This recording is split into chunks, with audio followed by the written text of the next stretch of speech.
She doesn't want to walk outside anymore, and she doesn't do motion. She doesn't move around as much. And where did you get your necklace? Actually, somebody made it for me, so I can't tell you because I don't know. Hello. Can I take a picture? You sure can. Would you like to stand right here next to it? Thank you for asking so nicely.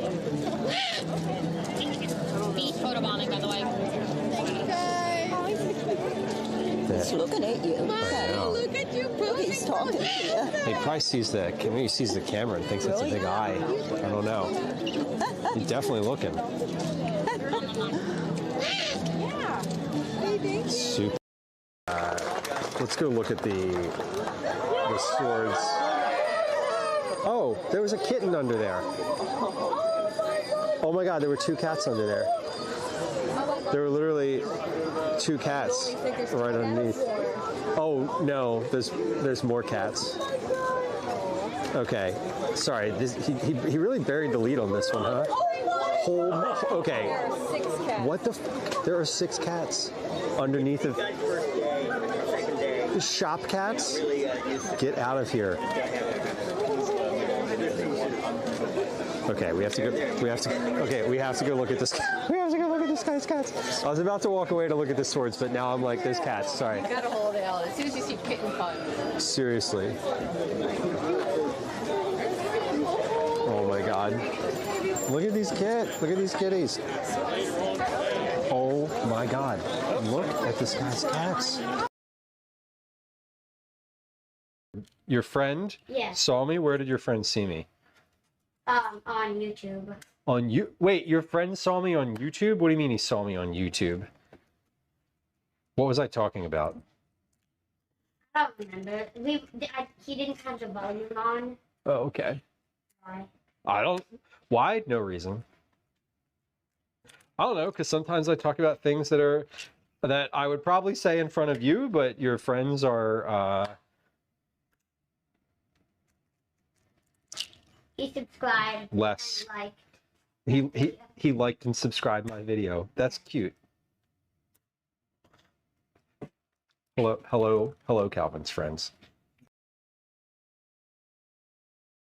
Right. Salted pasta water. If you are making pasta, you always want to salt your water. However, when you are making dry pasta, you need more, However, when you're making fresh pasta, so think like fresh made pasta that you've rolled at home, gnocchi, anything that's cooking really quickly, you need you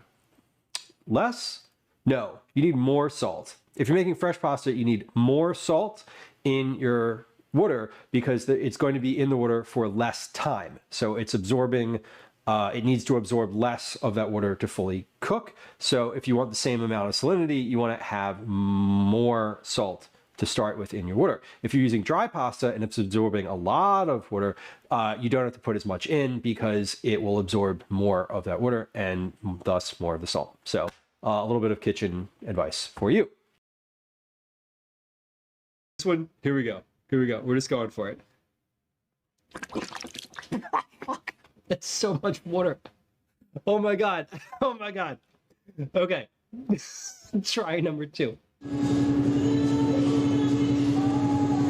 What up? What's up? Hello. We're getting started here. We're getting started. Let me say hi. I see some folks hopped in here. Shayna, nice to see you. Welcome in. Hey, the check-ins are working. That's good. Mike, welcome. Welcome in. Tardis, hello. Camille, welcome in. Happy Thursday. We got it. It's Thursday. Non-Yeti, hello. Hello. Welcome. 9, good day. Good day. All right. We're getting started here. I just need a little place to set up to get my, make sure everything's working, do a little troubleshooting if not. How's the sound? Can you hear me? Is it okay? Can you hear music? You should be able to hear music and ambient sound as well as my voice. I don't know. I used these mics in the kitchen recently, so I'm not sure if it is still. I think I reset them the way they were supposed to be, but there's always the chance that they're not. Light environment sounds great, and that'll increase. To be fair, the environment sounds here are light, so that is an accurate description of what I'm also experiencing. I have myself a coffee. We're starting stream with a little beverage. I'm in Green Street Cafe, which is right off of Broad Street, right off of the Broad Street subway line, right off of the Broad Street bus lines. We're in South Philly. We're starting in South Philly today. Twinderella, welcome in. Happy Thursday. I'm back on it now. I know that it's Thursday. I know that it's Thursday because this is the second stream of the week, and I usually stream Tuesday and Thursday, and yesterday I had some real difficulty with that because yesterday was Wednesday. Happy Friday Junior. Okay, so my phone didn't completely scroll, Twinderella, and I was like, all I saw was that says Happy Friday, Junior's on the next line, and I was like, stop it, stop messing with me. But you weren't. You were being sincere. Happy Friday, Junior. We have a plan today, so that's exciting. It's been a long day so far, and it's only noon. It's noon 30. We will be walking a lot today. I'm not sure how far,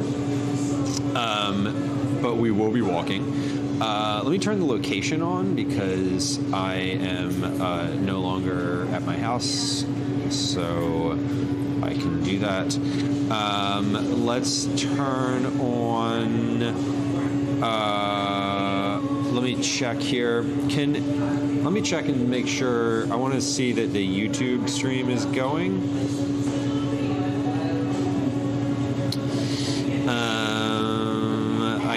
I can't tell because I'm not. I literally can't tell from my own YouTube app whether the actual YouTube stream is live or not. But my app says it is.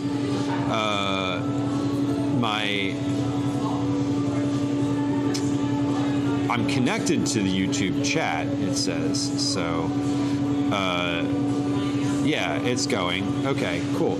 I'm trying something new today with the YouTube stream. They offer an option to create an automatic vertical stream. So I have never used that option. I checked it this time, or turned it on this time, because I can't encode. From a technical reason, I can't do the same same technical setup for the IRL streams that I do in the kitchen. So I have never been able to do a vertical YouTube stream for an IRL. So I'm not sure how it goes, or if it's going to work, or how it works. But it is happening, I think. I hope. I can't tell. You know what? Oh, I can just open the actual YouTube app on my phone.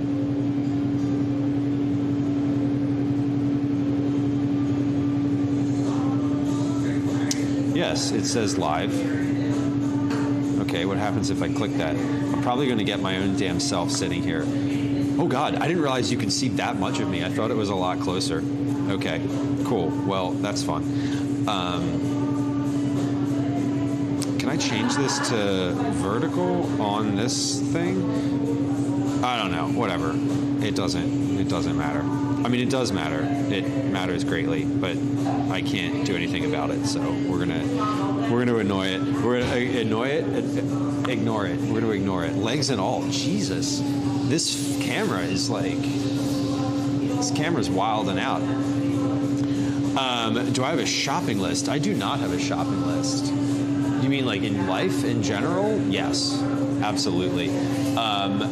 Today, no. No, we're not.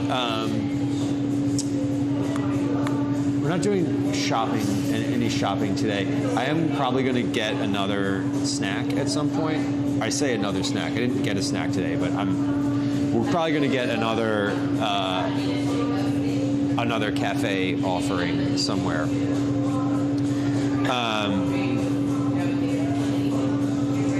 What's something on my life shopping list? Oh my God.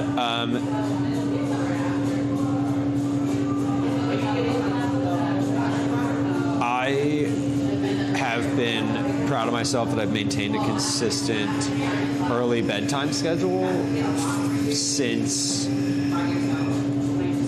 November,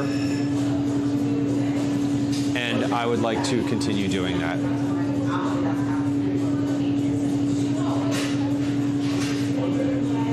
That's a recurring item on the shopping list. That's an auto renew. I'm putting that one on auto renew. Velos, welcome in. Good to see you. You're on your tablet. I'm only on my phone today. I don't even have a laptop in front of me. Good Lord. Lauren on YouTube, welcome in. Any good bagels where you're going? Interesting, yes, perhaps. We're going to be walking through Center City and Old City twice today. Once going out, once coming back. I want to say that from a bagel perspective, Philadelphia is not well known for bagels.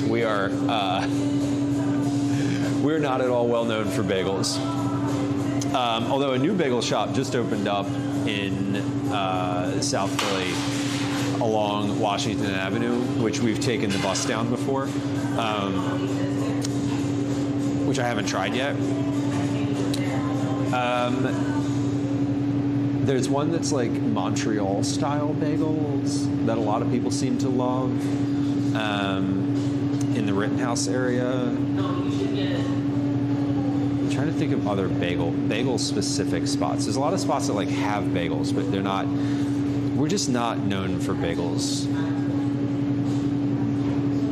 generally speaking. Oh, there's a dog outside. Please come in. Yes. We might see a dog.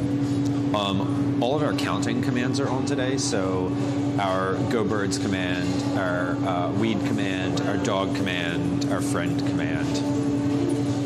Those are all operational right now. That's a good dog.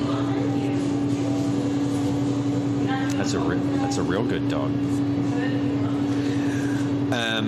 Today's plan is to go to Graffiti Pier. It is about an hour and a half walk from here. It is in the Port Richmond section of the city, so like North Philly. We will be heading up there shortly, and I'm not really sure how to get in there, how to like get there. It's been around since the 90s, I think. It was an old coal loading pier, I believe, and it was decommissioned. I think Conrail, the train company, owns it. Basically, like, they decommissioned it, and then people started sort of sneaking in there and doing like large graffiti pieces. And a couple years ago, I want to say it was like the mid-teens, so maybe like 10 years ago, the city started planning on turning it into like an official sort of park, like the City Park Commission. I don't think that didn't actually happen yet. And it used to be it used to be like very illegal to go in there. Like you weren't supposed to go in. But now, like the city park commission has it on their website. They still don't give you directions on like how to get in. You have to like hop a traffic barrier and like go through a field. But it's a little more on the up now in the sense of like you're not going to get in trouble for going in anymore. So I've actually never been in there, so this will be a first for everyone, unless the general you, who is within the sound of my voice, has been to Philadelphia and been to Graffiti Pier. And if you have, please tell me. That would be super cool to know. So we're gonna walk up there. I'm not sure what route we're gonna take. I know how to get like 90% of the way there. But fortunately, we have the internet in my literal hands, so we should be able to figure it out. We're going to go there and then look all around there, and then we'll walk back up through Old City, where like past the Liberty Bell, past the Declaration House, where the Declaration of Independence was signed. Happy America to all who celebrate. And then we'll be back through Center City.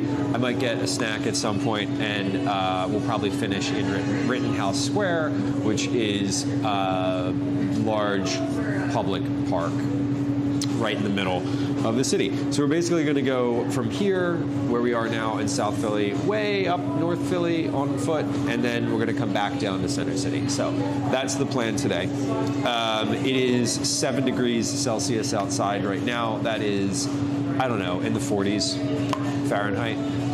So it's a nice day. I was navigating here, and I felt a little bit cold. My head, specifically, and my ears felt a little bit cold. I did bring a hat with me, like a knit cap. But I think once I get moving, we'll be fine. I was fine, like jacket-wise and all that. So it's nice enough here today. It's well above freezing, so that's good. It's been above freezing now since Monday. It will be above freezing tomorrow and Saturday, and then Sunday it's back down. So I'm enjoying it while we can. I looked at the weather this week and I was like, we should go outside. Let's get outside. So that's what we're doing today. I don't really have a specific agenda. Like I know sort of where I'm going. I don't know how we're getting there. I know we're getting there on foot. So we're the last time we did an IRL, it was like, we're at the Mummers Parade. We're doing this and this and this and this. Before that, it was like, we were at the... before that, we tried to do the cookie thing, and that didn't work. That was fucking terrible. But before that, we were at the wholesale produce market, and that was like very agenda-based. Like, we're doing this, and this is what we're, this is the plan. So today's a little more free-form. It's been a good day so far, so I'm hoping for a continued good day. It's overcast, but the weather looks nice. Julie, welcome in IRL stream. I know we haven't done one of these since New Year's. I'm excited. It's been really cold, so now I can get back outside. So I love when I do love when it looks like a nice day, when it's like sunny.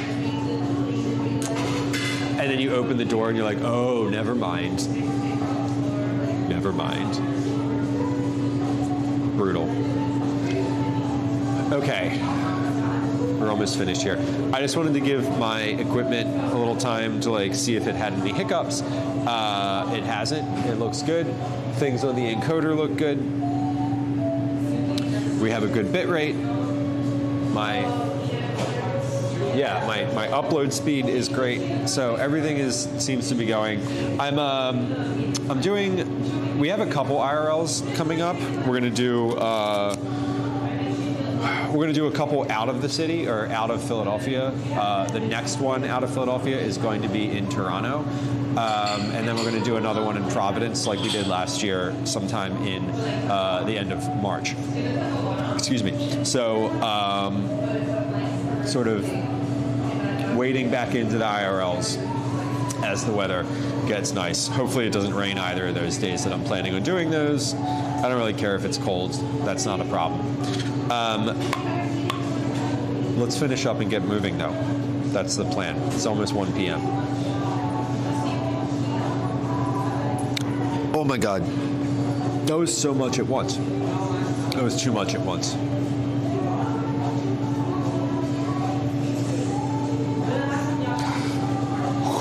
Okay. I'm aggressively awake.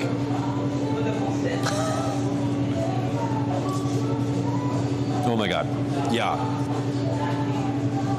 Yup, definitely awake.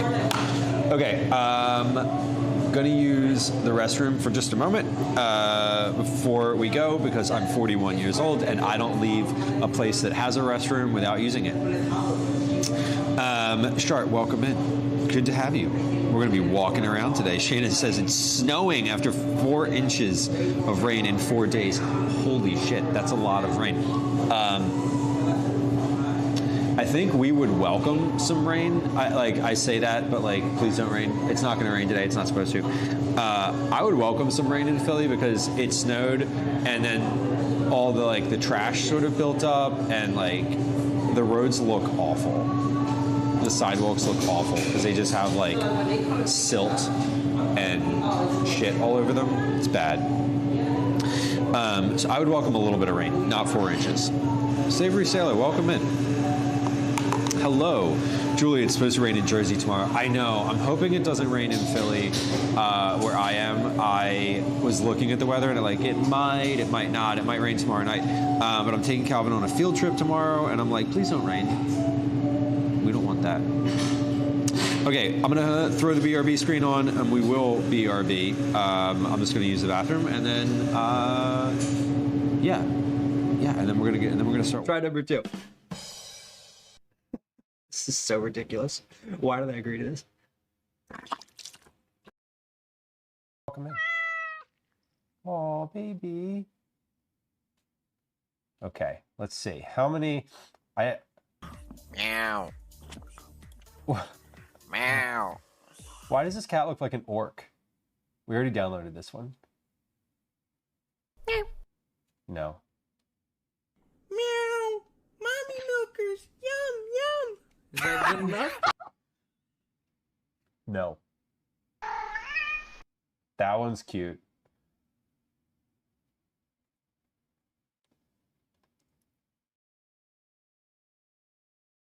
And I have enjoyed them and liked them.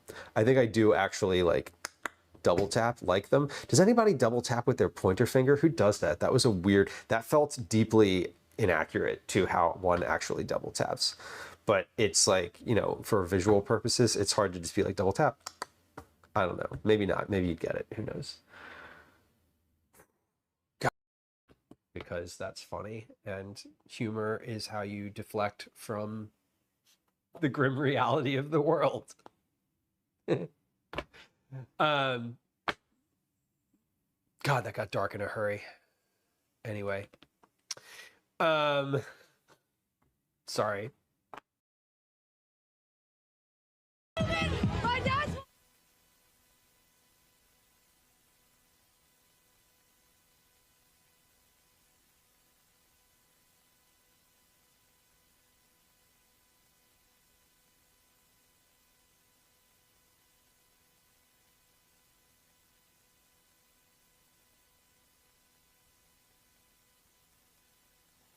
Okay, that should be better. Savory Sailor, I actually don't think the sound alerts should work right now. They're supposed to not even be there. But something is not working in the way I have them set up. Shana, your power just blipped? Yikes, that's not good. Okay, we got it. Yeah, Caretaker, I don't think the meow sounds will work. The meow sounds shouldn't work either. I don't think they should. I mean, okay. Let me say this: they won't work. They won't work. They should. I thought there was a thing set up to like make it so that if you tried to do it, it wouldn't let you. Oh, I shouldn't. Hold on. I can't let them see my sweatshirt. I have a sweatshirt of a different coffee shop on. Don't tell. I should short sell the Johns. You can. There are other opportunities for using your Johns. I don't want to be prescriptive as to what you should do with them. I feel like they are yours to use or hoard, like smog on a pile of gold, which is also a way to go. Someone out there has over 700,000 of them. I know this because we asked the other day. We covered this. We covered this topic in Thursday's class last week. Redeemed tomatoes. Hey, okay, can you tell me if the tomatoes worked? They might not, because they might not have worked. I don't know if they did. They did not. Okay, that means that my bot instance is not connected to the cloud OBS instance. Oh, they just did. Okay, thank you. Good. So the bot did connect to the cloud OBS automatically. Amazing. Yeah, they were delayed because the command went to the bot. The bot has a delay built in. And then the communication between the bot and the cloud has like a 2-second delay. So like all told, there's like a 5+ second delay. I know it's a little annoying, but it's sort of, I found that when I want the bot to do something that interacts with the cloud OBS version, it has to have like a long form delay, or else it just doesn't work. I tested. Trust me that I tested it. Okay, we are going to get moving. We're gonna do the arm thing. I don't love the arm thing for the phone, but it's better than not. It's better than only having. It's better than having 0 hands.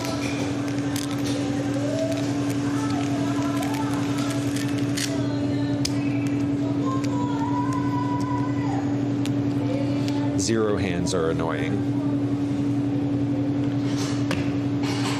I am glad that it worked. That is cool. I worry because the bot doesn't always connect. Sometimes I have to like hard connect it, which is annoying because then when I say hard connect it, I mean like basically my laptop. Whoa. Why am I all of a sudden looking at Instagram?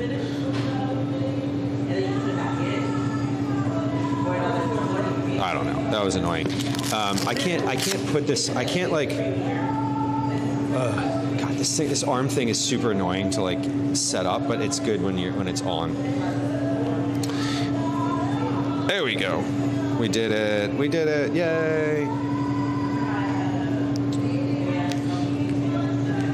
Congrats to the Swiss indeed. Does that mean that like hockey is over in the Olympics now?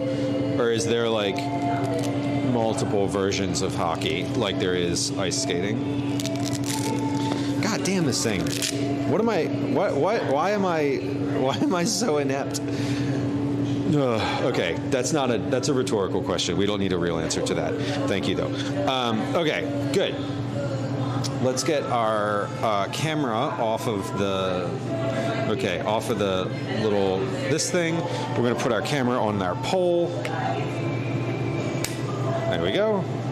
Let's put my tripod in the bag.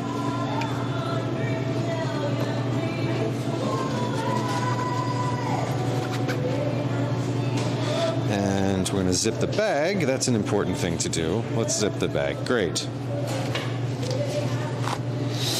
Hey, caretaker. That's a Cookie Club entry.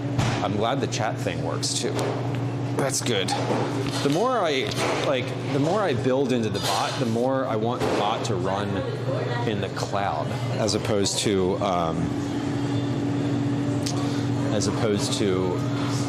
locally. I'd love the bot to be able to be edited from my phone. But I'd also love a better computer and like a bunch more money. So, you know, here we are. Okay, we're heading out. Let's move. Thank you. You too. Appreciate it. Okay, whoa, we got a crunchy water bottle. All right, we're on the move. We're on the move. We are in South Philly currently. We're going to be moving toward Center City right now, and the goal is to walk up to North Philly. Let's see. I feel like we should walk on Broad Street for a little bit. Because we're like a block and a half from where I usually start stream when I do just like city walking stuff. I did not start stream from there today because I wanted a coffee and I wanted to like sit inside and not have to triage any little issues that come up, because when I did the live stream for New Year's Day, I like had to figure out some YouTube stuff, and that was annoying because it was below freezing and I was like outside trying to do things with my fingers on my phone, which I don't love when it's that cold. Anyway, that was a long explanation. We're walking in South Philly right now. We're right on the edge of South Philly. From where we are, if I take a right and go that way, we're going to end up down by the stadiums where the Eagles and the other teams play. If we go this way, which is the way we want to go, we are moving toward City Hall.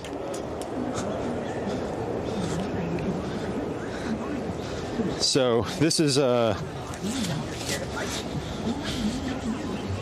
there's a dog. Hello, dog. Whoop. I'm gonna go this way. Hey, bud. Hi.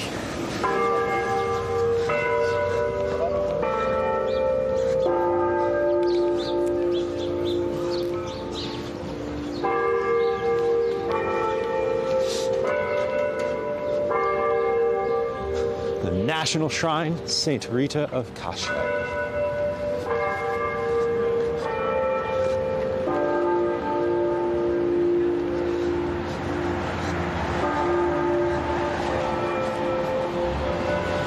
Welcome in. Howdy. Howdy. Happy Thursday. Happy Friday, Junior. We're gonna cross here. Ding, ding. Bong. It is 1 p.m. 1300 hours Eastern Time on Thursday. So we're on Broad Street now. We were on Broad Street. Last we were out in Philly, we were on Broad Street. This was where the mummers were, although we're half a block south of where we ended, where the mummers parade turns, or ends. Ends. Really. Where it disperses. So we're heading up toward, so we got about almost a 2-hour walk to get to where we're going. And then depending on how long that takes, truly how long that takes, how long we spend while we're there, et cetera, et cetera. We may take public transit back. We may walk. I'll likely walk.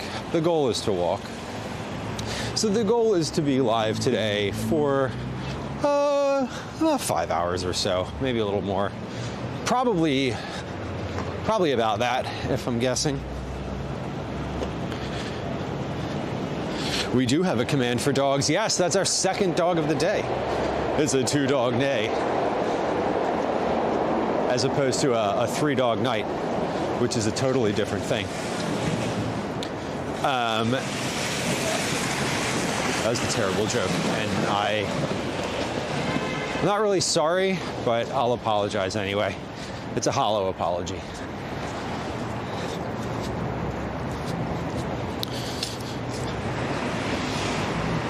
So yeah, we're on Broad Street. Let's walk through. We've walked down Broad Street a bunch of times. I feel like we should go in a slightly different direction. Not different direction per se, but I think we should get off of Broad Street and walk. Let's see. Yeah, let's go this way. Beep, beep.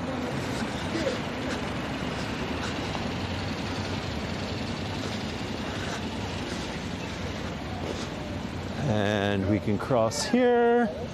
We can cross here. Here we go. I like your Strand bag. That person had a bag from the Strand bookstore in New York City, who is a really great bookstore.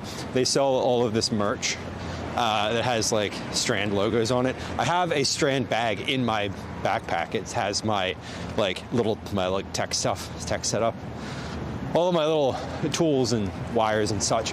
And it's one of those things where like anytime I see a Strand bag out in the world, I will like tell people that I like their Strand bag.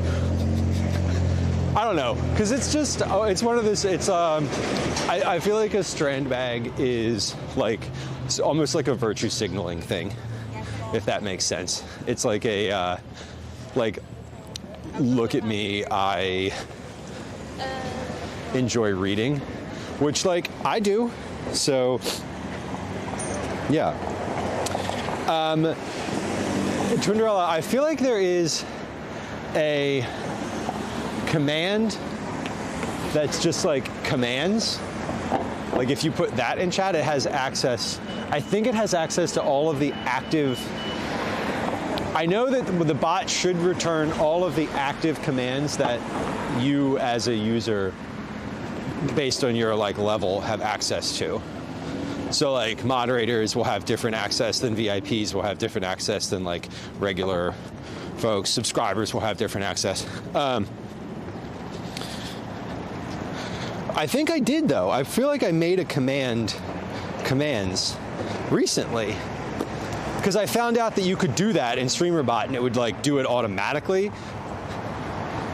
Yeah, there it is. See, we did it. See, dog. Oh, so some of the stuff in there. Okay, so the counters are not included. Damn. Okay. Well, there we go. What other commands are in there that like, that's a long list. Compost 101. Okay, that's a fun one, honestly. Let's walk. We're gonna walk down South Street. We're gonna take South Street down to the 2nd Street, down to the head house area. We'll take 2nd Street out to Fishtown. So we'll just take 2nd Street, like, or maybe 3rd Street. Yeah, let's take 3rd Street actually. That would be a little different. walk through Head House, and then we'll bump back out to 3rd. Okay. I'm formulating a list, a route in my head as we go.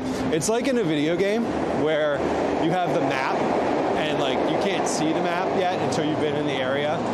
Like that's what's happening in my brain right now.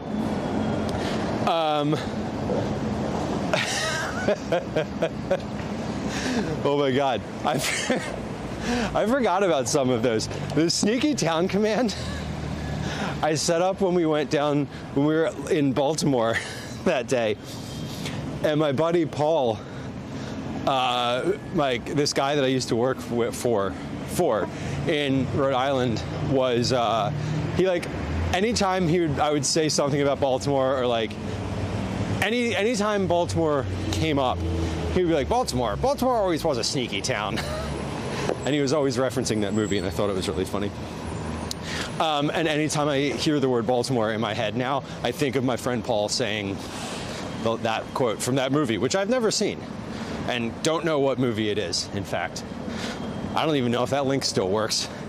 It probably does. I know the link still works. I don't know if what's on the other end is still there.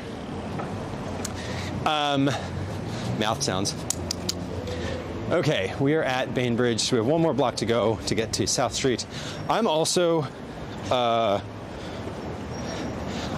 breaking in some new shoes today, which may not have been the best decision. But they're the same shoes that I had before, just new. So I've walked a bunch in them already, but like today's the real like, can I walk in these shoes? Can I really do this? Can I really walk for like 5 hours in these? I mean, I know I can.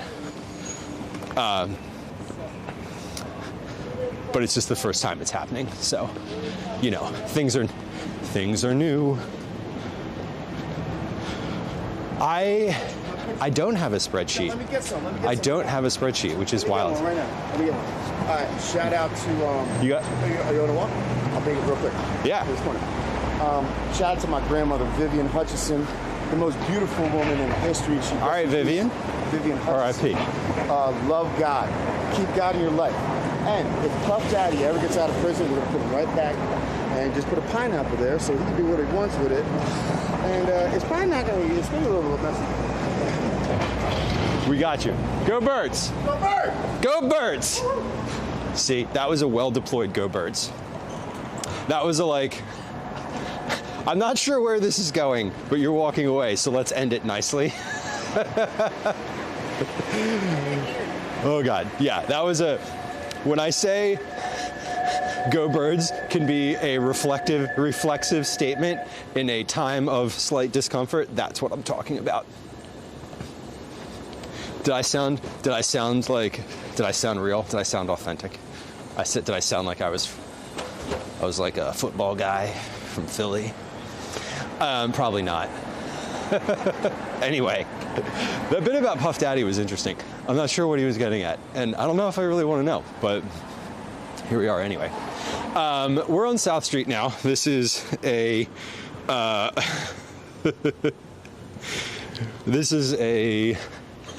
kind of a main sort of like shop. I don't want to say shopping.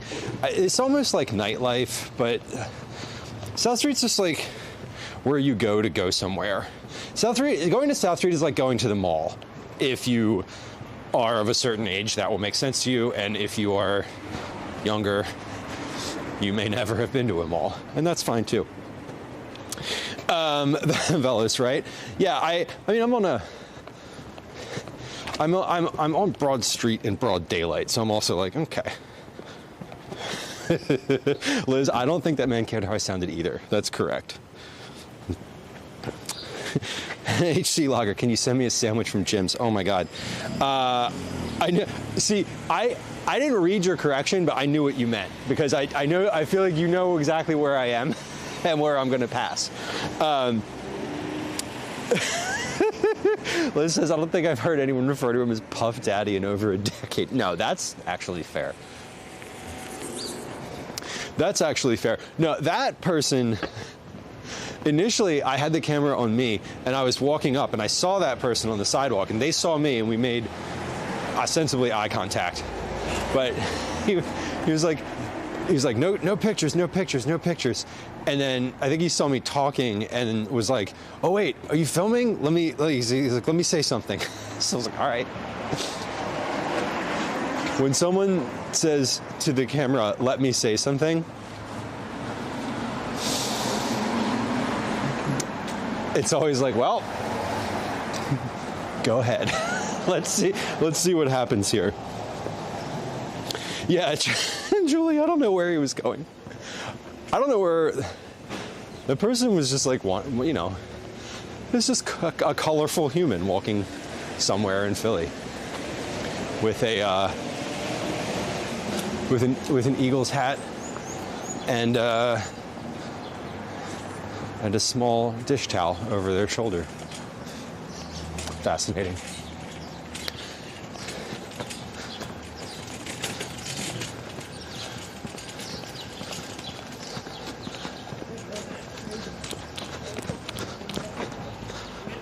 Just gonna keep moving. Just gonna keep moving. Or famous. Shayna, this morning I walked into my gym and I was wearing my purple like Twitch cap, the beanie toque if you're Canadian. And the person behind the desk was like, "Are you a Twitch streamer?" And I was like, so we talked about it for a while. But it was funny. I was a little like, not like, I was a little like, oh, maybe they didn't like know me directly though. So I was like, okay, that's fine. Like, it would have been awkward if, I don't know. I feel like I've only been like called out for that a handful of times, and it's always while I'm live. Like, it has happened a couple times live where someone's come up and been like, I don't know, like, I was watching your, it happened at the Southeast Asian market. That one person was like, I was watching your stream like 5 minutes ago. And then on New Year's, several, like, I think 2 folks came up to me and were like, my parents are watching your stream in like a different state. That was fun. That was actually really fun. I appreciated that.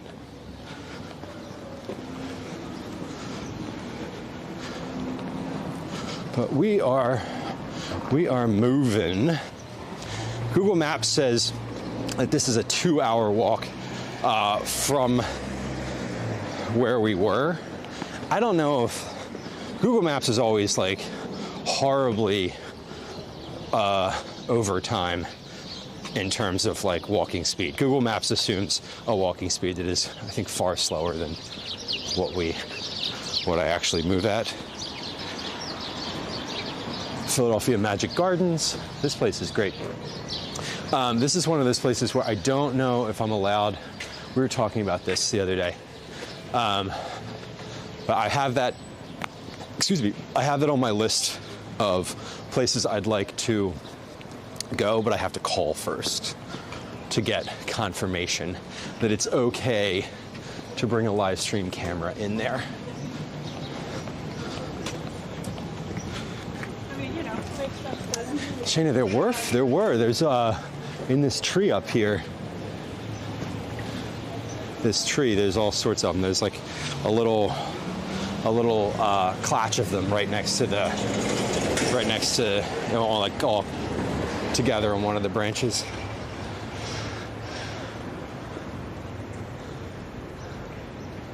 I'll cross this way. I just want to keep moving.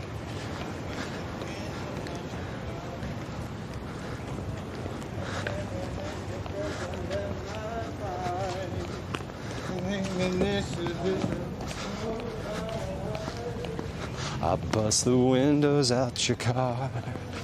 That's the song that person was singing. Hey, look, a Whole Foods. I haven't been in that Whole Foods in a really long time.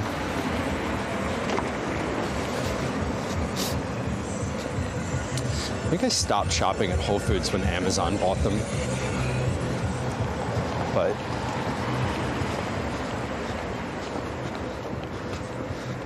I don't recall. I don't go to Whole Foods anymore. It's pricey. Okay. We're at 9th Street. So a little bit of point of reference here. We started on 15th Street. That's the coffee shop I was sitting in was on 15th Street. So we're now at 9th. We're going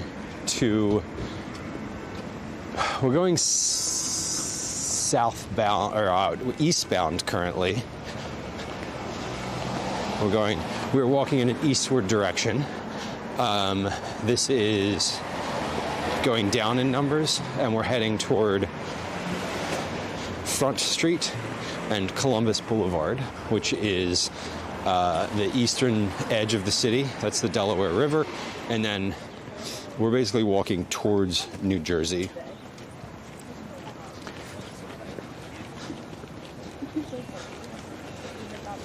Yeah, basically we're walking towards New Jersey at the moment. We're not going to New Jersey, not today. I don't know if we've been to New Jersey. Have we been to New Jersey? No. Yes. Technically. We've technically been to New Jersey. We went across the Ben Franklin far enough that we were technically in the state of New Jersey once. But otherwise, I have not been to New Jersey.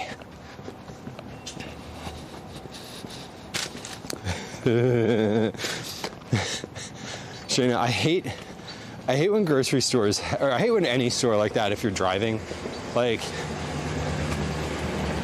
has like super inconvenient access or departure points. Like, it's really annoying. There's a gas station. We were on our way out to go camping this past weekend, and Calvin was like, I was like, we have to stop and get gas. And he was like, how come you're not stopping at that gas station, like this one that we passed?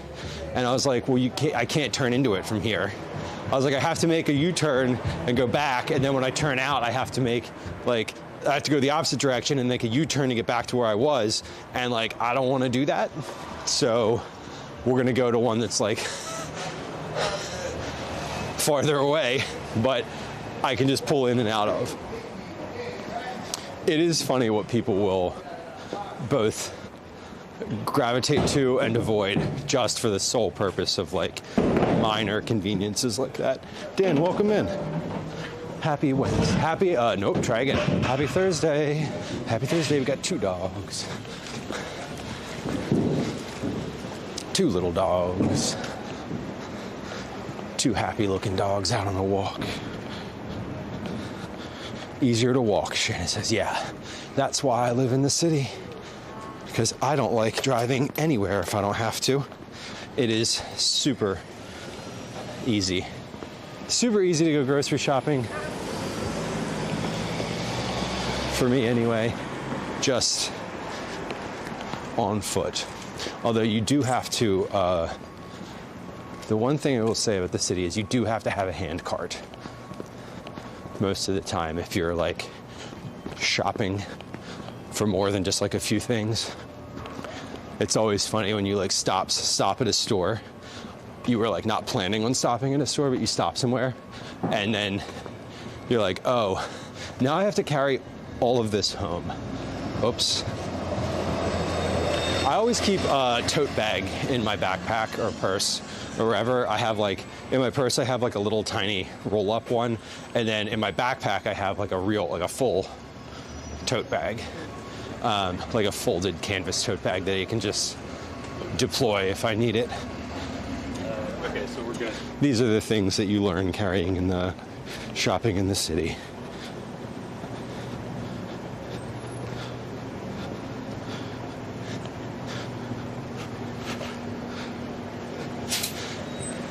Yeah, Lager, the roundabouts are, I love a roundabout. They're very confusing when you come across them if you're not used to them. One of the things that I still haven't gotten a handle on, no pun intended, is the jug handles in New Jersey. In New Jersey, you're like, you can't make, in order to make a left at a light, a lot of lights, you have to go right, and then it like swoops you around and drops you into like the road going, the crossing road of the intersection, like an on-ramp. It's really weird, because if you don't know to look for it, then you're like, you missed your turn. Thank you. The roundabouts give me anxiety because people like are flying around them sometimes. There's one by where Gwen grew up that is like you can't see the people coming. It's awful. Look, kids, Big Ben. Right. Yeah, exactly. You just get stuck in them.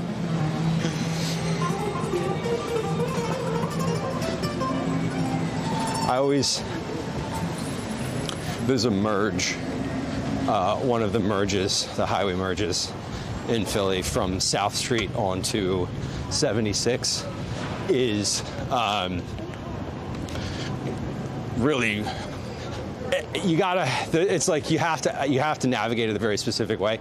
And Calvin, I've been in the car with Calvin many times getting on that on-ramp, and he's been like, he knows enough now. He'll yell the same things that I yell, which is embarrassing because I'm always like, keep moving, like don't fucking stop, like don't stop, you're gonna cause an accident, damn it.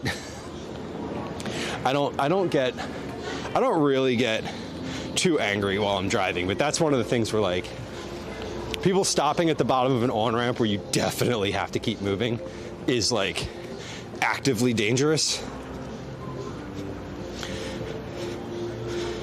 Yes, Shayna, the little fold-up bags are so good. I love them. I have one that's like shaped like a strawberry that I keep in my purse. It's just like a teeny little strawberry thing.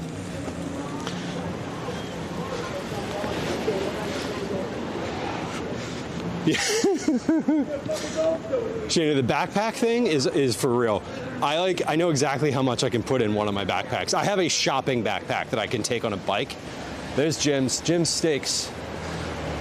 Listen, if you want to go to like a big tourist spot in Philly for a cheesesteak, it's actually sort of decent. This is one.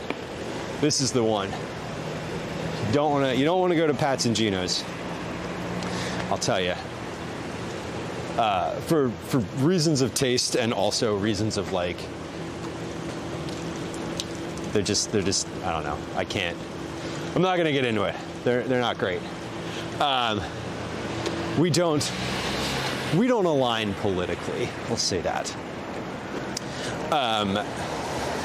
So yes. So for the little trolley wagons, I know. They're so good. I have one for the market. I take it on the bus when I go to Reading Terminal too. It folds up. Fiona, welcome. Good to see you. Good to see you. Space Taco, nice to see you. Welcome in. Space Taco, I legit learned how to make left turns and pump my own gas last year when I finally moved out of Jersey. I know, right? Dude, the first time I ever drove in New Jersey, I didn't know that you don't pump your own gas. To this day, if you get gas in New Jersey, you pull up to the pump and like someone comes to your window and is like, what do you need? I didn't know that, and like I got out of my car and started pumping my gas, and the guy like yelled at me. And I was 18 years old. I was in college. I had no idea. And I was just like, what are you yelling at me for? Like, what is the problem? Like, I thought this guy was gonna fight me.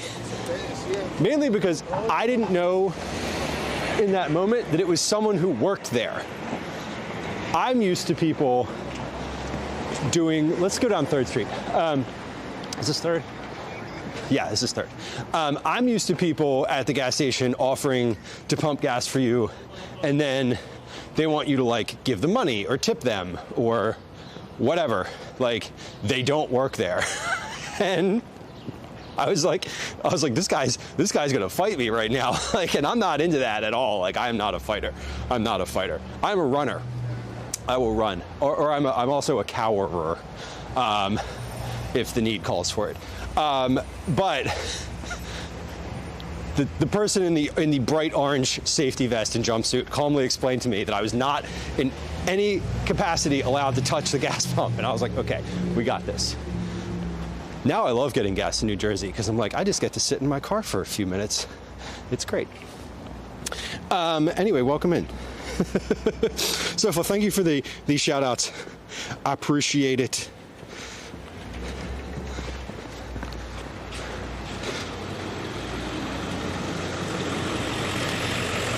Yeah. Paper off my street. You don't want it?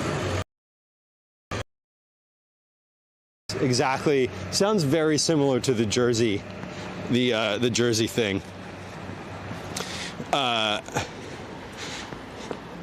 For sure. Boris, hello, welcome in.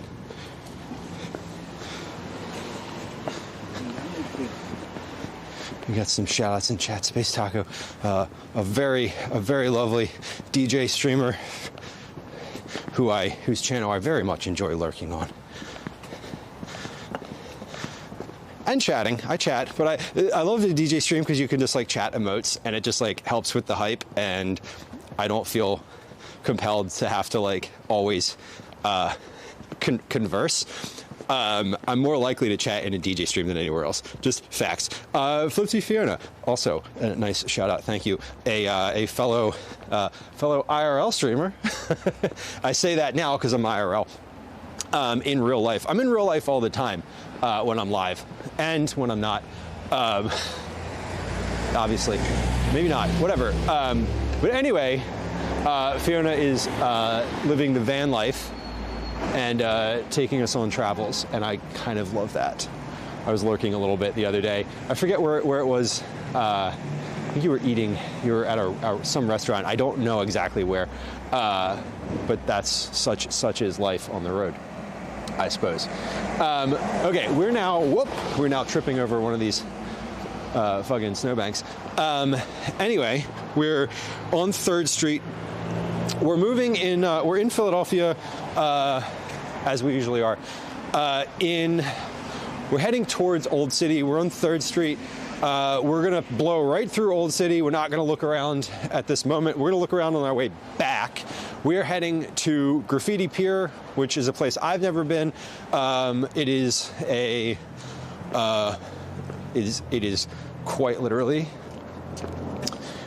exactly what it sounds like. It is a pier that used to be in use, has been abandoned for decades, and is a place where people go to like throw up big pieces, graffiti pieces, and is like super colorful. I'm hoping we have reception there.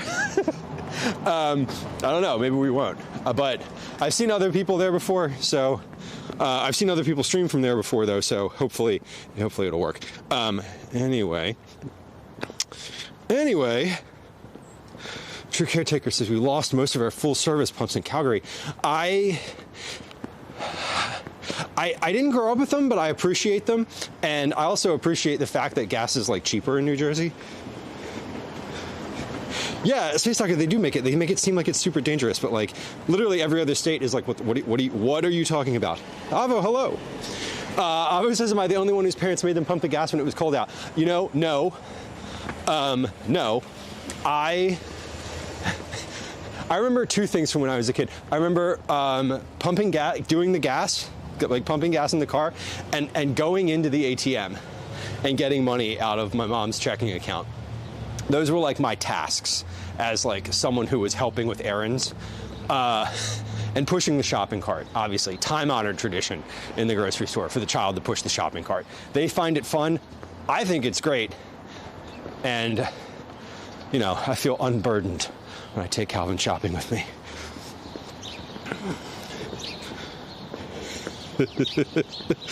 Old school style pumps. The ones that you have to like lift the lever now and like unlock specifically feel like I'm doing some sort of like puzzle at this point in life.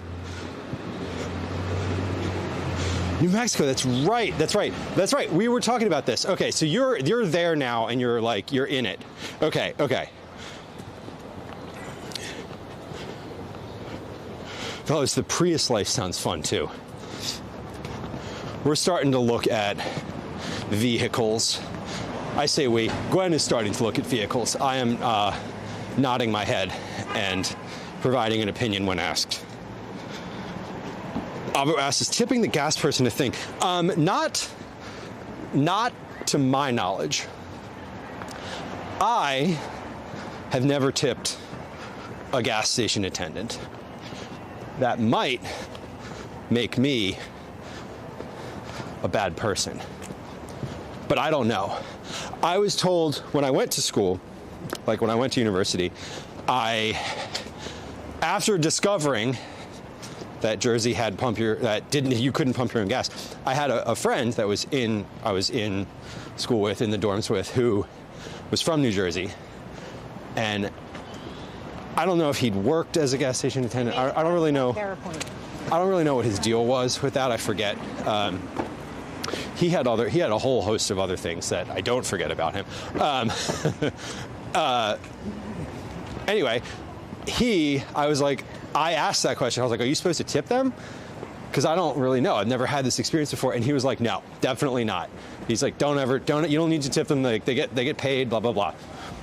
So like, that was the last time I thought about, I think about it every time, but also I'm paying with a credit card or like a, card, and they don't give you a receipt. Like, if you're going to tip them, it has to be like in cash that you have on hand.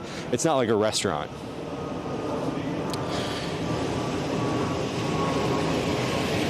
Yeah, well, it's like, I don't think you're supposed to, but like, I feel in this day and age, you could. I feel like now if, the last time I got gas in New Jersey was like within the past couple months, and it was the same as it's always been. They literally just like take the card, run it through the pump. I'm imagining that one day they're going to transition to having those little like readers, and then it'll have like a tip screen on it. But until that time, I don't see how you would tip them unless you had cash. And I do think that they would, obviously, they're not going to say no. Like, they're definitely not going to be like, no thank you. No thank you for the money.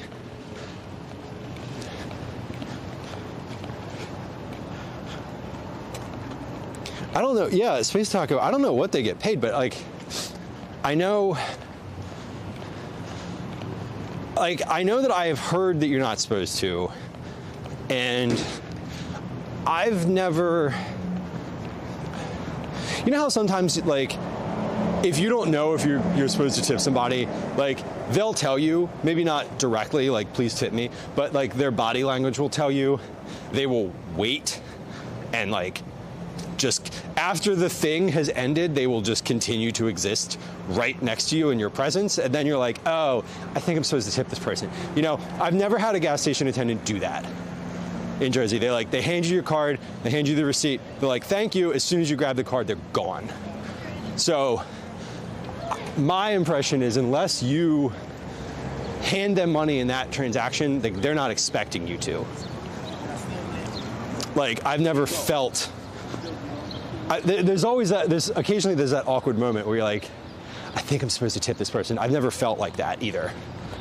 And that's like across multiple gas stations and decades of life. So I think that they would be fine with it. And if I ever had cash, I probably would.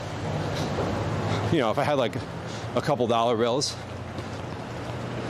and especially if it's like cold or hot. If it's like a pleasant day in April, like, you're probably okay. Grace, welcome in.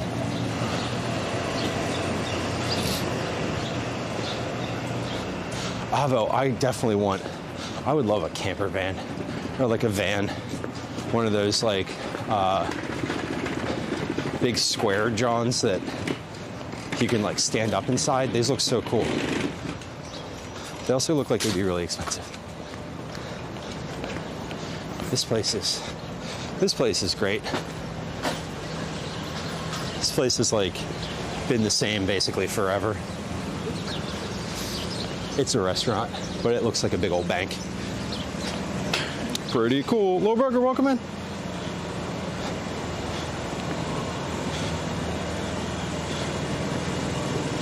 The columns, they are cool, right? That building is tech. I mean, for a long time, I don't know if it still is, but because I don't really work in the industry anymore. Oh, there's a little note on the street. What does this say? I purchased this jacket in 1982.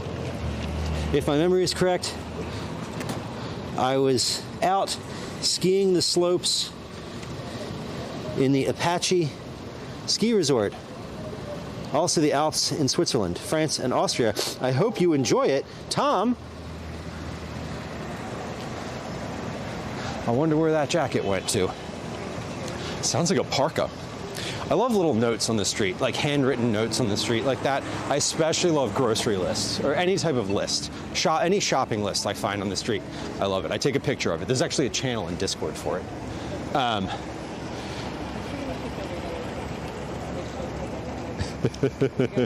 Obviously says I want to stand up and have a kitchen I don't sleep in. Well, it sounds like perhaps you need an RV then, and not a van.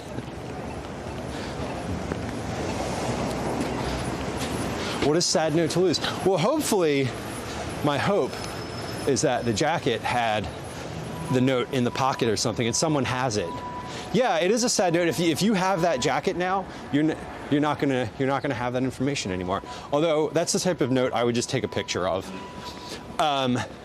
Anyway, that building with the columns used to be like a big sort of, that was like, this street in Philly is a big, or at least it was, tech company location. Like there's a big co-working space that had a bunch of startups that was right over here.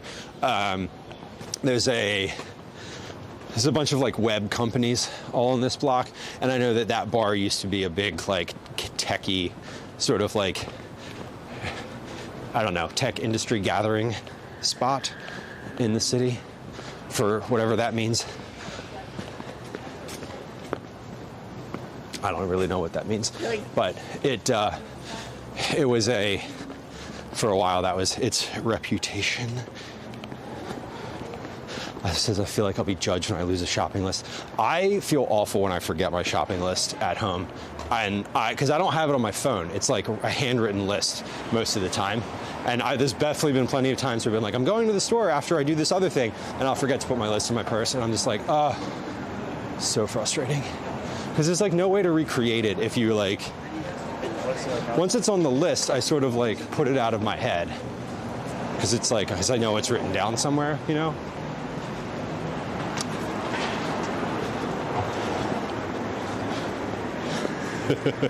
Chocolate milk and SpaghettiOs, right?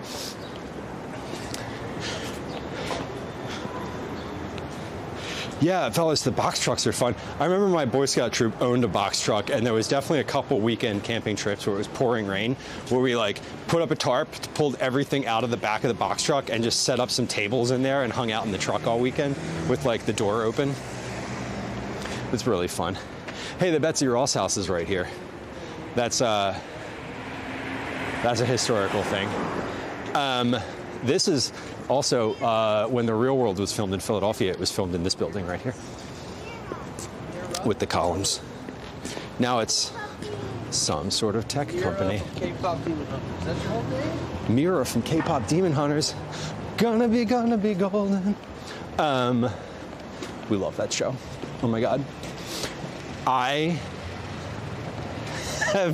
love that soundtrack. That soundtrack is what I put on at the gym when I can't think of anything else to put on. And it has been for like 2 months now. I'm way behind on the whole K-pop thing. K-pop Demon Hunters thing. I first watched it in like November. Apparently it came out last summer. Apparently it was really popular. And then, you know, I'm an adult and finally got on the train. Anyway, we're on 3rd Street still. Ford shuttle vans. What am I thinking of? Sprinter. That's the name of the Sprinter vans are what I'm thinking of that are converted. The big like square ones. Caretaker, you have a list app on your phone. We have a Google Home thing in the house, and it I keep a shopping list on that, which I can access from my phone. But generally speaking, when I'm making a shopping list, I'm making it on like an index card as I'm looking through like recipes, or as I'm like going through the cabinets to look at stuff that I am low on. Mainly, I don't love having my phone out at the store. When I'm at the store, it's more of a focus thing. When I'm at the store, I just want to be shopping. I don't want to have like access to all of the and every notification and sort of all of that. I really try to minimize.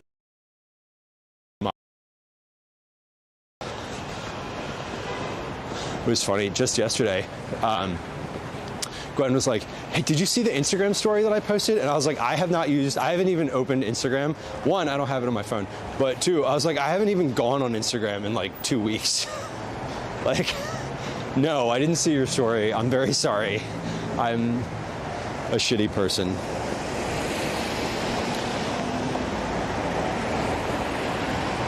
The coin exchange, yes. Always sunny locations, oh my God. Well, on Market Street, which we just crossed over, is Max, M-A-C, Max Bar, which is not an always sunny location, but it's owned by the guy who plays that character.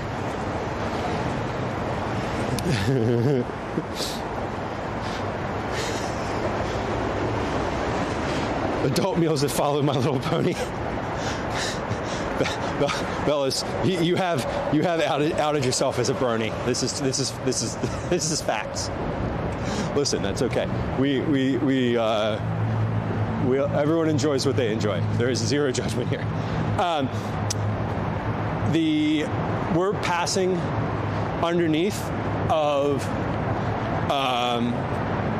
670. We're passing underneath of a highway. This is the bridge that goes to New Jersey. So when we've walked across the bridge before, and like, this is the Ben Franklin Bridge, basically right here. We just walked under the beginning of it. They did film that show. Some of it was filmed in LA. It's Always Sunny. I know some of it was filmed in Philly because the parts where they're actually like in Philadelphia locations were filmed here. But like the bar that they own, that's not a real place. Although where we're going today is sort of like where that bar would be if it was real. It would probably be up in the Port Richmond area. I am so not a brony. Fair enough. Fair enough. I believe you. It's not my thing. You know, those were big. I think My Little Pony was big like 5 years before I was like really into, like heavily into like the toy store. There's like a period of time when you're a kid where the toy store is like, oh my God, it's the most exciting thing on earth. I think My Little Pony was like just before that time for me. Coming through. Torchwood Cafe.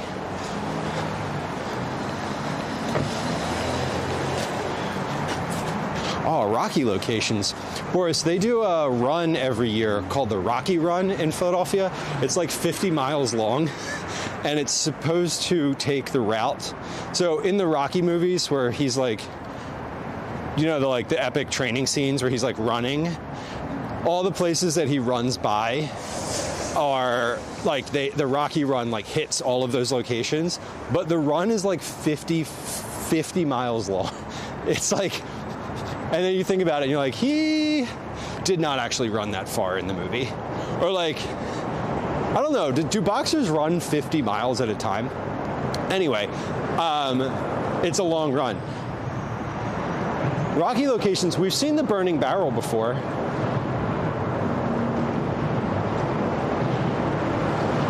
I was looking at this. These bumper stickers are great. Is anyone in this car? No. Okay, good. Whacked out mural, call Kendrick Lamar. That's funny. Try reading books instead of banning them. That's great advice. Thoughts and prayers. Funny. We love good bumper stickers. Bella says, if I was a brony, I would just admit it. You know, I know that about you, so I believe you. I believe you. I do believe that. Ew, running. I know, Shayna, right?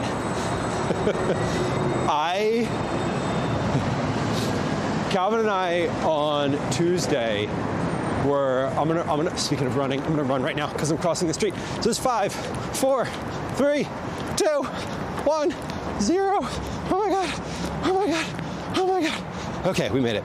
Not actually out of breath, I'm just kidding. Calvin and I were running to catch the bus the other day, and he was like, I don't think I've ever seen you run. And I was like, yeah, crossing the street and catching the bus. That's it. Or like if someone's attacking me and I'm being chased, then perhaps. But yeah, I don't run. We don't do that. I walk quickly. I walk for a long time, and I walk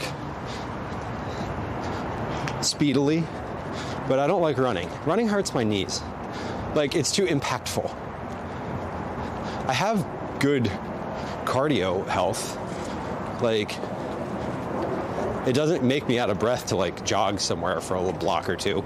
But if I run for more than like a mile, my knees are just like, no, you're not going to be allowed to walk tomorrow. It's really annoying.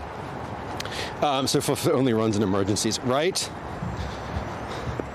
Yeah, exactly. An emergency is like, there's the bus. The next one isn't coming for 20 minutes. We are half a block away from the bus stop. Like, let's jog, or like, let's like sprint. And then I'll sit down. The thing is that I'm at the end of that jog / sprint, I get to sit down and ride the bus. So I know relaxation is coming immediately, essentially. That's kind of the vibe. Debbie, welcome in. Happy Thursday, or Friday, Junior. If they find my dead body at a running track, know that I was placed there, right? Yeah. To be fair, I love the endorphins that come from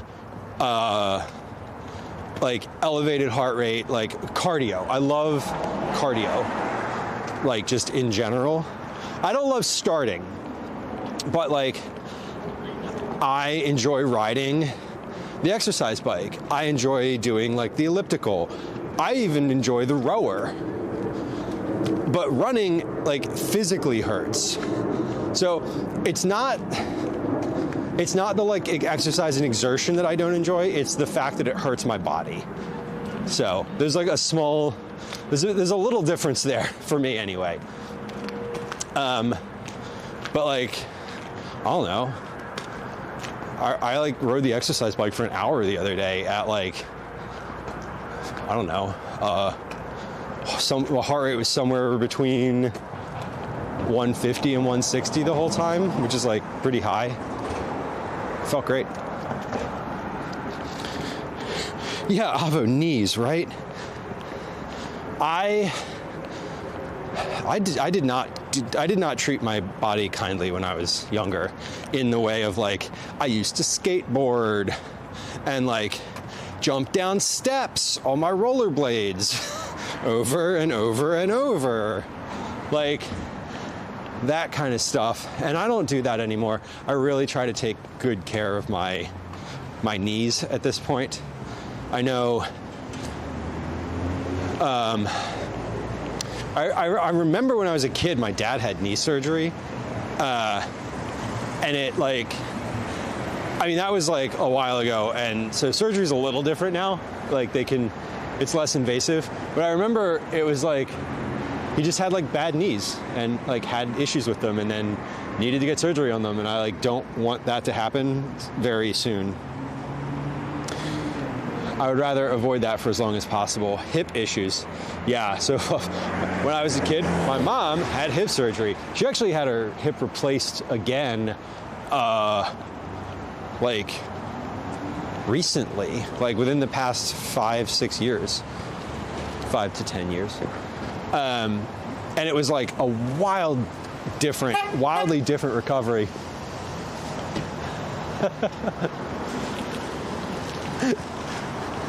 I don't know what those guys were honking at me and just giving me a thumbs up, which is like fascinating. Hello, men in the truck, if you're watching. Hey boys. Yeah, hips, joints in general. I like any cardio I do, it has to be like low impact. And walking, I just feel like walking is my favorite exercise, like this level of walking. Like I don't know. This is fine. Like I feel like I could just keep doing this for another few hours. Splits, welcome in. No Philly cheesesteaks. Now, we went by Jim's cheesesteak spot just a little bit ago. One of like the more well-known places. We'll point another one out if we pass one though. Whoa. Yeah, they told you sports are fine, your bodies were not right. They're not. Like they are. You don't feel the impact of it, but like, you know, later in life, you're like, oh, now I can't do this thing. Now this thing doesn't feel as good. So yeah, I try to keep it very, I try to keep my impact, the low, I do like low impact, high effort is sort of the goal for any type of cardio exercise that I do. But yeah, this is good. This is good. Like this type of walking is my preferred non-equipment based cardio. Can't wait for the knees to click for 6 miles. Mike, right? Oh my God. Yeah, there's certain, like my hip pops, if my hip clicks consistently, if I like move my leg, anything other than like walking, if I'm doing like yoga or something, there's a point where it's just like pop, and I'm like, oh, there it goes. And it just keeps happening. Fun stuff getting older, isn't it?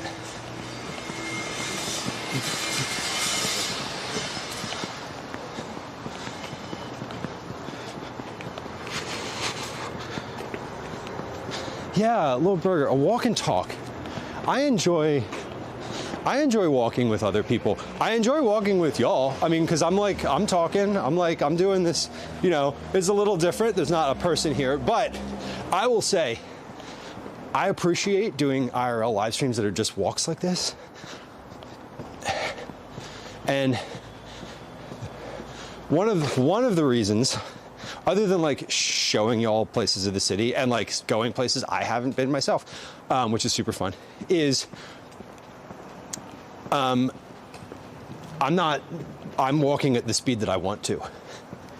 When I'm walking with other people, I'm usually walking slower because they're usually a little slower. I have a few friends who are very fast walkers.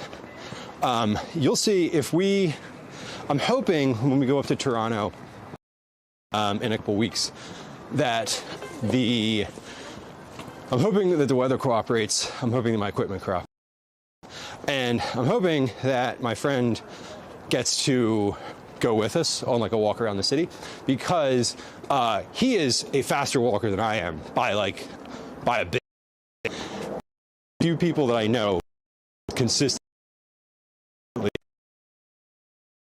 and he's great to walk with because I'm just like, because I never have to worry about if I'm walking too fast.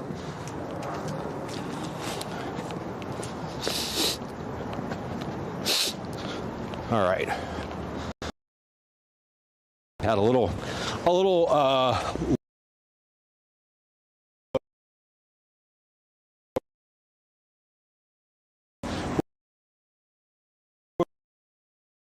Old City, or out of the Old City area. We are now in part. This was, so we're in North Philadelphia at this point now. It's sort of, if someone is like, I'm from North Philly, this is not where they're talking about. But like technically we're in North Philly. This is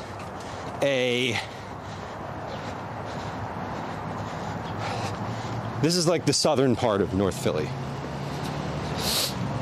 Dan says I'm constantly telling my friends to slow down. Well, the thing is, when I'm walking with other people, I know I like walking with other people because of the company. I'm not put off by someone's speed if they're not moving quickly. You know, unless we're like in a rush somewhere, I'm like, yo, we got to catch the bus. It's 5 blocks away. We're 5 blocks from the bus stop and the bus is arriving in 2 minutes. You have to move your ass. Like, then I'm annoyed if someone's just like moseying. But generally speaking, I appreciate the company more than I appreciate the expedience. And I'm walking alone, it's a little different. I'm walking slightly slower now than I think I usually do because I'm wearing a backpack and I'm also like looking down at my phone, like reading. Like, I'm looking at my phone, so I'm sort of like walking a little slower. I'm taking it easy. There's more inputs mentally right now than I usually have, which makes things a little slower because I need to watch for traffic. I'm making sure I'm like figuring out where the camera's pointing. I'm looking for, I don't know, what to show and what not to show. I'm reading my phone, so I'm moving a little slower than usual, but still probably faster than many other people would move. Camille says, for having short legs, I can usually walk surprisingly fast. Same.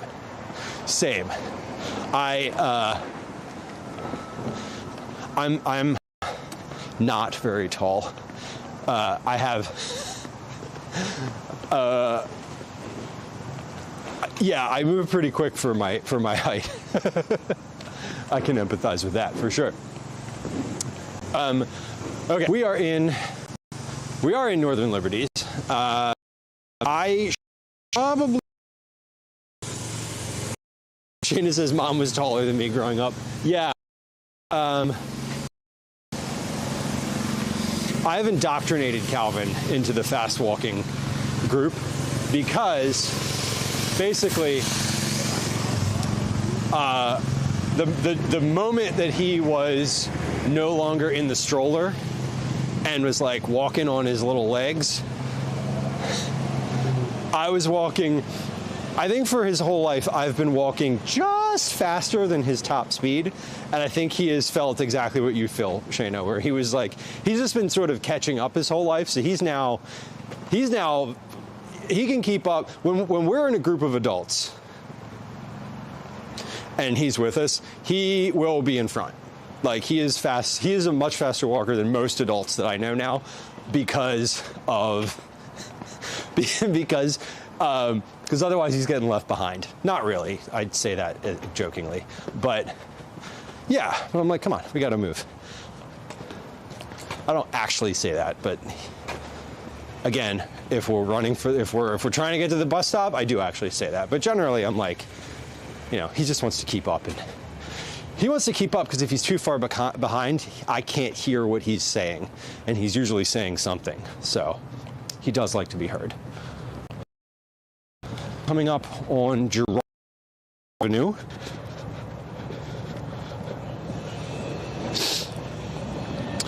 Girard Avenue. I should definitely look at the map at this point, because at some point we're gonna have to turn. I don't think we're at a turn yet. Rather, I know we're not at a turn yet. Oh, we are. We're almost there. Not actually almost there, but let's see. We have to go. Oh, we're still 2.5 kilometers away, apparently. It says we are still a 40-minute walk away. I don't know if that's true. It could be. It could be true. But we're at Girard Avenue, so let's see. I know that regardless of what we do here, we gotta cross. So let's cross while we have the green. This road is a nightmare to bike down because of these trolley tracks. I have definitely bit it on my bike on this road at least once. Okay, let's see. The map says we go down Girard, we stay on Girard.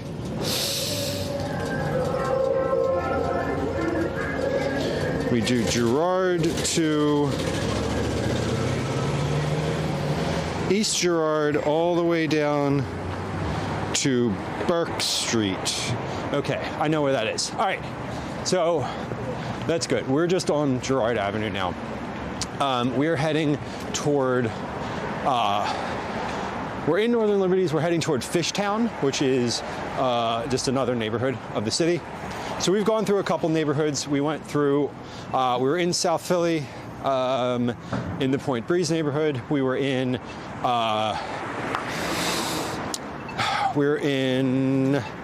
Society Hill. We were in Old City. We were in Northern Liberties. Now we're going to be in Fishtown here momentarily. We just crossed Germantown Avenue. Germantown Avenue is a through street in like the largest sense of the word. Germantown goes way up into northwest Philly. It goes out into the neighborhood of Germantown. It's sort of like, it takes you out to where there used to be, it was like the far, far suburbs of the city back, 100 years, 200 years or so. Am I getting fish? Carol asked on YouTube. No, although I know that Fishtown has its roots in like being either a market or a place where boats came in. I'm not exactly certain, if I'm being honest. I am not a Philadelphia historian by any stretch. I would love to have someone who was a like Philadelphia historian, or at least like significantly knowledgeable about the history of the city, come on some of these walks. To be able to be like, oh yeah, Fishtown was blah, blah, blah, you know? Like, and we could look that up. Obviously, you could look that up on the internet. But top of my head, I have no idea. I have no idea.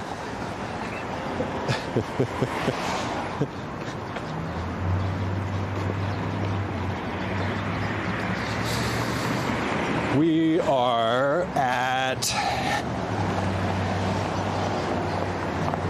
Where are we? We're at,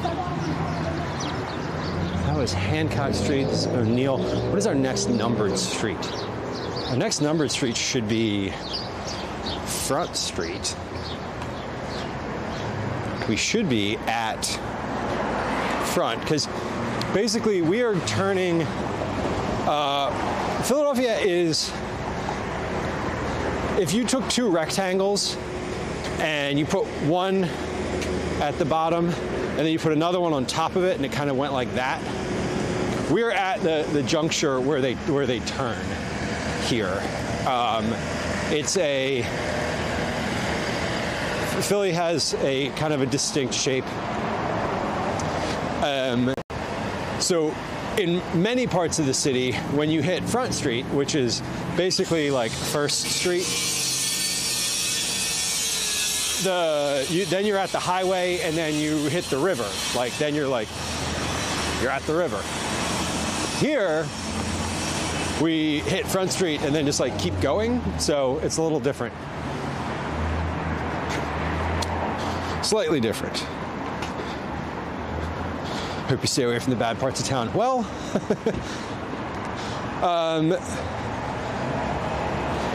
maybe. Well, I've walked through here a bunch. We're fine. I don't think I would intentionally go somewhere where I thought I would be in an unreasonable amount of danger. Or let me rephrase that. I would not go somewhere where I thought I would be in an unreasonable amount of danger. I think anywhere you go, you're sort of in. There's a lot of people here. That's all. You know, it's a big city. You never know what people's intentions are. I will say that we've talked about this like open air, like drug market situation that happens in Philly, where there's like the really bad part of the city that all the YouTubers are like, let's go and look at all the people there. It's right up there. It's in that direction. That is, we're crossing Frankfurt Avenue. So if I turn left there and we walked for about 10 minutes or so, that's not where I want to be. So knowing that, we're going to keep going in this direction. But that said, I don't think anywhere we're going today is a place that I would not be okay to walk. That was a long explanation. And yeah, all cities do have sort of bad parts. Like, I'd be less likely to walk through certain parts of the city that we've been before at nighttime. Right now, like, but, you know, I said that about that block. So those tracks right there, Girard Station, right there. Contrast that, what I just said about sort of what happened, what's 10-minute walk that direction, to this, the intersection of Frankfurt and Girard, being like a really popular spot for lots of people to go regularly. This is one of, sort of in the past 10, 15 years, this little section of the city, basically from down there up this street, so up Frankfurt Ave here, is there's a lot of like nice restaurants, like good bars. Like, it's really been sort of, it's come into its own as a place to, like, as a destination in the city, both for people to live and for people to go out. And so it's interesting because, like, those two things are right next to each other, like blocks away from each other. This is Johnny Brenda's. This is one of the, like, local music venues where bands, this is a mid-size to small to mid-size venue in the city that a lot of bands that when they're like coming up, you know, they're on like their first national tour or whatever, will play at like this place.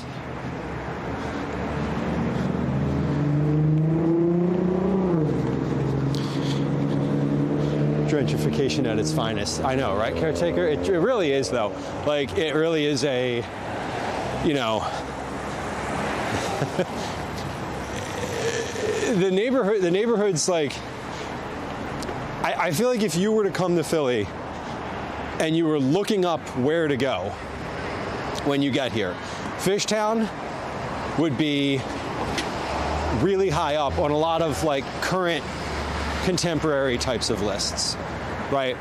Maybe not on like your biggest tourist list. Those are all like Old City, the Art Museum, Schuylkill River Trail, like that kind of thing. But Fishtown, if you're like looking up food and drink, for lack of a better term, would definitely come up on your list. And then when you get here and you're like driving around in Fishtown and you're like, where should I park? You know, if you make any number of turns and you drive for like 4-5 minutes maybe, you're like, oh shit. Oh shit. Period. And that's, I think a lot of cities are like that. It's sort of how it goes, you know what I mean?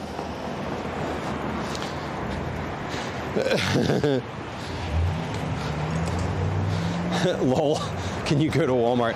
You know, I could walk to Walmart from here. There's a Walmart along Christopher Columbus Boulevard, which is not too far from here. That is as far east as you can get in the city without being in the river.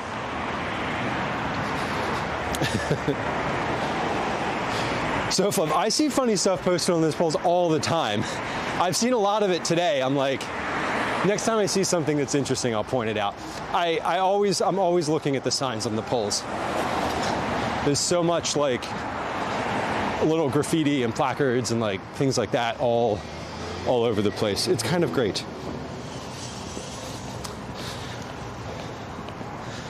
Yeah, Velos, it is interesting, like sort of wherever you go in the city. And we're also, Fishtown's interesting because it was for a long time and still, look at this pretty, hold on. We have a cat. Shh. Hi, my name is Spunky. I love hunting mice and people watching. Thank you for visiting me today. You were truly great pals. Meow, meow, meow. Sincerely, Spunky Punky. Spunky, look at this kitty. Big yawn. Baby. That's a cute cat. Oh, we got the ears back. We got a little bit of like what's going on here. What a cute one. Hi, Spunky. That's a cute cat. What was I saying? I forgot. Oh, Fishtown has been a residential area for a long time, and it's like old school Philadelphian people, sort of like, Fishtown is a lot of these like really small blocks, like, you know, row homes on row homes, people who've lived here for decades. The resistance to it being popular has been pretty real, in the sense of like, you know, people who've lived here for a long time, who've like multi-generational families who live here, are just like, okay, what are all these fancy cocktail bars doing in my neighborhood now? Like, why is this here? Why did my housing insurance go up? Why did my city taxes go up? You know, that kind of real world impact.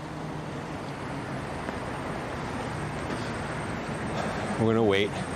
We got a crossing guard here, so we're gonna wait here. Eventually we're gonna turn right, so we should probably cross the street, but we're not quite there yet.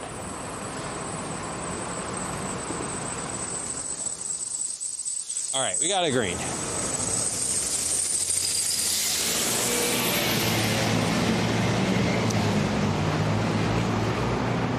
Y'all, I don't like jaywalking in front of crossing guards because I think I'm gonna get yelled at. I'm like,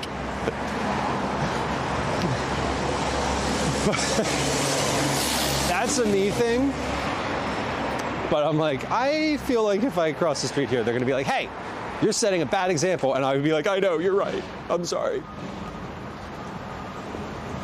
It's true. Okay, I'm gonna consult the map again because I forget what street it was that I was supposed to turn on. I think it was Burke Street. And we're coming up, yeah, East Burke Street.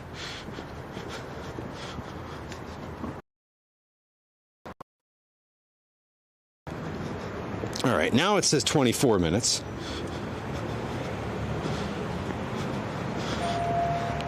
So, as mentioned earlier, the Google Maps walking times are a little bit off from reality. Just a touch off from reality.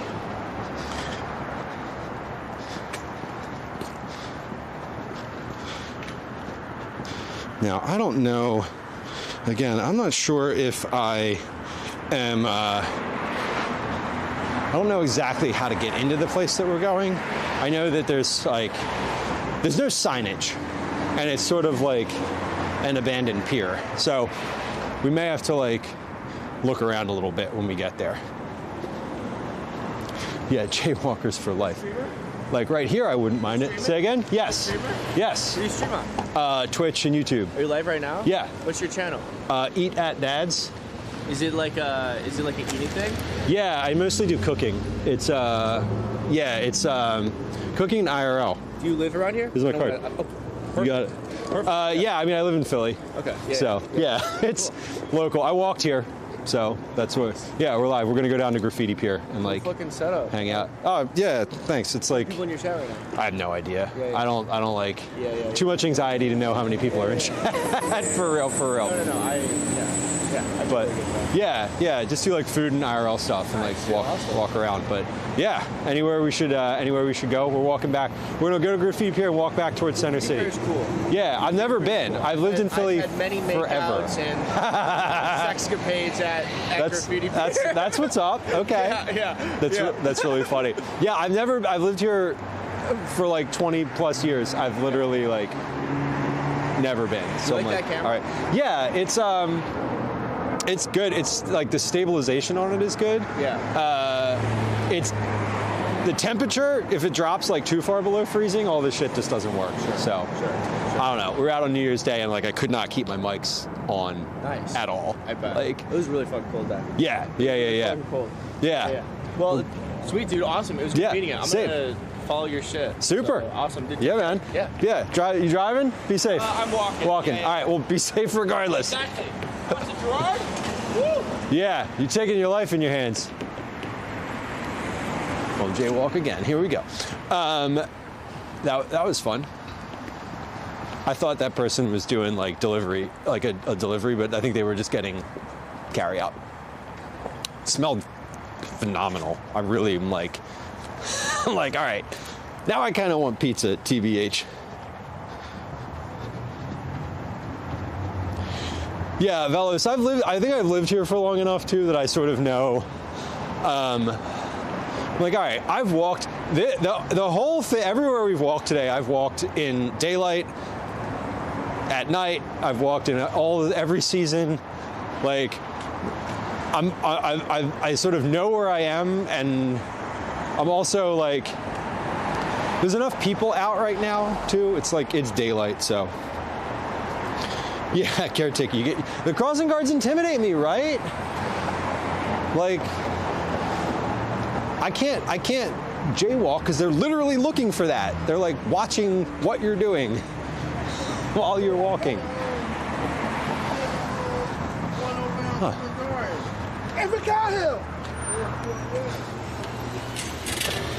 Okay. Yeah, maybe we'll get a show today. Maybe. Yeah, and Bella, it's sort of like exactly how you would understand like where you shouldn't be, or where you wouldn't feel comfortable being. Okay, this is Burke Street. Yeah, let's go across again. We crossed Girard. I don't know why. Wait, why did we cross? Why did we cross Girard? Oh, we crossed Girard. Oh, we crossed Girard because I thought that I needed to be on the other side of Girard. Okay, right. Because I was wrong. We crossed Girard because I thought I was going somewhere. Because I was turned around. Whatever. We crossed again. Now it doesn't matter because we're back. Yeah, discovering the bad areas of town. Right, like when I was in university and my roommate came back and was like, yeah, I just got robbed at gunpoint at the Checkers at the end of the street. And I'm like, oh, cool. Like, maybe let's not go to the Checkers at 11 p.m. anymore. Maybe. Checkers is great though. Talking about fast food the other day. Checkers is pretty legit. Yeah, those people, the gas station folks are always like, oh my God.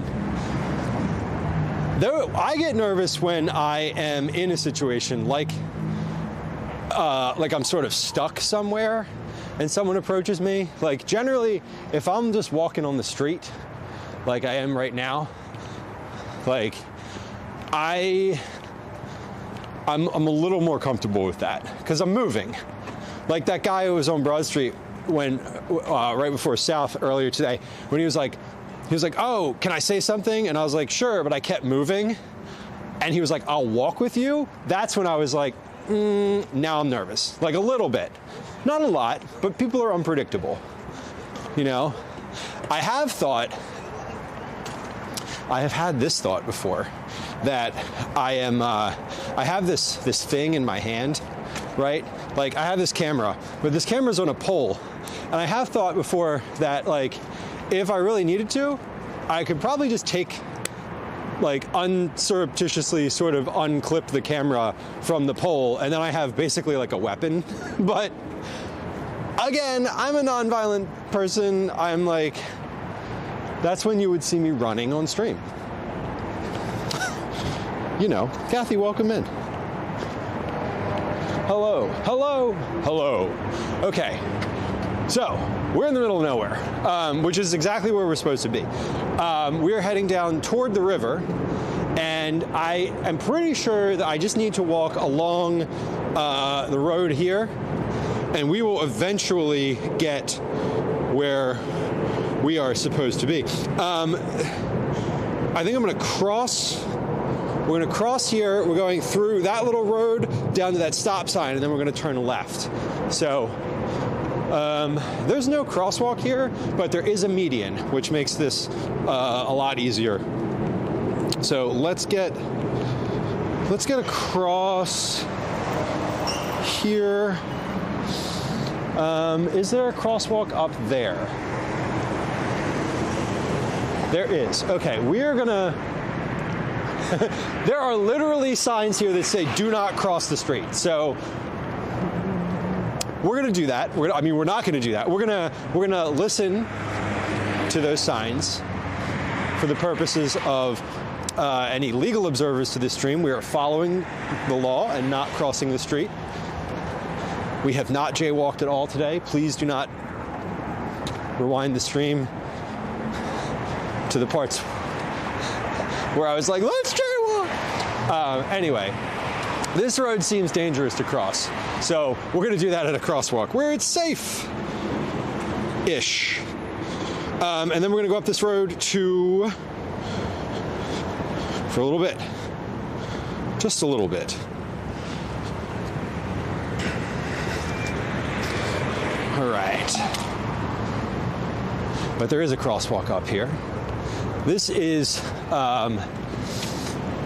we're in the Port Richmond neighborhood. This is again, just a different neighborhood of the city.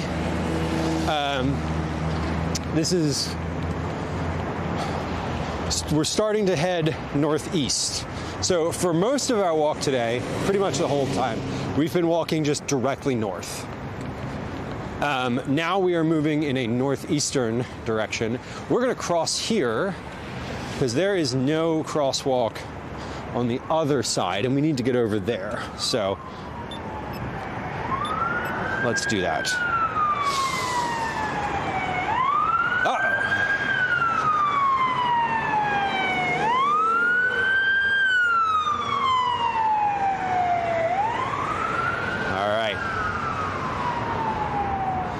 At some point, we're going to get a crosswalk signal. I did hit the arrow.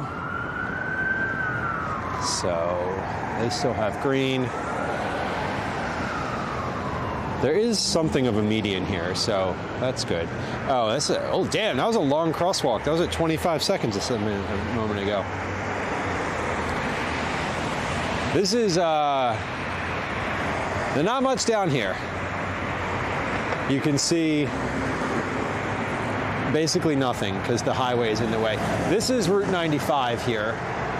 So this is the main north-south highway in the east coast of the U.S. is like right here behind us. It's that big bridge. Okay, those folks have a turn signal, so let's go birds. Guy was like, I want to be on TV. That was great. Okay, we should have a crosswalk signal here soon. Yeah, now we do. Okay, let's not die. Just kidding. Actually, I mean, I say that jokingly, but like seriously, let's watch for traffic. All right. Oh my God, this is a big ass street. This is like the largest. That street is larger than the friggin' highway. Good Lord. Okay, so let's go this way because we still have to go north and east. So we're going to walk along Richmond Street for just a little bit here. And then I think we're going to turn right here onto Diet Streets. No, one more. Okay. I'm just looking at the map. Like at this point, I'm sort of like, all right, we're just following. I'm navigating to where I think the entrance is on the map, and then hopefully that's actually where it is. Because I know it's a pier, so it's near the river. It's very close to the river. Well, they've just piled the snow in the crosswalk. That's perfect. That's very nice. All right, I'm gonna walk around that. Our options are walk around that way or walk into the street and, you know, go the safer route.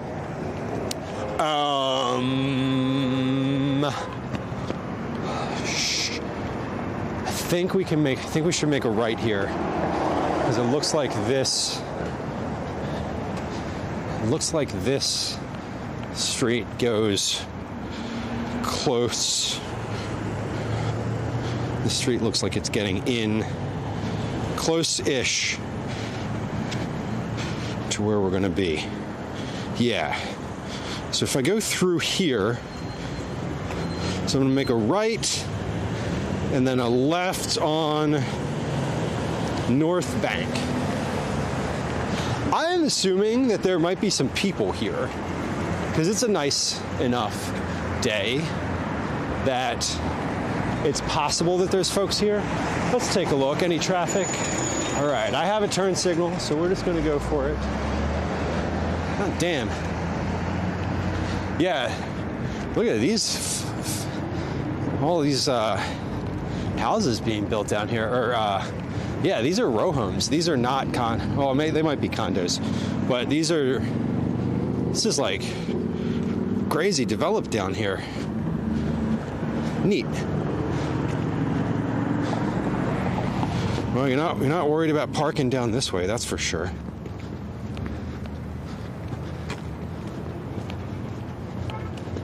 But yeah, we are way far away from Center City right now. You can see the skyline over there if I boost you up just a little bit. Those tall buildings. We started today a little ways on the other side of those buildings. So we've been walking now for about an hour and 40 minutes or so. It is quiet. It's very quiet. As soon as we left that road, it's funny because the highway, like the main highway in Philly is literally right there, but all the sound is like over there. Right now I can hear birds. There's gulls flying around. Jesus, look at this. This is all brand new. Like this place still has sod down. Why, you know, this place just has dead sod. Or actually, no, these are grasses. That's not sod. Wow. Interesting. All right.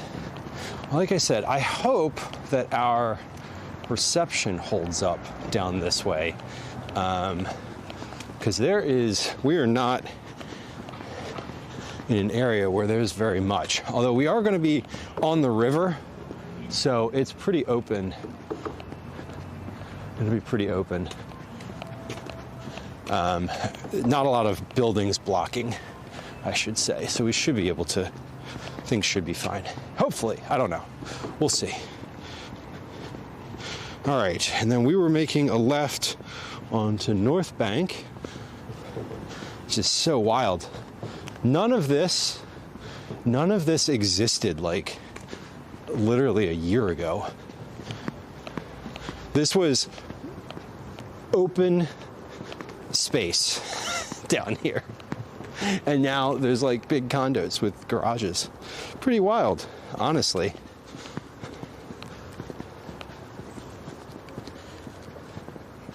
I say condos. I don't know. Maybe these are for sale. Who knows? Someone will know. Mary Todd, welcome in. Good to see you. Happy Thursday.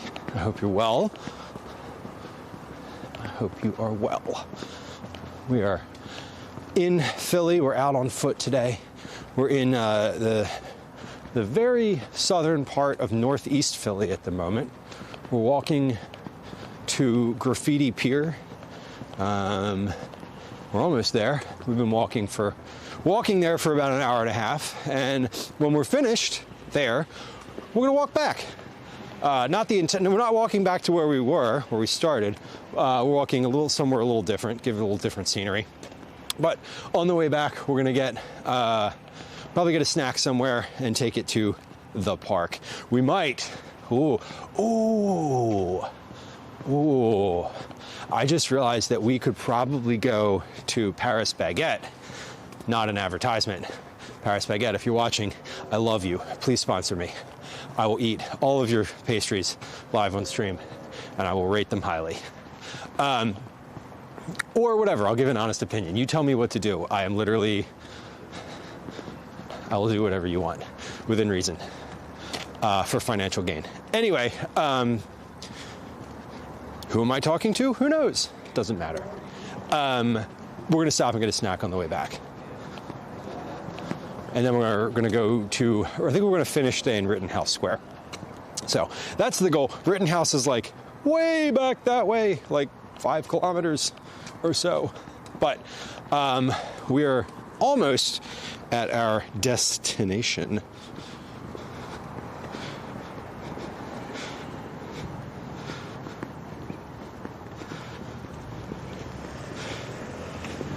Eating pretzels, Mary Todd, as a Philadelphia resident, I have to say that I hope you're eating soft pretzels. And if you're not, that's okay. And probably you're not, because mostly 90% of the time when people who are not living in Philadelphia say they're eating pretzels, they're not talking about Philadelphia soft pretzels. Anyway, pretzels sound great. Canada is playing right now. Go Canada. We're pro-Canadian here. We like Canada. We'll be in Canada pretty soon. I forget what date exactly we'll be in Canada. But we're gonna do a live stream, all-day live stream from Toronto on a Friday or a Saturday. Possibly a Sunday. I don't want to do it on a Sunday, but if it's like crappy weather on Friday and Saturday, then we'll do it on Sunday. Sunday I'd like to have as a day of rest, but we are going to be live from Canada, hopefully. The goal today was sort of feel comfortable with all of the IRL stuff again and make sure that it all felt good. And then we'll do another one of these before trying to do something live from a different country. Okay. Well, I see Graffiti Pier from where I am.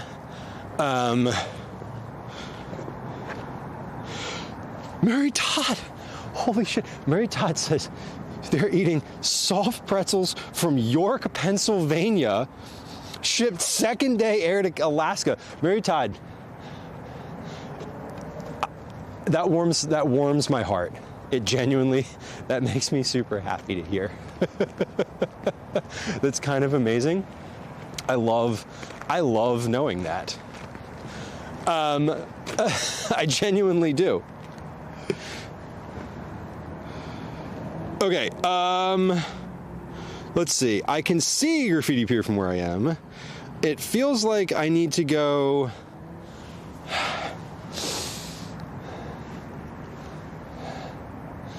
It feels like I need to go in either here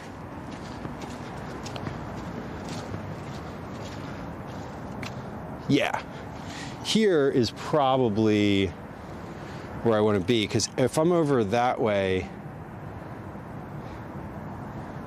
all right. Well, listen, I can see it from where I am, so we are in the right spot. Whether or not this is the right way to get in, I don't really know. But what I do know is I'm not going to get lost in the woods, because I can see the highway, I can see the water, I can see where I'm going. So we're not going to get lost if we go this way and this isn't the right direction. But this may not be the right direction. I don't know. We're about to find out. So there's 2 piers. There's this one. This little one that sort of jets out here. And then there is No, Louis Capaldi. Congrats on your fame by association.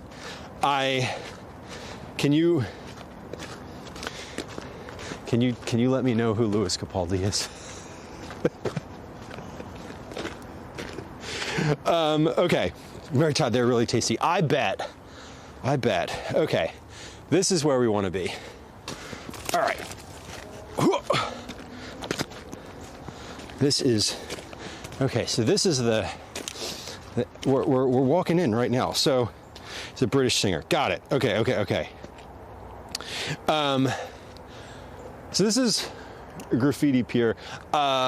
If there are people here who are like painting or doing any type of artwork, I'm not going to show them on camera. We're not going to like show their face because it's still, I don't know if this is like a legal gray area still, I think. This was a place where it used to be a literal like pier. I believe it was for coal. Conrail owns this, I think still.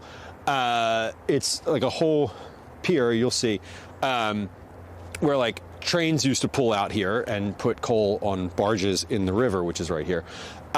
It stopped being used, I think, in the 90s, and it was like fully decommissioned. People started sort of hanging out here. There's a lot of like open surfaces, so it's a place where like people come to do graffiti, quite literally. For a long time, as I understand, and I'm not a Philly historian, I don't really know all the nuanced details of this. Maybe they're, maybe you can look them up online. I probably should have made a command for it. But basically, within the past decade, the city park commission or someone in the park system was like, hey, we should make this like an official park somehow. That's still in progress, so I'm not really sure what like the status of it is at the moment, but I do know that it used to be a thing where like, no one would tell you where it was, and you sort of had to ask around how to get there, and it was like a big secret, probably because it was illegal to like come in here. Anyway, we're gonna go in because I don't think it's legal. I don't think it's illegal now. If it is, sorry. Anyway, let's walk in. There should be some interesting stuff to look at in here, if nothing else. Cousin of Peter Capaldi, who played one of the iterations of Doctor Who. Okay.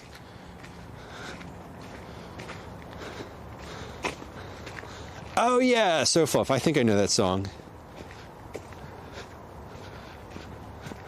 Got bail money. Mary Todd, do they take Visa? Who knows? This is cool though. This is the Delaware River also. So we're literally right on the river. Still pretty frozen. It's pretty muddy here. Glad I wore my boots.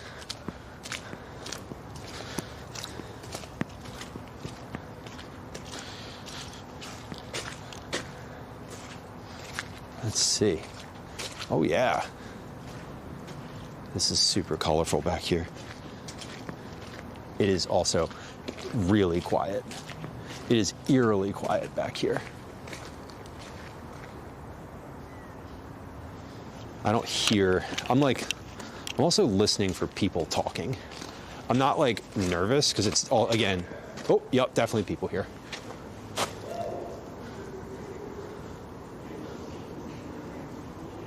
Taking some pictures.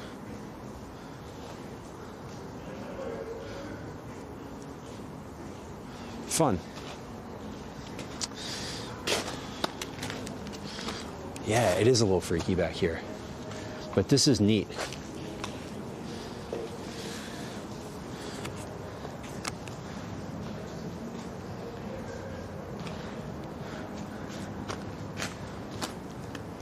Yeah, I hear music. Some people are back here just like hanging out, and I just want to like not.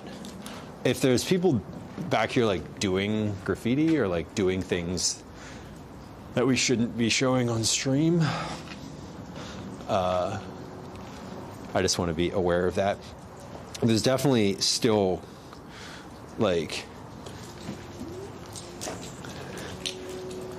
I mean, this is a like living art gallery back here. There's a lot of big stuff in this entry. Look at that Mr. T. Look at that Mr. T. I didn't even see that when we were walking in. That's super. Oh yeah, look at this one. I heart Pyrex. I mean, I do heart Pyrex. Watch your step. So Fluff, I know. I've got my Blundstones on today. These are new. I had my old ones for almost 6 years before they finally started to give out. They were getting to the point where they were no longer waterproof.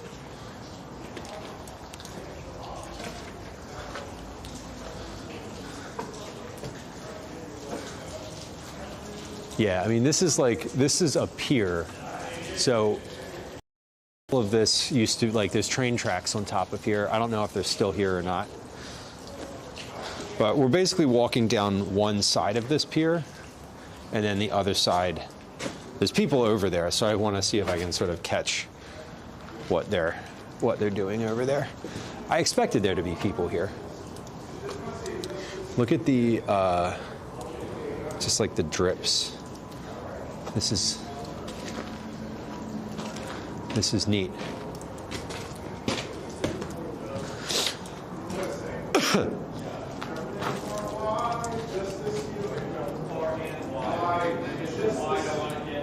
Oh, they're fine. I no longer. It's good. Hey, y'all. I think they're filming he's filming like a music video. Yep.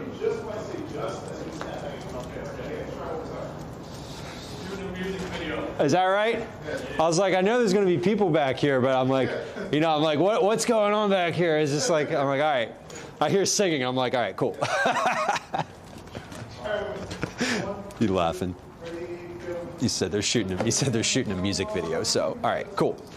We'll say hi to them again. Less anxious. $200, right? That's like my favorite little piece. I heart Pyrex. Oh, we got some Among Us characters. Here we go. Little Among Us friends. Man, every single place you look, there is something painted on here. Like, there is not an empty spot anywhere. That thing up there looks like it's from Nightmare Before Christmas.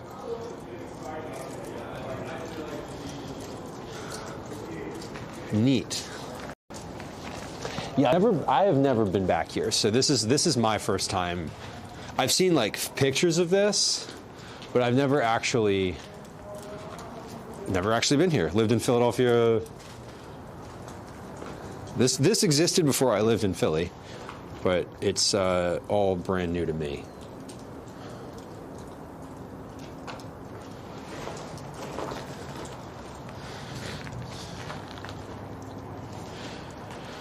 $200. The city doesn't touch this, so I think the city doesn't even own this. This is owned, at least. So this is my understanding, which could be completely inaccurate. So, like, disclaimer, I could be wrong, and maybe am.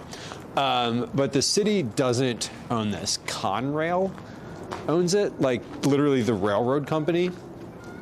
They own this pier, like this whole thing. So we came in from over there, and we're now sort of making our way out along the pier.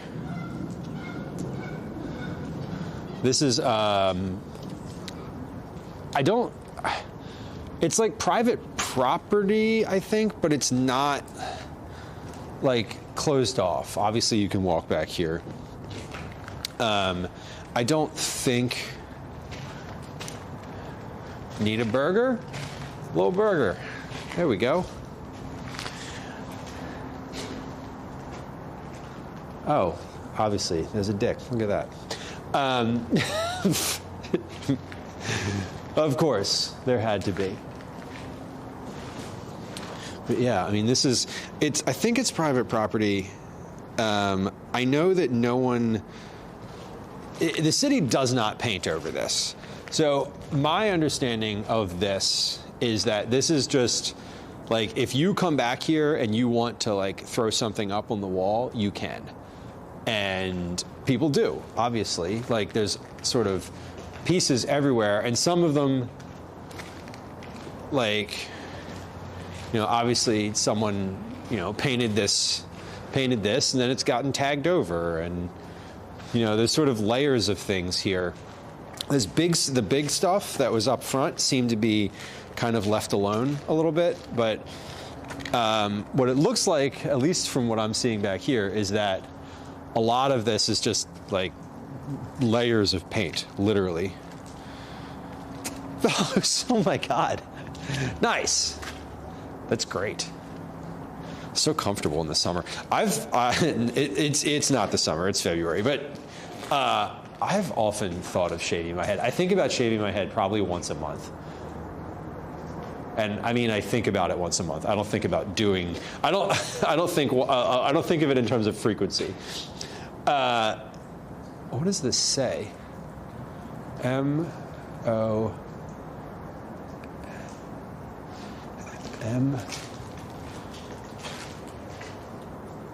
Monk.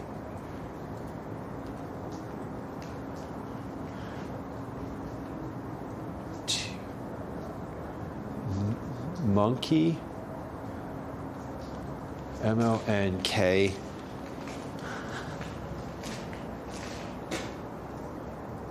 J-S-T-O-S-E-Y.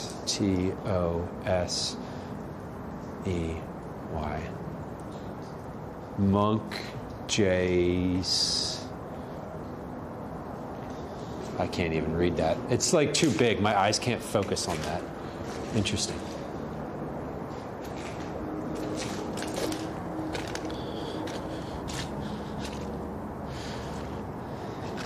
Yeah, not having hair is so nice. I get my hair cut very short, but it's still, you still have to like manage it.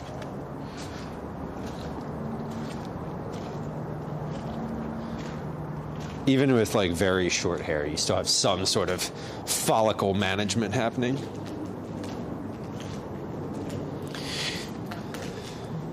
Liz, yeah, like Kanara's mohawk.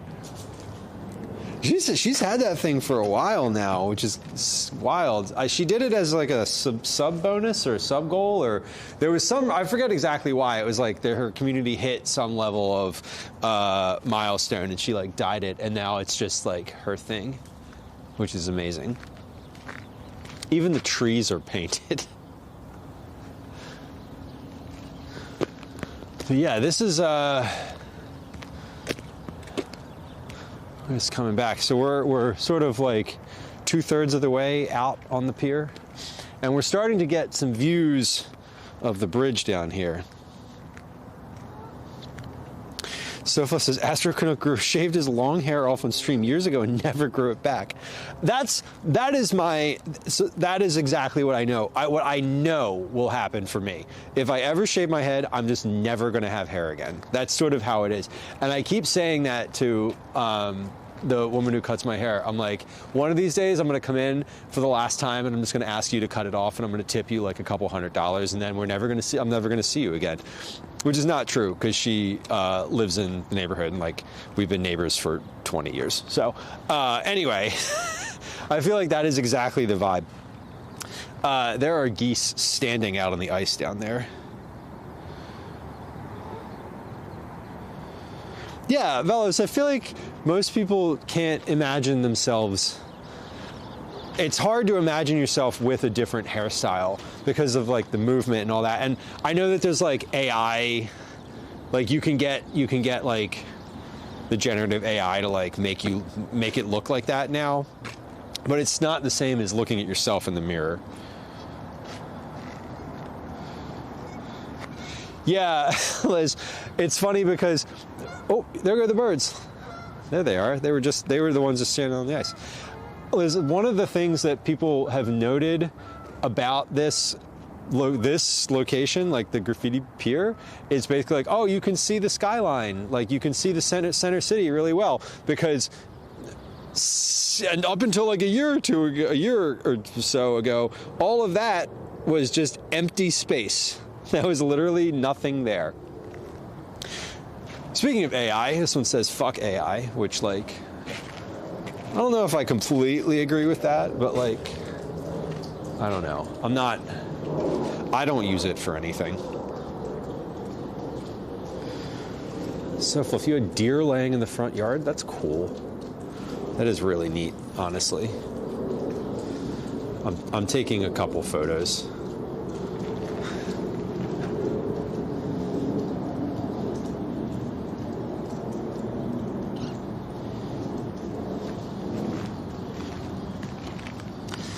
This is really fascinating back here. I'm sort of annoyed at myself that I haven't come here before, because I've definitely known about this place forever. They pooped on it before they left. The deer definitely do that. What kind of deer? Do you have like white-tailed deer? White-tailed deer are such an issue in Pennsylvania. You're basically allowed to hunt them like at any time. Like anytime you want to kill a deer, like just go for it. There's like, I don't even know if there's a limit.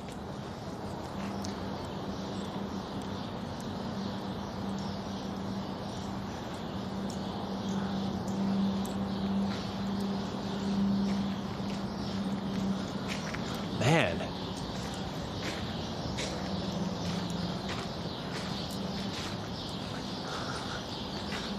That one's cute. Simple. Or whitetail, okay. Yeah, I don't, the signal seems to be holding up. This seems like a CSI Law and Order episode. Yeah, it definitely does. It definitely does. And I'm a little, I'm not anxious to be here.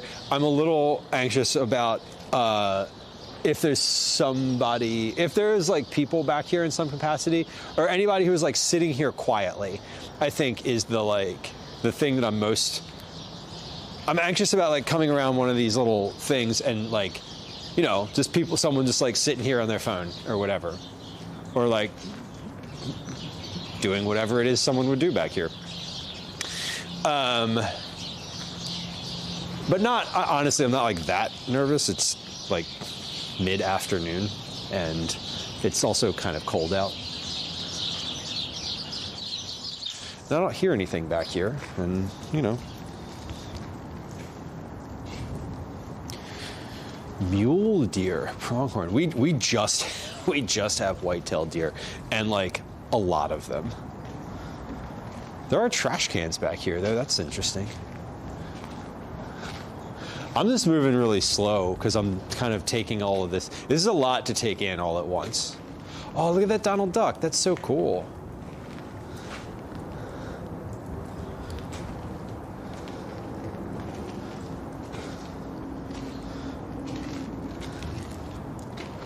Yeah, like these are just, you know, someone painted this one over top of what was under it, and then it's gotten tagged and another thing on top, and eventually it'll all just disappear. But I think this is all privately owned, and no one comes back here to paint over it, that's for sure. I mean, the only painting that happens back here is graffiti. But obviously, you can tell why it's called Graffiti Pier. Even the bollards are painted. Yeah, Liz, I think you're right. Like, these houses don't have much to look at, honestly. And they aren't much to look at themselves. Just, it's fascinating because it's just like housing in Philly is, they're like, well, there's a giant patch of land. Oh, there's a little swing. Huh. Fun.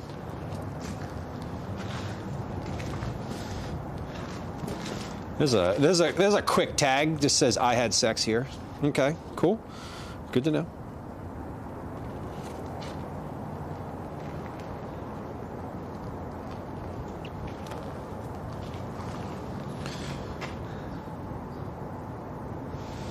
This is really this is an interesting view. Like the angles back here. It's wild because if you were back here and there wasn't any graffiti, it would seem just like so industrial. and sort of awful on another swing. But the graffiti makes it really colorful and look quite nice. No, I guess this is the end of the pier. I know part of this pier collapsed recently, like a year, maybe 2 years ago. I think it was 2024. But I think it was probably this part right here where it looks like there used to be pier and there isn't anymore. There's still some ice in the river. What if they had sex in the swing? What if? What if? Wildcrats vibes. Yeah, we're out at the very end of the pier. What is that across? I mean, I know what that is. I'm gonna look at the map and like see what it is that's across from me right here. Petty Island. So that's an island. That's New Jersey. Is this a park of some kind? Interesting. I can see a like an overview. Like this is like a bird watching thing. Man. Y'all, it is fucking cold out. It is cold right out here. Yeah, you can see the skyline from right here. There we go. That's a good view. That is a good view. Fellas, it is a lot. It is really quiet out here. I can still hear the highway. And you can see the highway too. If you look back, like there's billboards over there. Those billboards are on the highway. I don't know how clear that'll be on the stream itself, but like I can hear the highway, but I can't. That's it. There's just like a background hum of traffic.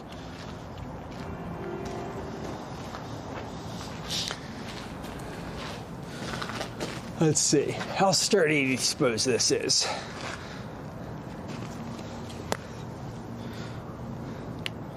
Pretty sturdy. Oh, there's a duck out there. Cute duck. It is definitely cold here. It feels frigid. And there is ice floating in the river. Yay. Liz, it is in order.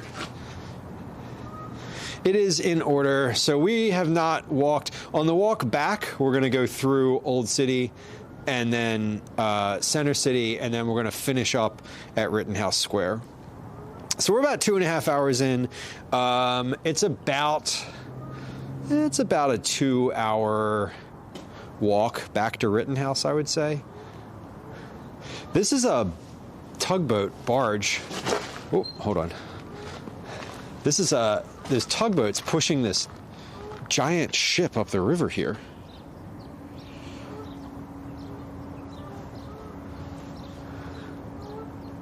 Like that is moving. That thing down there is moving. Can I zoom in on that? Hold on. Is that moving? That is moving.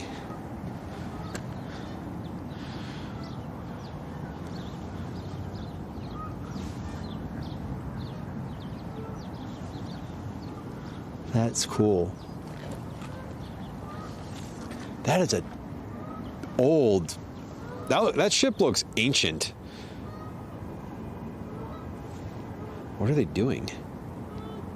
Where are they taking it? I have so many questions.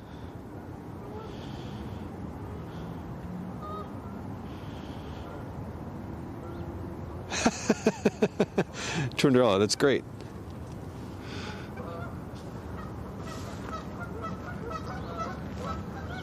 I hear birds. I thought at first that ship was just like sitting there docked, but no, that's a tugboat like hauling that big old thing up the river. What up, bird? Lots of birds. Birds and icebergs.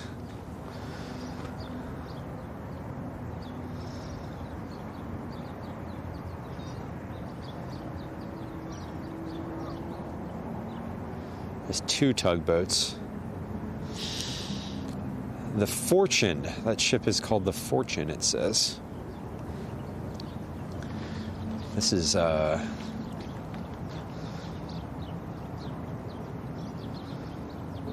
going somewhere.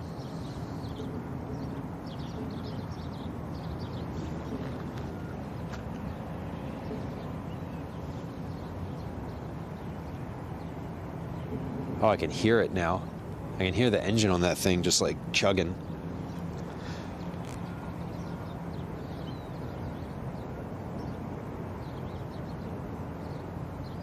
Very cool. There's people on the bridge of the big ship. You can see little dot. I can see little dots up there walking around.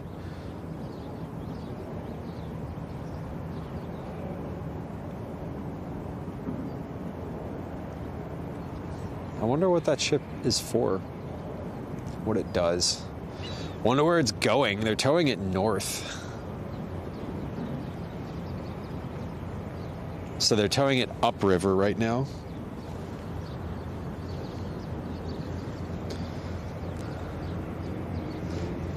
I'm gonna do the like toot toot thing and see if we can get him to toot the horn. Probably not. They're probably not even looking over here. They're moving quick though. That was quite the speed.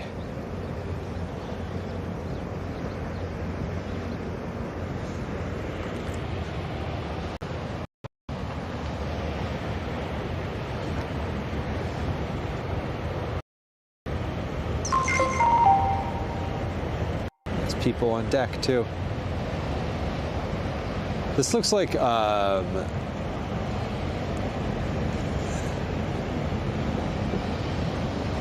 some sort of oil or gas ship. I'm wondering if they're going up to that refinery up there, because there's other big ships up that way. I'm guessing that's probably true, because this is they're probably just towing them up the channel. Okay, well, fascinating. Yeah, tooting the horn is probably going to be confusing. Yeah, they're not even looking at me. They don't give a shit what's happening over here. They don't care at all.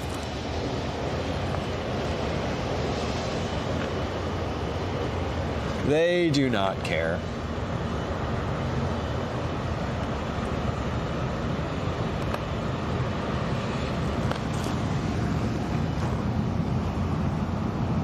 It is pretty fascinating, though.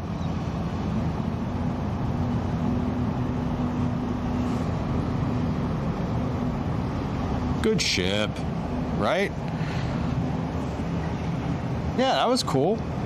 I don't think I've ever seen tugboats like going up the river here like this. I've definitely never seen a big ship like being tugged northbound or upriver here, northeasterly.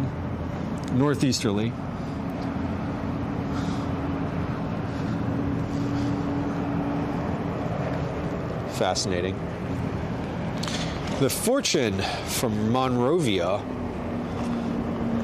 Neat. Well, let's hold on. We're zoomed in, aren't we? Yeah. Let's zoom back to normal one-time zoom. Okay. Cool. Carly, welcome in. Did I say hi to you already? I might have. I don't know. We'll see.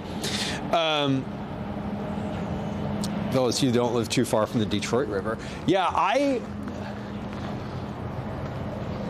I don't hang out by the river down here all that much, and it's like I just don't see a lot. Like I've seen like small ships and like duck boats and stuff hanging out, but I've never seen just like tugboats escorting like a big old ship upriver.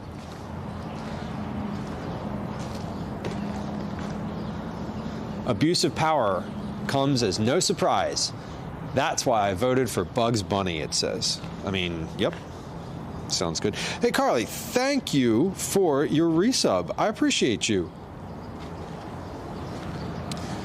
Thank you for being a subscriber. Thanks for supporting the channel, supporting the cooking and the walking around. I appreciate you.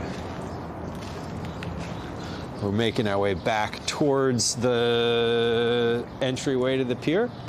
And when we walk back towards Center City from here, we're going to take a little different route than we took coming in, just so we can see some different stuff. I don't know what route exactly we're going to take, but I know we're going to make our way into Old City. So maybe, yeah, we'll just take a different route. Again, I don't know which way we're going. I didn't plan out exactly where. I just know I can walk from here to back through the city. A cruise ship out of Philly. Oh, they're going to need some tugboats. A cruise ship is magnitudes larger than what we just saw, for sure. That thing was small compared to the cruise ships I've seen. I don't think I've ever seen a cruise ship in Philly. But again, I'm not like a cruise ship watcher. Oh, there's a Roadrunner up there. Okay, that's cool. Neat. Oh, there's the Coyote, and then there's the Roadrunner, both up top there. That's funny. Yeah, everywhere you look here, there's something. There's something to see. Some sort of creative little piece. And there's just a ton of like tags back here too. I should have brought some spray paint.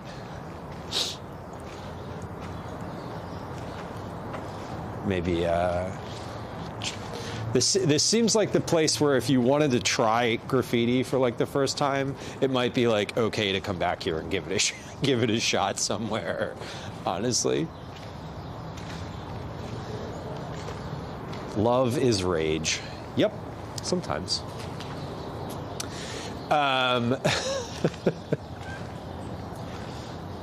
Although, it's an interesting way of looking at it, I suppose. We're back out to this midsection here. So if I've enjoyed the library. That does sound like terrible weather to have a week off of school. A week off of school is when you're supposed to be like having good weather and like being able to enjoy running around and like, you know, hanging out with friends inside is great. But after like day 5, it's like, all right, I'm fucking done with this. The Hog Island Terminal. Okay, so that's that way. That is definitely way farther down that way. They would not be coming up this far on the river. The airport is, we can't see any planes right now, but the airport is basically straight ahead if we wanted to look. Wow, I can see, I don't think this translates onto the stream, but I can see the tall ships down in Old City right now. They look really far away. Oh, golly. Beth, welcome in. We're down at Graffiti Pier, which I don't know. I don't know if there's a technical name for this pier other than Graffiti Pier, but I know it's marked on Google Maps now. It's funny. This is definitely a place that is now sort of like a tourist place. This used to really most certainly be like a hidden thing that like you know either you knew where it was or you never came here, or you had to like know. Now you can just follow Google Maps and it'll get you close enough to see the place.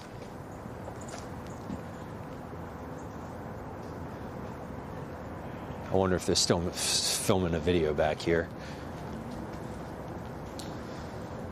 Maybe. There's an interesting looking Bugs Bunny. Now, where did this come from? There's just a piece of concrete on the ground over here. I'm like, all right, did this fall? This place is old, and it is, I will say, while the city doesn't, and Conrail doesn't like come back here and maintain this or like do anything with it, I also think they probably, I mean, I bet they come and inspect it regularly. I don't want to say inspect it. Like, I wonder what their frequency of coming back and just checking to see the like structural integrity back here is. I'm kind of, honestly, I have no idea. I'm genuinely curious.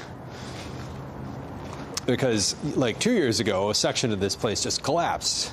I was like, well, we're done existing. Goodbye. Wow. Neat. This is all very cool back here, and I am definitely going to come back here. We'll probably end up back here and stream at some point. It's very out of the way. There's another I Heart Pyrex tag right there. I was going to look for it on the way back the first time, but I'm definitely going to take a picture of that now because that is just kind of funny. I'm certainly going to bring folks here, folks that visit in the city and enjoy sort of walking around and just looking at stuff. This is somewhere that I will enthusiastically bring somebody.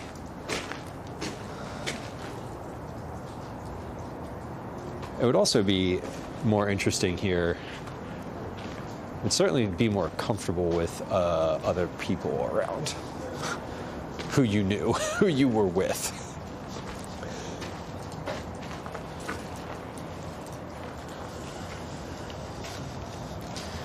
This is very, very neat back here, though. Really unique. Persephone, welcome.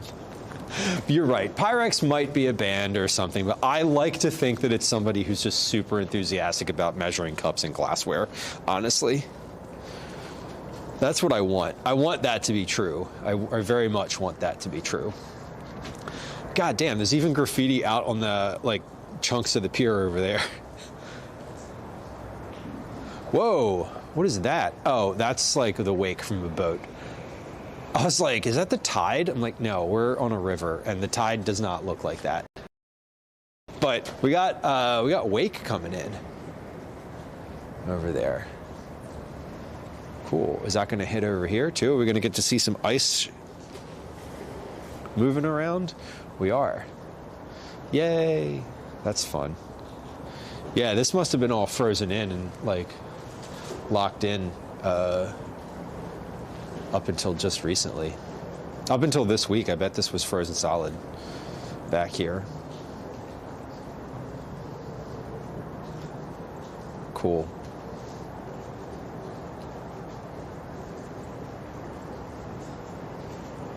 Oh, that's fun. Normally, wake would not be this exciting, but it's kind of fun to see it move the ice around. Kathy's like, I'm going to ruin it for you. There's a band. They're from New York. Fuck it. They're not even from Philly. Come on. Come on. I'm glad that I know that now. That is actually... I probably would have looked that up myself. That's really funny.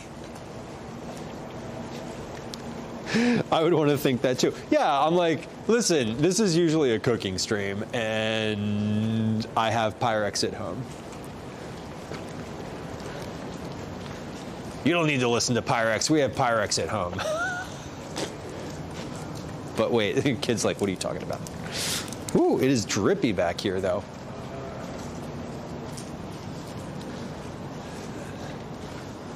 I don't want to be in the background of their music video, or rather, I don't want to ruin like any shots that they're getting.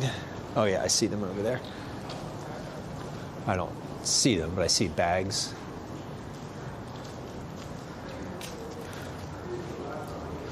Man, this is super super colorful back here. Really, really neat, honestly. It's really rare for me to go somewhere in Philly that I like haven't seen before that like is genuinely super unique. And this is one of those days. I am exactly who I think I am. You know what? I love that. That's kind of cool. That's kind of cool.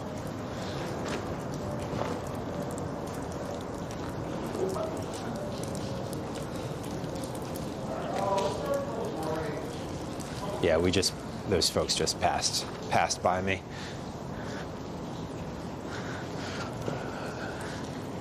Yeah, there's only 2 people here, along with myself.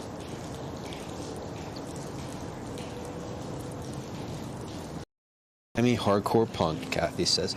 You know what? That's funny, because that's exactly what. Right now. Is that right? Yeah. Now, I'll probably, you know what? If that's their vibe, I'll probably give them a listen at some point.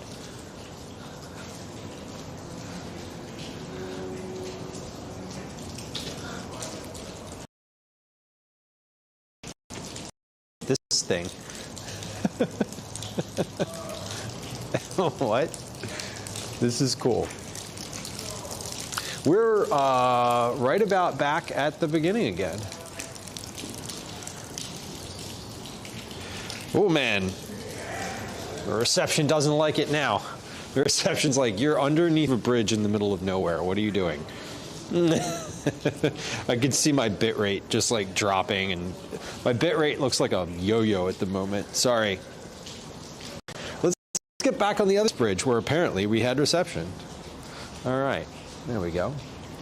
Let me take a real quick peek at my backpack at the encoder and just see if it's being weird. That was a lot of alerts all at once. Nope, the encoder looks fine. Okay, cool. Yeah, Persephone, there's a couple, I think I try to do that in general, sort of whether or not I'm here. Especially here, though, I know one of the things that I was reading about on a variety of different like blogs about like the history of the place, and sort of one of the things that I kept seeing was that like people who are back here like doing stuff, especially graffiti, which is still, I'm pretty sure it's like technically illegal or legally not allowed. They're like, hey, you know, if someone's back there doing graffiti, like don't take pictures of them, like don't like, you know, don't show them on camera, sort of leave them alone. But generally speaking, with stream, I don't like putting a camera at people unless they are sort of ask me about it. They're like, oh, are you streaming? And I'm like, oh, do you mind, you know? If it's people I'm just like passing on the street, I'm less concerned about that. That's more like, okay, you know, you're on the sidewalk, you're in public domain, it's fine. But like, there's circumstances like this where I sort of just want to, when I'm in here, or like when I go into a store, like I don't want to put the camera in like the store clerk's face and then be like, you're now on the internet, congratulations, like, and they didn't want that. I've gone in places. There's been a couple times where I've gone in places where they have been like, get out. So that does happen. We were doing a stream one time where we were looking at a variety of different like kitchen stores, and so this is the whole pier, just by the way. I'm sort of like, I took a walk to the other side of it. But I was in like a kitchen store. I walked into the store. The guy saw the camera and was just like, please leave, like get out. I was like, okay, like just left right away, you know. There's the ice cream shop, Franklin Fountain in Old City. I walked in there and the person was like, he was like, no video, like don't take, he was, they were basically like, don't take any video of the people. Like no video, no, like don't show me on, the person, I think that, I forget exactly what they said, but they were basically like, don't show me on camera, like don't show any of us on camera. Or I think they might have said like, ask us if you're gonna like, they're like, ask each individual store clerk if they want to be on camera. And I was like, I'm not going to do that, so we just won't show you. It's fine. So we do try to be respectful of people. That was Graffiti Pier. That was super cool. I have never been here, and I will come back here because that was very fun. I hope that was visually exciting. I'm sorry I don't know more about the history of the place. Maybe we'll look something up and we can talk about it on the stream next week. But that was really fascinating and fun, and I enjoyed seeing that for the first time because I've lived in Philadelphia since 2002 and have never been there. So that was really cool. Let's figure out how to get out of here. And then we're going to take a little bit of the same route back because there's really not too many ways to get back to like where I was. We're sort of in this corner on the other side of the highway and the main roads. The other side of we're on the other side of a large main road and a highway. So we have basically one way to get back. For about the next kilometer, things are going to look pretty similar, or at least we're going to be going through the same area. So my anxiety would be through the roof. Yeah, I'm not going to lie that I was a little nervous walking back there. Not nervous in the sense of I was a little uncertain. And I think for me, there's a difference between like I'm scared and anxious to be somewhere, but like I've never been there before. I don't know what to expect. I don't know, and like you can't really see, there's no corners, or it's all corners. There's no clear lines of sight anywhere. So it is I was a little anxious sort of being back there alone, you know, like y'all, I don't feel alone, but functionally, I am alone in the sense of, you know, there's no other humans here. If you looked at me from afar, you'd be like, that person is alone.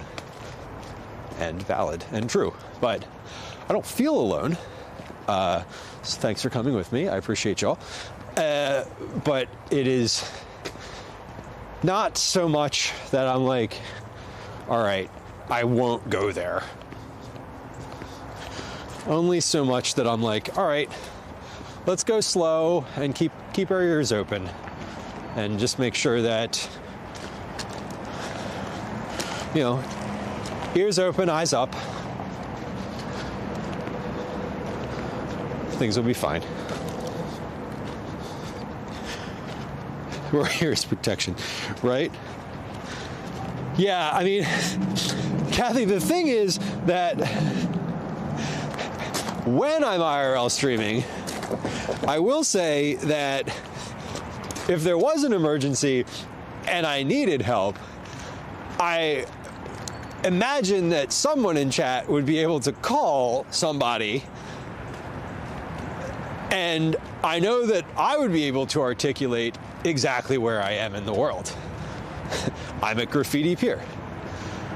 I'm at Cumberland and Richmond Street right now. And I am fine, and I'm fine, just FYI. I was very cold along that pier, because I've been moving all day today, and I stopped walking at my pace, and it got cold over there on the water. That crazy man is talking to himself. That happens. I definitely get people who look at me and they're like, what's going on? Why is this person talking?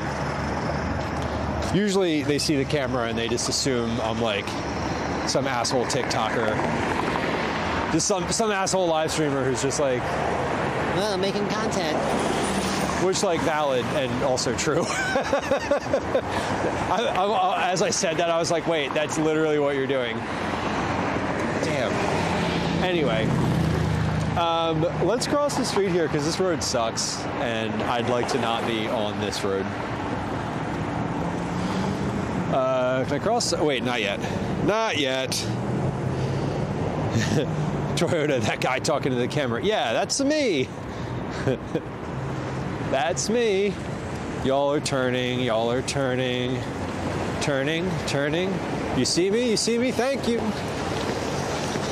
All right. We do what we tell Calvin, which is, if you are crossing a street, you must, Salmon Street, sorry, talking out loud, you must make eye contact with the driver. They're not going to see, if you don't make eye contact with the person driving the car, assume that they don't see you. That's the rule. Especially now where it's like, you know, everybody's just on their phone all the time while they're driving, while the car is moving. They're just like, you know, looking at whatever.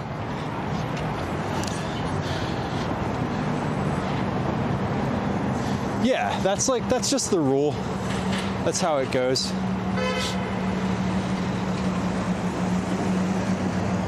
I don't, whoop. Yeah, that person definitely not looking. Definitely not looking. Okay, I'm gonna pop this map out and just make sure. I know what direction I'm going. I am going toward the city. That's the goal. So we want to get, let's see. We want to get,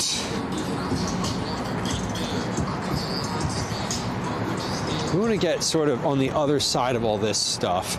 So I think I need to go right, and then I should be able to get around here. This is a weird intersection. Well, there's a Starbucks, so shit. I know we are at least somewhere. I know we're at least somewhere where people drive through regularly. Oh, there's a Planet Fitness. Great. We should go work out. And just like that, I'm in the parking lot of a Pep Boys somehow. Oh, this is Aramingo. Okay, I know where I am. I knew where I was before. I just wasn't sure what intersection I was sort of landing on.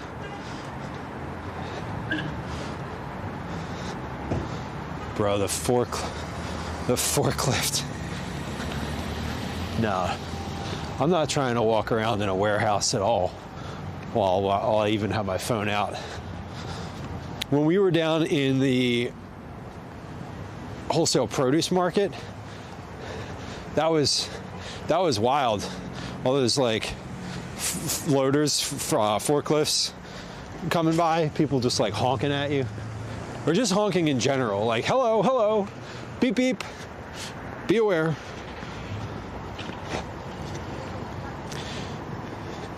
Yeah, Velas, people definitely don't look for pedestrians or motorcycles, Persephone. Point taken. It's a couple of weeks ago, the last time it was above freezing, I was riding my scooter, a little motor scooter, down through the Rittenhouse area, and someone ran me off the road, like not even intentionally. They were like merging onto, they were just changing lanes, and quite literally I had to pull up onto the sidewalk to not get hit. There's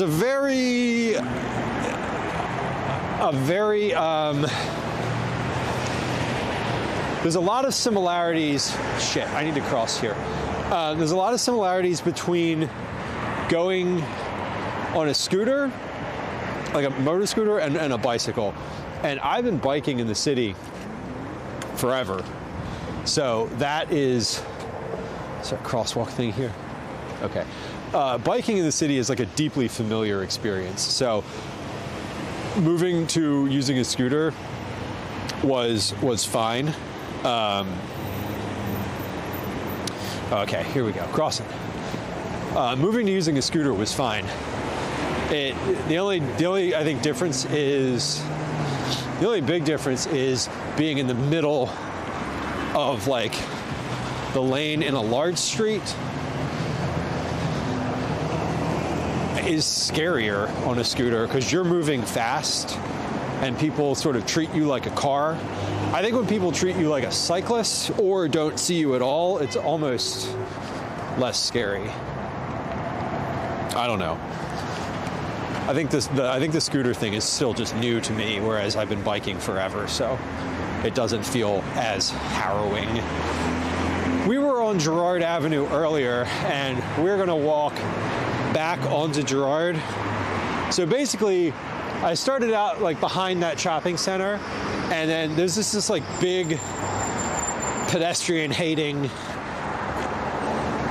pile of highway in the middle here, and we had to sort of walk around that. But we're gonna get back toward the smaller streets, back into the city, and then we'll be back on our way into Center City. Yeah, Avo, you gotta watch out. I mean, you really do. There's no, like, if you're on a bike or you're on a scooter, like, you are basically invisible. And I think you just have to assume that nobody sees you. Like, you just can't, just like a pedestrian, you can't assume that someone is going to see you. Like I tell this to Calvin all the time. You have to take the scenic route. Okay, I like that. That's a cute little sign. I'm gonna take a picture of that. Yay. I always just tell my son, who's 10 and is like learning how to walk in the city, that you have to just make eye contact. If you don't make eye contact, they don't see you because they're not looking at you. That's all. Like, just assume that if you can't see their eyes, they haven't seen your whole body. Right? That was a nice little positive sign. I'd like to see that. We are back in the Fishtown area. We're right on the cusp between Port Richmond and Fishtown right now. I don't actually know what neighborhood we were in technically, but we are in between. We're going into Fishtown again.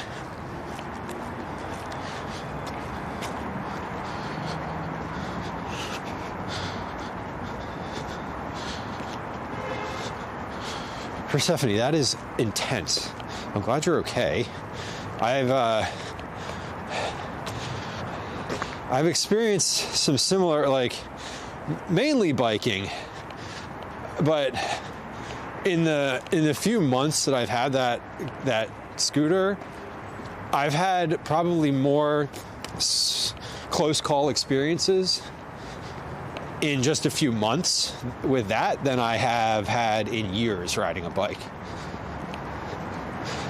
That also reminds me, I owe you all a bike ride because we had a September promotion. I was going to say the word promo and then I just kept going, so that felt awkward. We had a September promotion that was for a bike ride that I didn't get in the fall. I was thinking about doing it today, but then I was like, too windy. Not windy like as in it's windy out, but like riding a bike would be very windy today. So I thought about it and opted to put that one off for a little longer, but I haven't forgotten about it. I still have a bike ride in the queue to do, which we will do. Not today, obviously. but we'll see at some point soon. I'm not sure when. Yo, someone look behind right now. All right, students. It must be end of school time. Yeah, 15:36. So it is school let out time.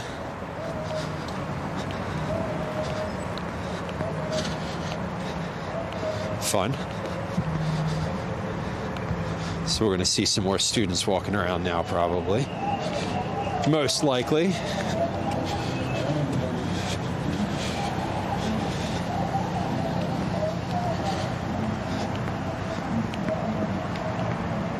Yeah, the springtime, biking in the spring is probably the most treacherous because people haven't been out as much. And so when everybody like finally gets out into back onto the road again, both bikers and drivers, it gets bad. Because like people forget how to bike in the city, and then drivers forget that bikers exist. So that's there's like two things that happen that are both bad.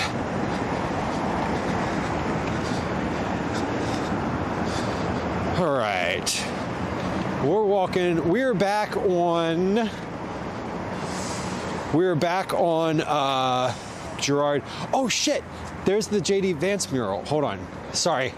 And it's not a good one. It's a funny one. We're gonna go look at it because it's really funny. I forgot that this was down here, and I haven't actually seen this before. This is great, y'all. presented with comment.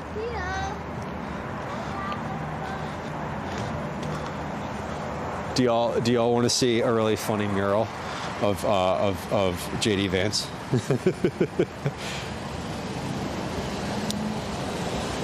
We're gonna cross and jaywalk in the middle of the street so I can show you this shit. This is great. Look at this fucking idiot.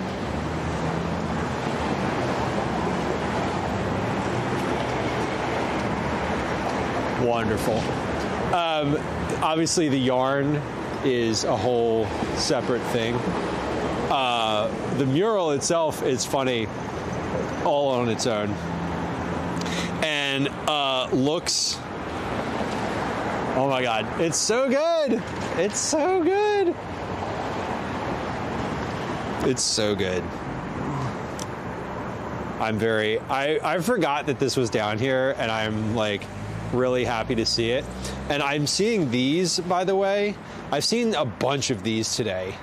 I haven't mentioned them or like called them out, but it's really funny that this voter registration info booth is like right next to this. I've seen lots of these. Primary elections. Not the general, just the primary. Love to see it. It is amazing. Ty, thank you for lurking. I appreciate you. Yeah, that's a good mural. I kind of love that, honestly.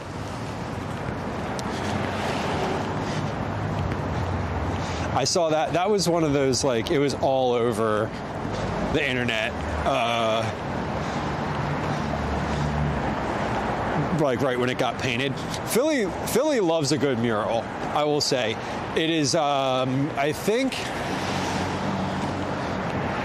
there's some fact, I don't know if I'm going to state this correctly, but there's some sort of fact that like Philly has more murals per capita than any other city in the country.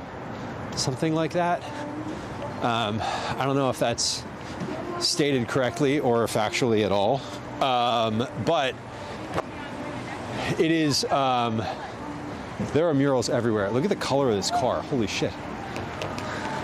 Kind of amazing, honestly.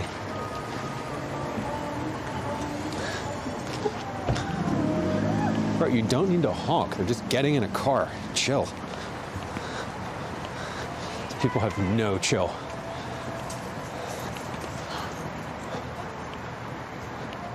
All right. We are back in the Fishtown neighborhood.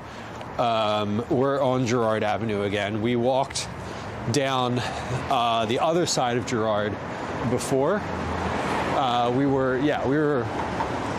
on the other side of Girard previously. Now we're on the south side. So a little bit different scenery.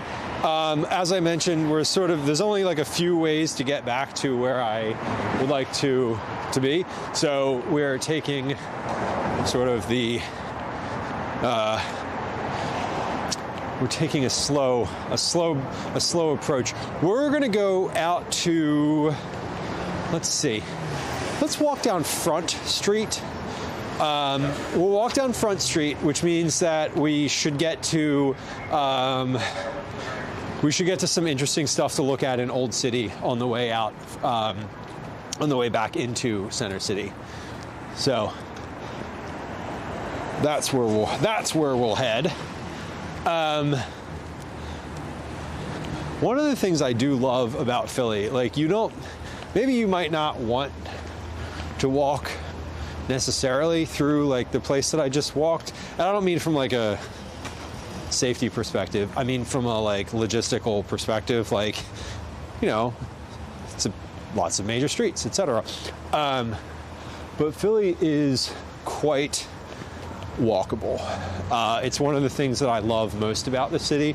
It is, for the most part, the Center City area, which we're almost back into, is a grid. It's laid out in a grid. Numbered streets run north to south. Named streets run east to west. If the numbers are going up, that means you're going west. If the numbers are going up, that means you're going on a numbered street. No, on a named street, that means you're going west. And then there's the numbered streets have like North 3rd Street and South 3rd Street. And if you're on North 3rd Street, you know that you're north of Market. And if you're on South 3rd Street, you know that you're south of Market. And so basically, from anywhere you are, from any intersection you are in the city, you can point pretty precisely to where you are, like on the map. Like it's real easy to find if you have like a paper map. If you have like a map on your phone, obviously you just hit location, but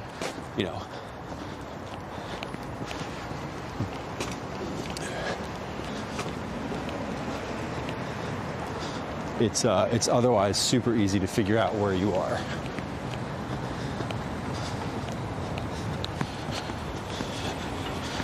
All right, but we're walking back up Girard Avenue. So this is the same street we were on going out to Graffiti Pier. We're heading back. We took Third Street down to Girard. We're gonna take Front Street on the way back. Front Street is basically First Street. But there's a few numbered streets that have names. Two. There's two. Front Street is basically First Street, and then Broad Street is 14th Street. Here we go, Philly TCG. What does TCG stand for? Someone knows. We have a dog in the window. Oh my God, look at this dog. Hello, bud. Hello, friend. Look at this sweet pup. Hi, sweetie. You are so pretty. You're so pretty. You're like a stuffy in the window. Baby. Breathing intensifies. What a pretty dog. What a nice place to be. Getting to look at all the people in the window. Yeah, bye, bud. Bye, friend. We love a dog. I love a shop animal. Any animal in the shop. Dog, cat, whatever. Doesn't matter.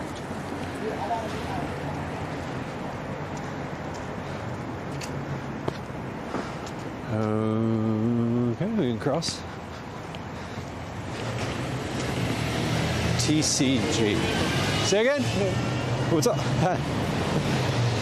I don't know. They said something to me, and I was like, say it again, and they didn't say anything again. He just nodded. So I was like, okay, bye. Okay, bye.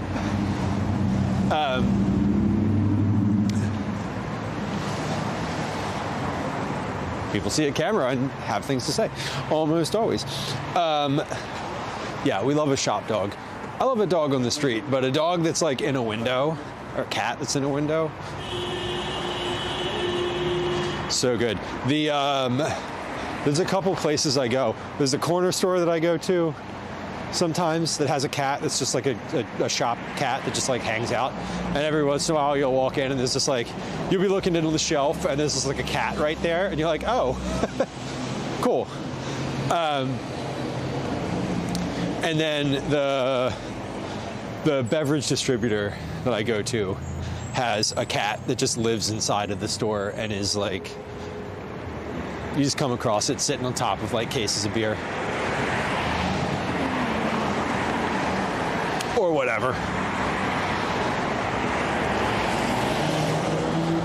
Give me animals, not humans, any day of the week, Persephone says. Yeah, animals just like love you for who you are, and I think that's great.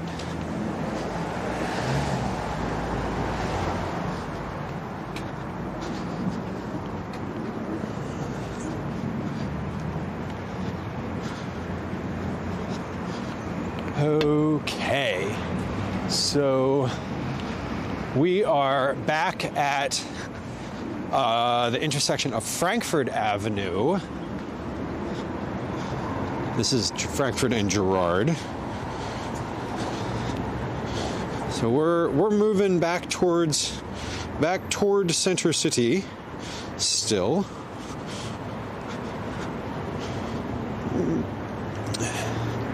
And we're going to take Girard here because I'm going to take Front Street. Or not Girard, sorry, we're going to take Frankfurt.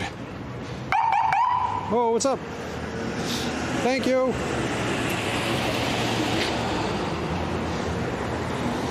Should we take Frankfurt? No, we're going to continue down Girard. Just a couple blocks further. We're going to wait for these folks to turn, even though I have the signal. Because the other thing is, if you have an intersection where cars are just turning right, and you can wait, just wait. Just wait, because otherwise you're going to block the flow. They're going to block the flow of traffic, and you know, there's little things that I think as a pedestrian. Like, I'm generally on the side of pedestrians and bikers over drivers, like, almost always. But I think there's little things as a pedestrian you can do to make yourself, I don't know, safer. Like, not crossing when cars are turning on red if you don't have to, or turning on green if you don't have to, just wait. Now, if you lose the signal and they're still turning, then maybe go, you know, then maybe take your right of way. But otherwise, like that situation right there, just let them go. And then I'll just go when they're done. I still have the green. Don't worry about it. All right. So we're moving through. We're gonna take a left. I think this is Front Street. Oh, I smell weed. First of the day. First of the day. Yeah, this is Front Street. Okay, so we're gonna head down this direction, I'm going to walk onto the tracks here for a little bit. This street, I know it doesn't look like it, is going to take us all the way down into Old City. Trading card games, Persephone. Yes, thank you. I was looking at all the games and I'm like, I couldn't figure it out, but yeah, you're right. Yeah, definitely, because there's a lot of like Pokemon and card stuff.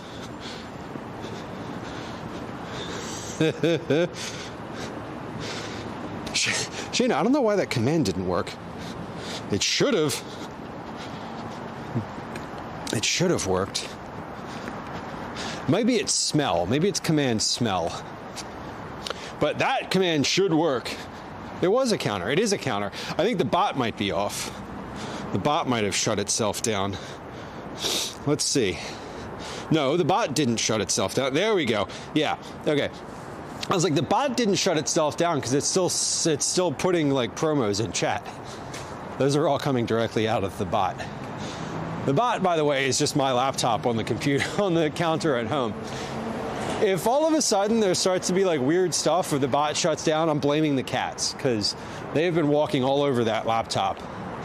And there's things moving on the screen, so they're probably all sitting on the counter watching it at home right now.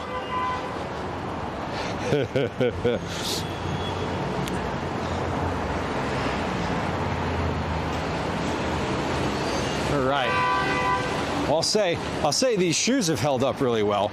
Not that I expected them to like fall apart, but the first time I broke in a pair of Blundstones, my feet hurt for like they took like weeks to break in, but I'd never worn them before, and now having worn them for a long time, the new ones just feel great. They feel exactly like I expected them to feel after walking as much as I was or have today.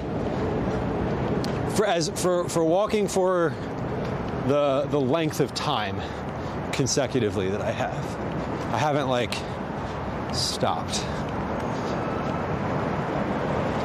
Y'all, I was looking back at my pedometer and I realized that the New Year's Day stream that I did this year was the second most. God damn. This is the I was going to say the T. That's not correct. This is the train. In this area it's called the L. In the rest of the city it's the subway. It's elevated here, but that's the blue line, the Market Frankfurt line. Anyway, this year, New Year's Day, was the second most amount of steps I've taken in any day, in any single day, since I started having a pedometer. Which is nuts to me, because I feel like there's been plenty of days where I've been hiking for what felt like forever, but apparently not. So that's fun. And it was only the second most. It only missed being the most by like 3,000 steps, which like at that point is not all that much. I know. Well, the cats have an obsession with all the things on the counter. Basically anything that's not like nailed down, tied down, glued down, or attached in some capacity, they have a deep, relentless interest in these days, which is understandable and also super annoying. But not so annoying that it makes you like angry. It's annoying when I come home and there's like pens all over the floor. Like they knock over like the pencil case, the pencil holder. The thing that holds my pens and my like tasting spoons on the counter, they consistently just knock that over. Yeah, fellas, this is, I forget exactly what this is. It is from, let's see. it just says armband on it. Does this have a brand name? I think I got this. I don't actually know where I got this. I'm pretty sure I just ordered it from Amazon, honestly. I like it for streaming. I probably wouldn't use it for other things because streaming's really the only time when I want to be consistently looking at my phone. But yeah, it's what is it? This one I like because you can rotate it. Like I can have my phone like this, or I can rotate it and have it like that, or like that. So it's sort of like I have it in a weird position objectively, but when I like hold my arm, when I just like swing my arm up, I can see it. Oh my God. Yeah, cats, my cats knock everything off the counter. The thing is that there's 3 of them, and so you don't know who it is. But it's always Obi. It's like always Obi or Ash. They're the two that like get into the things.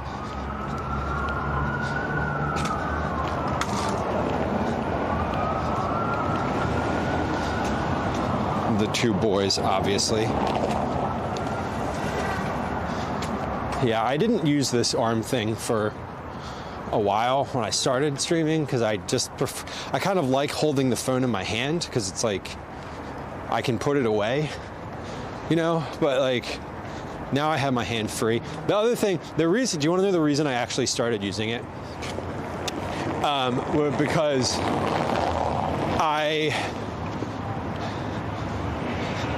I forget when she mentioned it, but Gwen, I think it was when I was out in West Philly, I was like live at some point, and I think Gwen was like, how come you always point with like your middle finger?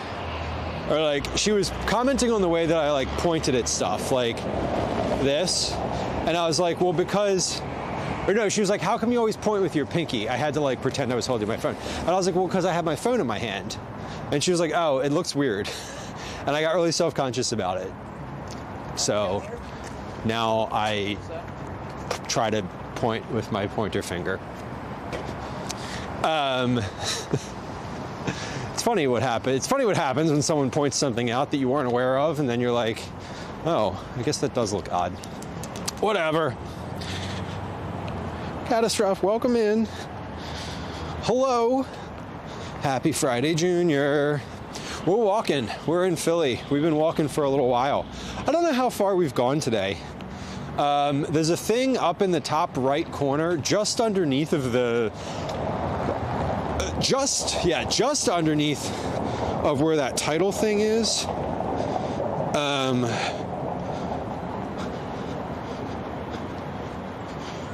That should say the number of kilometers that we've walked today. I could probably tell you the number of steps, but we've been walking. We're more than halfway finished with the walking that we're doing today. I do know that much. Pedometer says we've walked about 17,000 steps today, somewhere in there. I'd already walked a bunch this morning before I even started stream, so I'd hit my step goal for the day before stream started. 12, almost 13 kilometers. Amazing. So we're probably going to get to, well, not probably, we're definitely going to get to 15 before the day is finished. So we're coming back into Center City. We're still in, we're in Northern Liberties now. We moved out of Fishtown. We just went through Northern Liberties. I didn't mention it, but like, we did.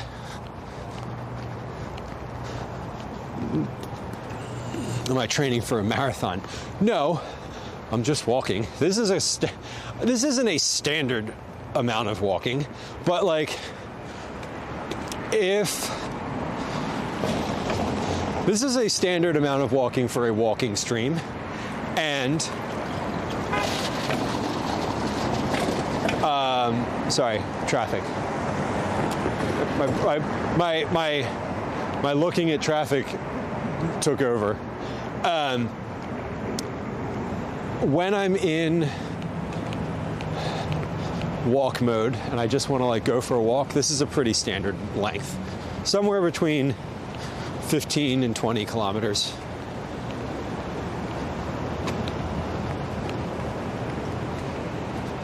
This will be good for tomorrow. This will be good for today.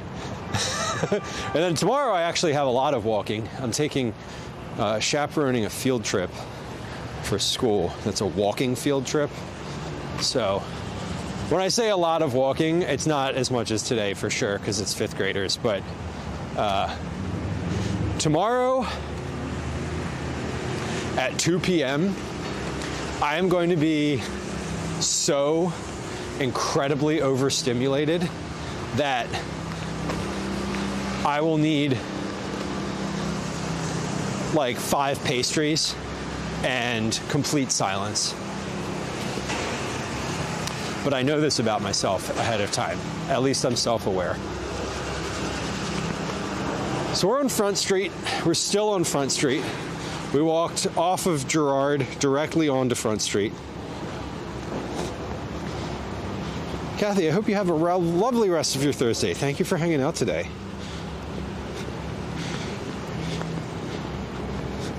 On a work day, Shayna, 23K. That's a hell of a walk for a work day. That's a good one.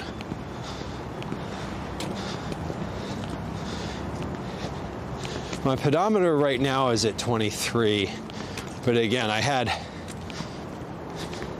had somewhere between 5 and 6K before stream.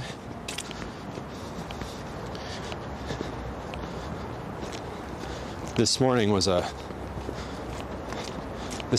awful in terms of like the bus stop and like getting Calvin to school.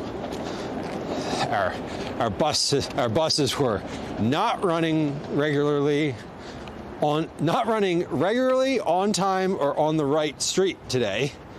And we had to figure all that out on the fly. Oh my God, Persephone, the zoo. I know. Oh my God. No, that's true.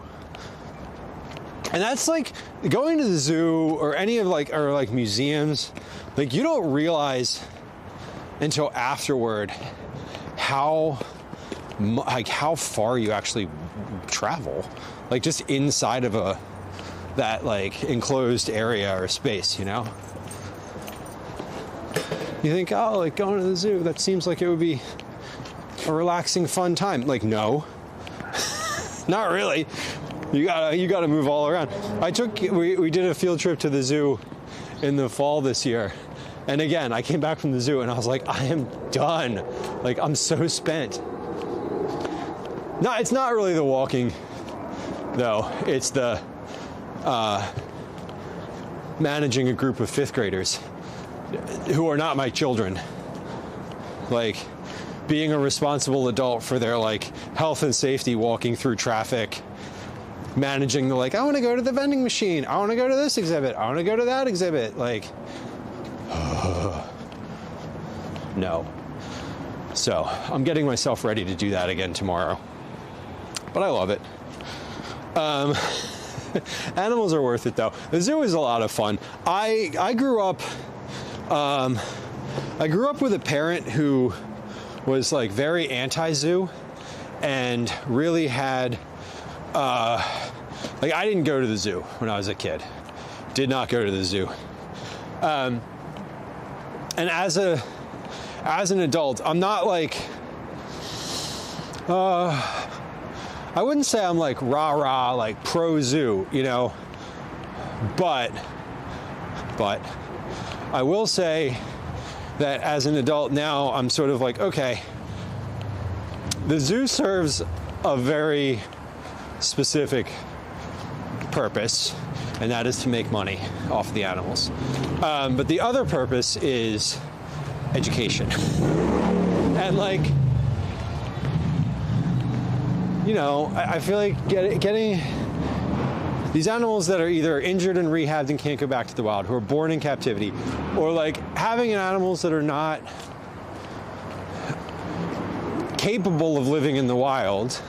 Like, yeah, they have instincts, they have the ability to, like, you know, cheetahs that are born in the wild that are injured and can't return to the wild, yes, they can still run. Yes, it's sad that they don't get to do that the same way that they do out in the world. But what is, my point is, like, what is your alternative?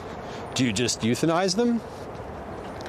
Do you make sure that they are somehow comfortable? I don't know. I think the sad part is, like, the mental stimulation is clearly not ever going to be available to an animal that has the capacity to move, like, you know, dolphins in the aquarium or sharks that can swim, you know, hundreds of miles a day that can't do that. But I do think that there's the value to that is just being able to, I don't know, show that to kids and people, and like, isn't this worth, aren't more of these worth saving out in the world? Yes, great. That'll be $32 per person. Thank you. All right, we're on Front Street. Doesn't really connect, I guess, under the bridge here. So we're sort of making our way back. This is the Ben Franklin Bridge.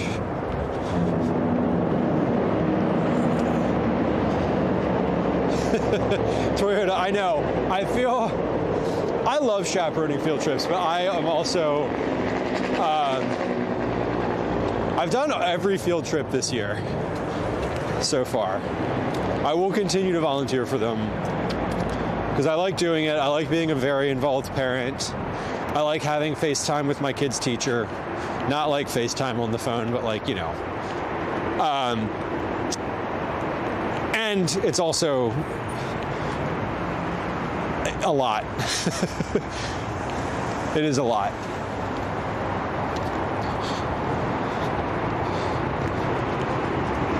The Cheyenne Mountain Zoo. The only zoo built on a mountain. Up inclines. Oh God, yeah, that sounds like a lot. That sounds like a lot of effort, honestly. I'm sure it is. Okay, I can't get through there. Let me rephrase that. I can get through there. There is a person walking through there right now, but I do not think that's a good idea. So we're gonna go under the bridge on Columbus Ave, and then we're just gonna go right back up Race Street. Like, basically, we just have to go around this big concrete part of the bridge, and then we'll go back up Race Street toward the toward Front Street again, and we'll just continue on Front Street. When Front Street was first laid out as a street in the city, this bridge didn't exist. So yeah. Persephone, exactly. If it's the only way you can see the animal, you know, I do think there's value in it. I think that there's value in noting the animal's experience is significantly diminished from what they would get in the wild, and like, hey, why is this animal behaving the way it is? Well, because it is severely mentally understimulated and is probably experiencing a level of depression that you can't possibly imagine, you know, and if we let it out in the wild again, it would die immediately. So I don't know. Yeah, some people don't like the zoo. Some people won't go to the zoo, and then I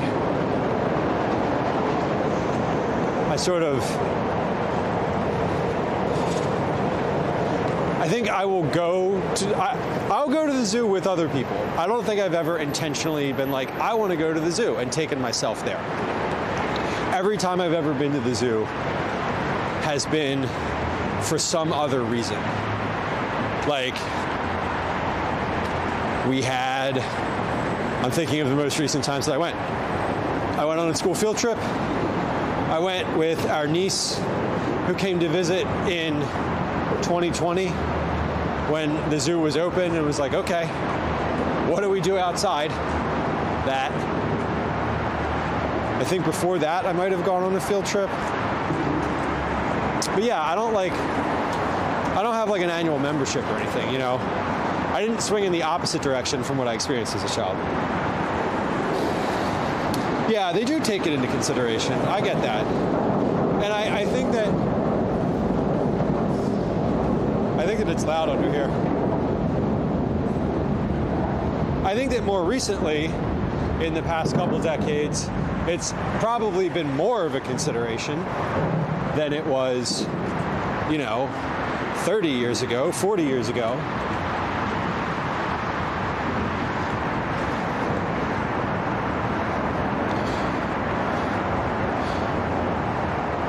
Camille, exactly. Yeah, you're right. That is an accurate statement. There's different types of zoos. A rehab zoo is different than just like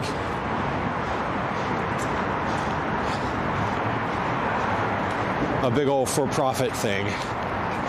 I think probably a lot of some smaller zoos probably focus more on rehab. I know the Philadelphia Zoo, has a diverse amount of animals. I know they talk about rehab and sort of a lot of that. I don't know where on the spectrum, the goodness spectrum they fall as compared to other zoos, though. We're going to go up Elfreth's Alley here. So let me show you this. This place is really cool. This is the oldest residential street in the country, continuously residential street, meaning people have lived here since like before the Revolutionary War. And you can tell because the houses look like they're from pre-Revolutionary War era. This is just a really old street. You can't really modify the houses on here, but people live here. These are like people's homes. Some of them are, quite a few of them are rentals, but a lot of them, I mean, people live in all of them. I'm curious if any of them are like Airbnbs. I'm assuming that at least one or two of them are like short-term rental things. But this is a neat little block. We're definitely in Old City now. We're very clearly in. This is oldest city, I would say. But this is a pretty interesting block.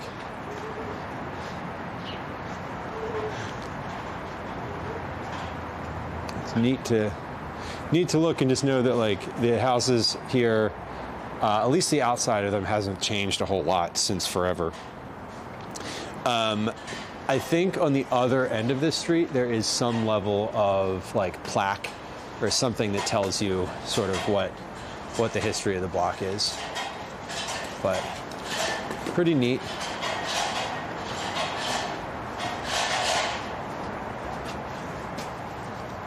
Look at this. Oh, here we go. This is like a student art project.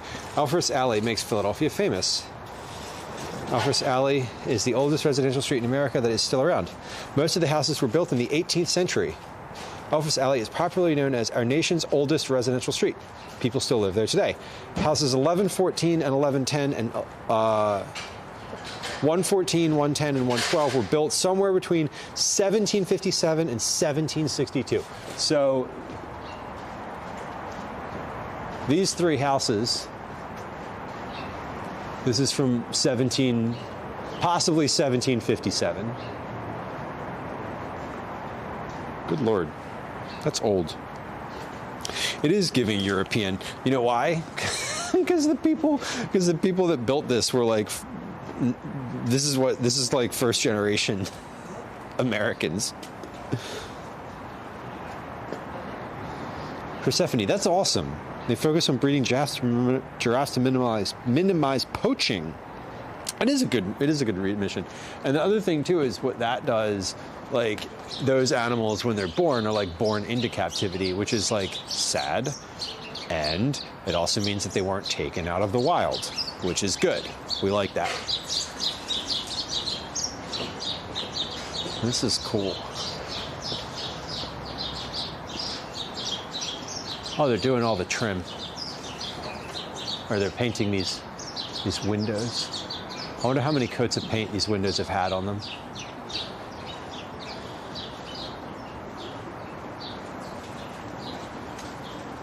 Cool.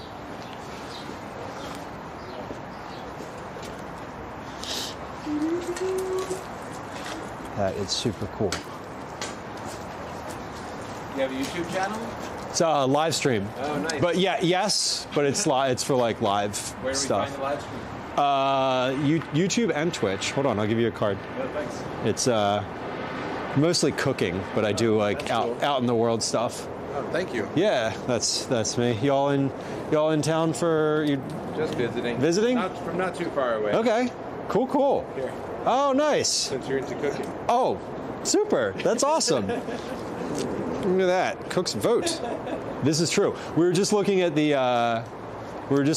all the little boxes down in the Northern Liberties neighborhood that are like voter registration stuff, and that's cool. Yeah, it is cool. Nice. Where are you based out of? Philly. So I live here. I mean, we were walking all around the city today, but we're like, yeah, I'm usually like at home cooking, Right. but this is we do out in the world stuff, and it's like the first nice day first nice day that I was able to like get out. Yeah. What have you enjoyed in the city so far? We're just coming from New York City, so Okay. we've been here a couple times. Awesome. So it's like a little change of scenery. Awesome. So yeah, like some places you like and some places that are new. Yeah. That's a good mix. I mean, Angelo's cheesesteaks are pretty Hell yeah. solid. That's what's up. Okay. Good. Okay. Yeah. Super. Any restaurants you like that might be Oh my God. for little kids? Seeing as how you're into Oh my God. culinary arts. You know what's wild is I don't go out to eat all that much. right, So we'll be over to your place. What no, around I'm thinking like I love I was just talking about this National Mechanics down on 3rd Street, like right off of Market here. Does like a really nice sort of mid-afternoon, like they have a good menu. And like it's usually mid-afternoon, it's usually pretty empty, and they have like a lot of kid-appropriate stuff. National Mechanics? Yeah. It's not a kid restaurant, but there's a bar down on Columbus called Craft Hall. I'm just writing this down, yeah. Craft Hall has like a whole section. There's like an indoor playground there. Oh, really? I'm pretty sure. I would look that up and check because it's been a little while. But that place is great for like.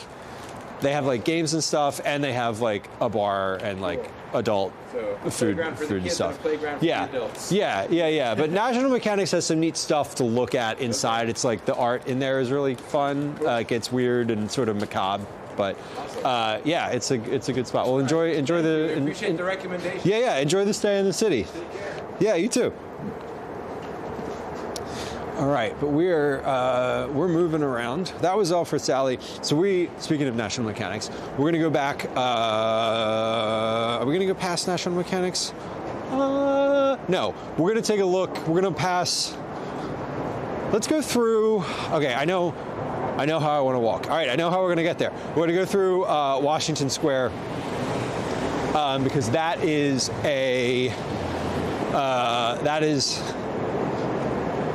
directly in line with Rittenhouse Square. So we'll go through Washington Square. Or maybe we should go up Chestnut Street. I said I wanted to get a pastry, didn't I? What time is it? 16:19.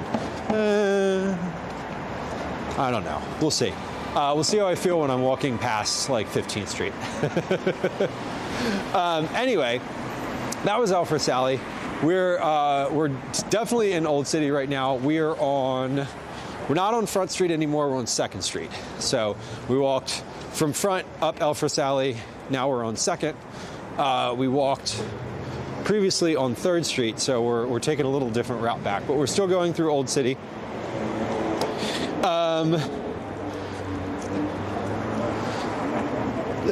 It was genuine. The part where I'm like, I don't actually go out to eat. I said National Mechanics to them because I personally love National Mechanics and I like taking Calvin there. I like taking Calvin there. They have like weird shit on the wall, and it's fun to look at. They used to not have a TV in there, which I also loved for like taking kids. I hate places that have like giant TVs up on the wall, and you're just like, oh, your kids are just like glued to whatever crap they have playing. It doesn't matter what it is. It doesn't matter if there's sound. They're just like glued to it. And I get frustrated at that because what I want to do while we're eating a meal is talk to you. Anyway, this is a little like gaming, comics, games, and toys store. We're trying to be high and mighty. No, I can't. I don't know. One of the things that I love about being in Philly is that Philly has a negative reputation sometimes for being rude. Philadelphians specifically. You know, there's the whole like, we threw batteries at Santa Claus, which like, yeah, of course we did. Whatever. Whatever. It's fine. Whatever. Or snowballs. Was it snowballs? No, it was batteries. It doesn't matter. It was a long time ago. It could have been yesterday. Or it could have been December. Whatever. Philly has a reputation for being rude. And whenever I see people who are like obvious tourists, I love if they're interested in interacting, I love interacting with them. Because it's nice. I like talking to people, and I like when people are enjoying the city I live in. And it's old and historical and kind of fun to look at. This is a giant Christ Church established in 1695. 16, that's 1695.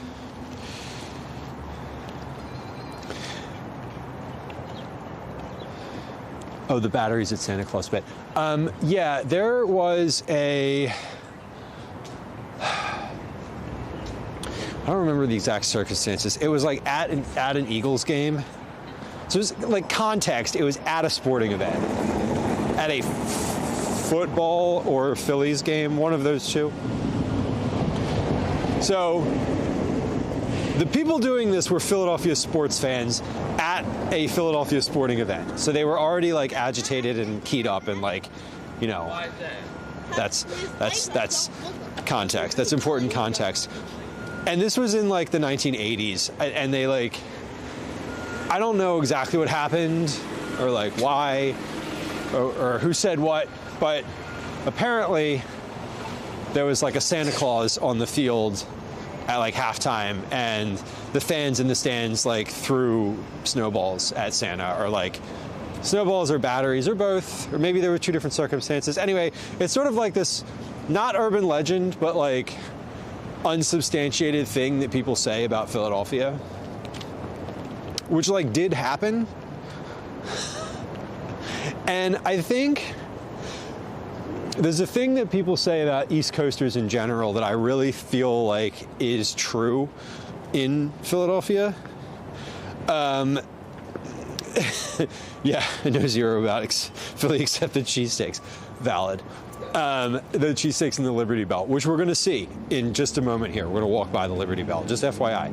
We'll look at it from the outside. There's no reason to go in. It's a literal broken bell. It doesn't ring. And it's not that exciting, if I'm being honest.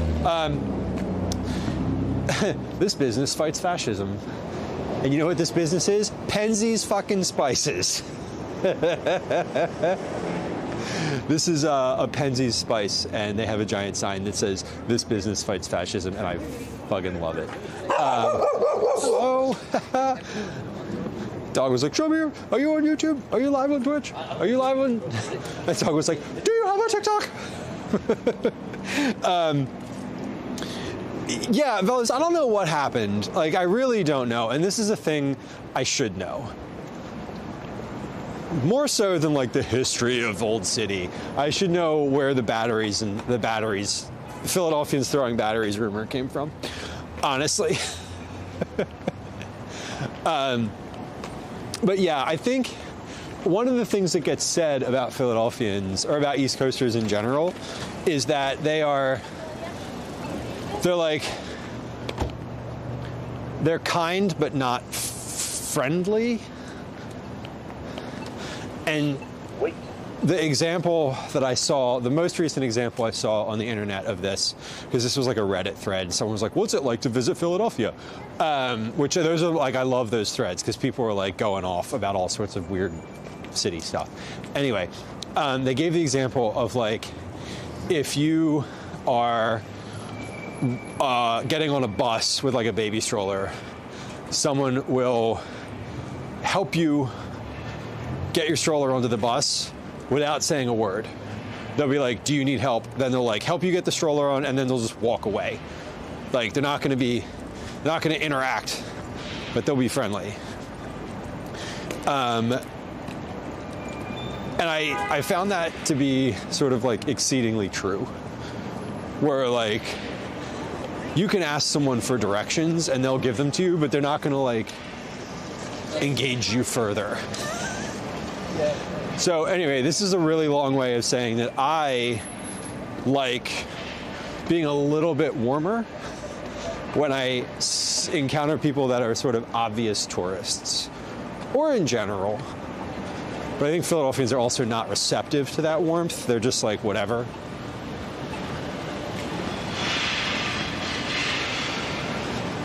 I think it's nice to be nice to people.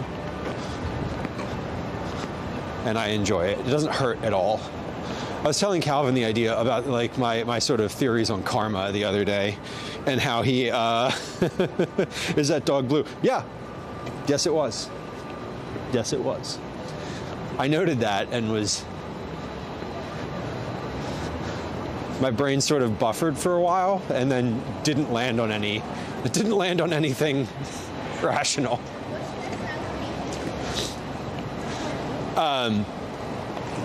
Yeah, there's definitely a blue dog back there. No idea why. So we're in Old City. We're on Market Street now. We're walking westbound on Market. This is a main street. This is one of the two delineator streets in the city. So what does that mean? Let me tell you. When I was saying earlier about navigating and sort of the addresses, how you have like North 3rd Street and South 3rd Street, this is the street. So to the right is North. This is 5th Street. So if you see up on the sign up there, the street sign, it says like Independence Mall, 5th Street, but then it says S and N, and there's a 1 next to it. That's because everything this way is North 5th Street. So all of your addresses in this direction are going up from 1 here. So very nice, kind of easy way to navigate the city.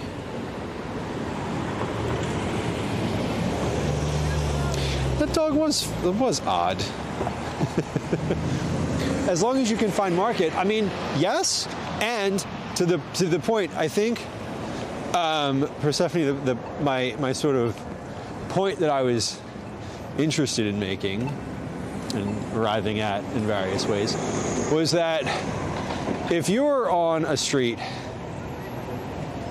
and you look at those signs, right? Like the one that says like Independence Mall, like the street signs, the where the numbers are. Like you can see where it says South and North. But then if you walk any 1 block from here, right? And you look up at the sign again, you'll see that it says like 200. And then you're like, okay, that last sign I was at was 100. This is 200. I'm walking south. If it says south and the numbers are going up, I know that Market Street, I know how to get back to Market Street from wherever I am. I think that's the point. It's easy to navigate, and it's also easy to navigate without a map if you know a few of those like cardinal direction rules. Like Market Street is 0. If you're on North and the numbers are going up, then you're going north. And if you're on South south numbered street and the numbers are going up, then you're going south. This is Independence Mall. So that building right there, that's where the Declaration of Independence was signed. That's cool and fun and nice. And down that way is the National Constitution Center, which you can go learn all about the Constitution of the United States of America. And I don't know, about 50% of our elected officials have no idea what even goes on in that building. Fun fact. Anyway, the Liberty Bell is down that way. This is, we're right here. If you've heard any of the sort of news out of Philadelphia about the slavery history sign that got taken away in Philly, that was right here. That's literally like the U.S. government just came in and said, "Hey, National Park Service, you guys can't have this mural, or you guys can't have this exhibit here that talks about slavery in the United States." So our government just told the city of Philadelphia that they needed to take this down. Anyway, the court just said you need to put it back up, and that's what they're talking about now.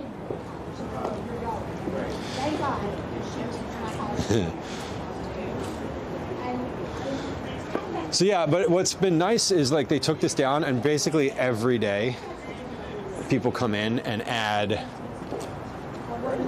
they like put it back up, either in paper form or something. So it is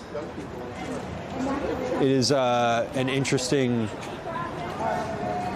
hill for the administration to die on. Anyway, we're in some shitty times. Here's people protesting out here. Oh, this is, what are they talking about here? Hands off Cuba, end Washington's economic blockade against Cuba. Socialist Workers' Party. Cool. End the blockade now. U.S. hands off Cuba. End the blockade now. U.S. hands off Cuba. Yeah, pickles, and they did. Well, this is a national park right here. So this is not the city of Philadelphia doesn't have jurisdiction over here. They don't, oh shit, I should have, whatever. Let's go look at the Liberty Bell from outside. This is a national park, or a national monument here. So the national government, all the folks that work here are national government employees. So that was not anything to do with the city of Philadelphia. The city actually sued. They sued and won because the national government took, the Park Service took the signs down, but the city had an agreement with the government that the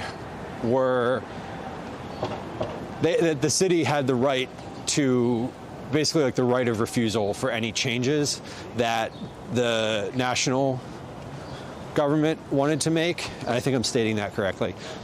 But so when the National Service took those exhibits down, the city sued them, and they just won in court to have them put back up.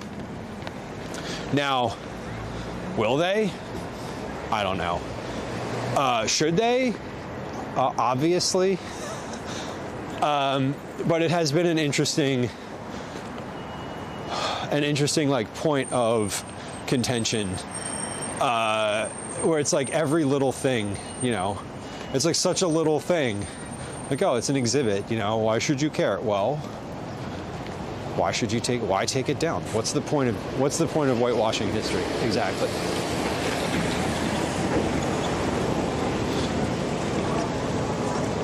So let's look at the Liberty Bell from the outside, and then we're going to walk up Chestnut Street towards Rittenhouse Square. I was going to walk up Market, but we've walked up Market before. We've never actually walked up Chestnut, so let's do that. All right, you want to see the Liberty Bell? We can see it. Hold on, I'll show you. We're gonna look at it from the outside because that's the quickest and easiest way to see it. And you know what? It looks the same from this angle. From this angle, it looks like a real bell, a whole bell. You can't see the crack. Anyway, here's the Liberty Bell. If you're interested in one of the things that Philadelphia is like famous for, you can take a look at the screen right now, and there it is. There it is. And again, we were just on the other side. We just walked down where those cars are. We just took like a circuitous route around to get out here. Darlene on YouTube, welcome in. Good to have you. All right. It's a bell. They don't ring it anymore. It's inside. People, whenever folks come to the Philly, I'm always like, if you must go to Old City, spend, unless you're like a history person, like a history buff, right? You're fine to spend like an afternoon here walking around. Like you're gonna get everything you need out of walking around here in an afternoon. And I say that, and like all the history buffs are like, get out of here with that crap. Like, you know, obviously Philly is a historic city and there's a lot of history here. Personally, I don't go in for a lot of that stuff. But it is interesting, and certainly just walking around and looking at the architecture would be wild. Y'all, there's a Wawa. Is that person standing there a guard? Yep. Yes. Yes, there's a couple guards. Again, that's the National Park Service who operates that down there. That's not the city. Those folks are not city employees. They're Philadelphia, like they're from Philly, but like they are national government employees. Yeah, there's a Wawa. It's huge. Same vibes as Plymouth Rock. Exactly. Same vibes as Plymouth Rock. Same vibes as like the Blarney Stone in Ireland, which like I've been to. And I was like, cool. That was interesting. You like lean back and you kiss the stone and then you're like, oh, waited in line for that. At least you can see the Liberty Bell from outside. That's kind of the best part.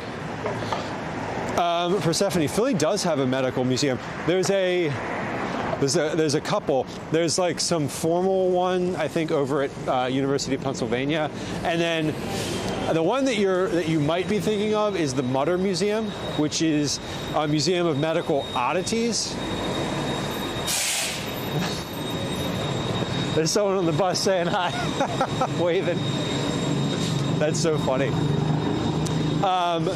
The Mutter Museum is a museum of medical oddities that has like, medical oddities. Like they have a wall of different skulls, and it's like, you know, different people with different diseases. It's like, this is how they affect the skull.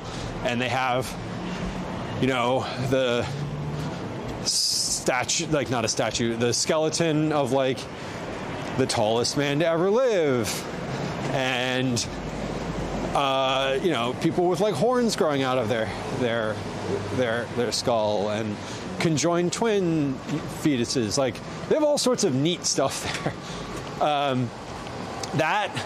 The Mutter Museum is one of the places that I definitely recommend people go. Not because it represents the best of Philadelphia, but because it's fascinating and it's unique. It's uniquely Philadelphia. That Reading Terminal Market,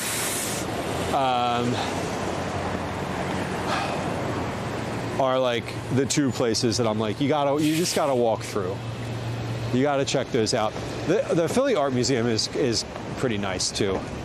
But again, if you're not into art, you know, maybe spend an afternoon there if you're with a group that really wants to. It's starting to rain a little bit. The most UK looking city I've seen in the US, pickles. I mean, Philly is an original, you know, it's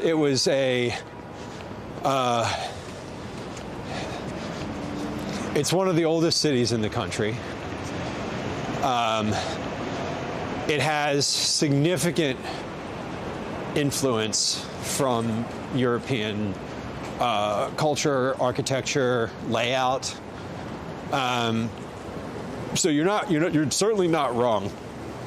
And where we were just walking through the area, Old City, where we were, is pretty well preserved. Like there's a lot of places that are not, you know, there's a lot of new stuff there, but a lot of those buildings are only, you know, a few years removed from the people who built them living in England or living in Europe. So yeah, you're not wrong. It can definitely feel very European here. That is true. We're now in, this is Old City. This is sort of like, I don't know what to call this area, Jefferson Hospital area. We're in between Old City and Center City at the moment. We just crossed over 9th Street. We're heading up to 18th, ultimately. That's the street that we're gonna land on. The Fabric Museum, Fudge Darling. I have not been to the Fabric Museum. But that is, I think that's I think that's up off the Parkway. I think that's near Moore College of Art and Design, M-O-O-R-E. I'm assuming, or I'm guessing. Not assuming, I believe that's where it is. That is a little farther west. It's farther west of where we are, but like everything else, it's walkable from wherever we are. All right, 10th Street. Yeah, this is Thomas Jefferson University. There's the University Hospital is here, and then the actual, there's a university here. So this is there's a big medical school in the city. It's also a hospital. But Thomas Jefferson University is like a big medical system in the city. So they have a lot of influence, a lot of buildings. The Fabric Museum does sound pretty interesting. That actually might be on Market Street. Now that I'm thinking of it, I feel like that's near Reading Terminal. So yeah, we're almost in the Gayborhood area, which is a little pocket of Center City where there's a lot of well-established gay bars and nightlife. Thus, the name, the Gayborhood. I think I need to get my little bandana out of my bag because we have some rain starting up, which isn't bad. This isn't like, we're not in umbrella territory, but we are in. There might be drops. There's drops on the camera lens territory. Okay, so we're going to take a real quick pause underneath here, and I'm just going to get my. I have a bandana in my bag for the purpose of this situation. Let me get that out. All right, batteries are still looking good. Encoder's at 100%. Camera's still charging. How's my battery on my mic? Mic looks great. Receiver looks great. All right. We're good. We're doing good. We've been live for 4 hours. Hold on. Before I always do this, I put my bag on, I got one strap on, and I start walking again. And that's not the right move. You get fully strapped in. It's like a car. You got to buckle up first. Where's my chest strap? There it is. All right.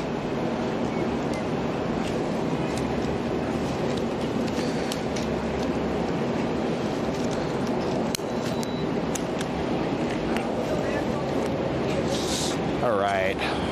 Watch your eyes. There we go. All right, we're clear. If we get too waterlogged, let me know.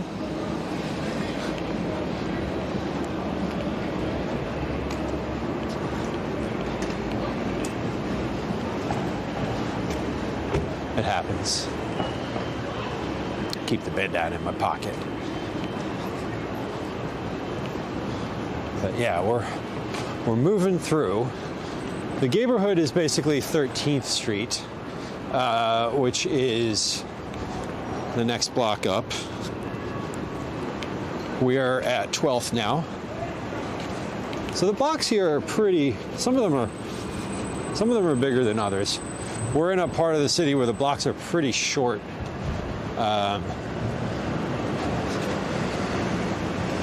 Because it's older. The farther west you get, the longer the blocks tend to be. We're still basically from where we were when we walked through Elfreth's Alley, right down there at like Front and Market. The city sort of started there and has expanded both north, south, and west from that direction. It started basically like right around the Delaware River at Front and Market, and then expanded westward from there. So all the streets like in that area down in the lower numbers, Front Street through, I don't know, 18th or so, 20th, they're all pretty densely packed together because that's where it used to be less car-centric, just like it was a denser city. People were on foot, pulling hand carts and such. It's called Market Street because there used to be an open-air market that spanned the length of the block, or the length of the street when it first was put down. So all the blocks around here are a little bit closer together, is the point that I'm trying to make. Darlene says your stream on YouTube is blurry. Blurry. The best I can do is wipe the lens. If it's blurry, that probably means the encoder. It's not encoding correctly. That's not a thing I can fix, Darlene. I'm sorry. Maybe I could actually. I might, but I'd have to be on my laptop, which I'm not because I'm out in the world. Hopefully, it was just a raindrop on the screen. Sorry if you're watching on YouTube for the blurry stream. We try to avoid that, but if my encoder decides to make it at a lower resolution, I don't know what I can do about it, honestly. Let's see. Let's click some buttons. No, actually, I don't think I can do that. That won't fix what I think could be a problem.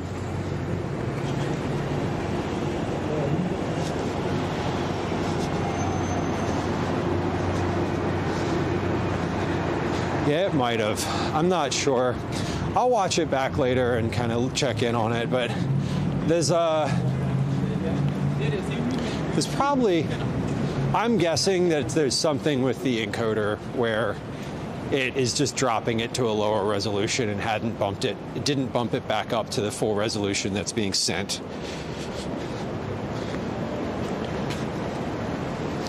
If that's the case, I can't do much about it, unfortunately. Hold on. Let's click that.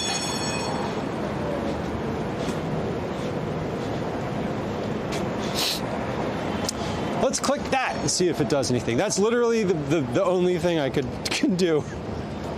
There's a button for IRL Toolkit that just says fix. And IRL Toolkit is what's encoding the YouTube stream. So if it does anything, let me know. We're now back on Broad Street. There's City Hall right there. If you were hanging out during our Mummers New Year's Day parade, you'll recognize City Hall. Or if you've ever walked with me down Broad Street, you'll recognize City Hall as well. But that is where Market Street and Broad Street intersect right there. So we have, we're on South Broad right now, and the other side of City Hall, which you can walk through, is North Broad. All right, let's go. Let's go. I decided that I am going to get a pastry. I would like a little treat, and so I'm going to have one. I'm going to get a little treat and take it to the park. It's the same. Darlene, I'm sorry. Perhaps I can only offer you two suggestions. One, refresh your browser. Two, check that under the YouTube settings, you have the stream set to auto, meaning like auto select the best version that you can, the highest res version, as opposed to like, I know when I watch my own VODs back on Twitch, I set them down to like 120p because I'm just listening to them, and my guess is maybe it got bumped down in resolution and then it's got set there somehow. So I don't know. It could be that your bandwidth is limiting your resolution too. But I'm sending. I don't see anything that on my end that would make it a lower resolution. There's a raindrop. Oh no! Hold on.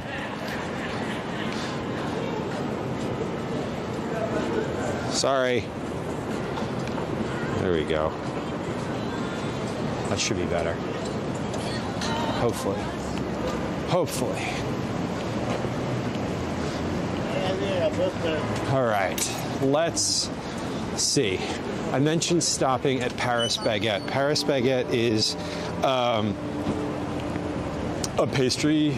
It's a pastry shop slash cafe. So we're gonna stop in there and get like a couple pastries.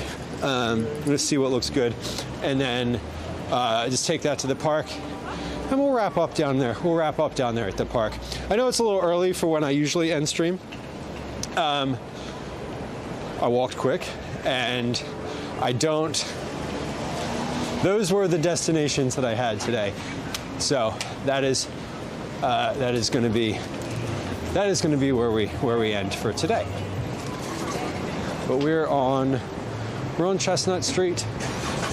This is definitely a main shopping street. There's Chestnut Street, and then there's Walnut Street, which is one block that way.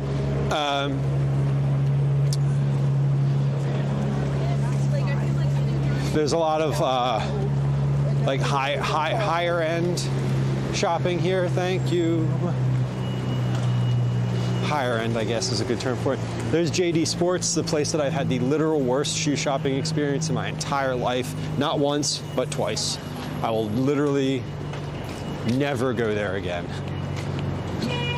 I will talk shit about them as often as possible. I had a terrible experience there, and then I went back with Calvin, and he was like, remember last time we were here and we had such a bad experience? And I was like, yes, I do, and I'm really nervous about it. And then we had a worse experience that time. Anyway, I don't like that store, clearly. So did I miss any exciting happenings? Let's see. You headed out to the library when we were leaving Graffiti Pier. Oh, we saw a fun JD Vance mural. Maybe a little over an hour ago. We saw a fun JD Vance mural.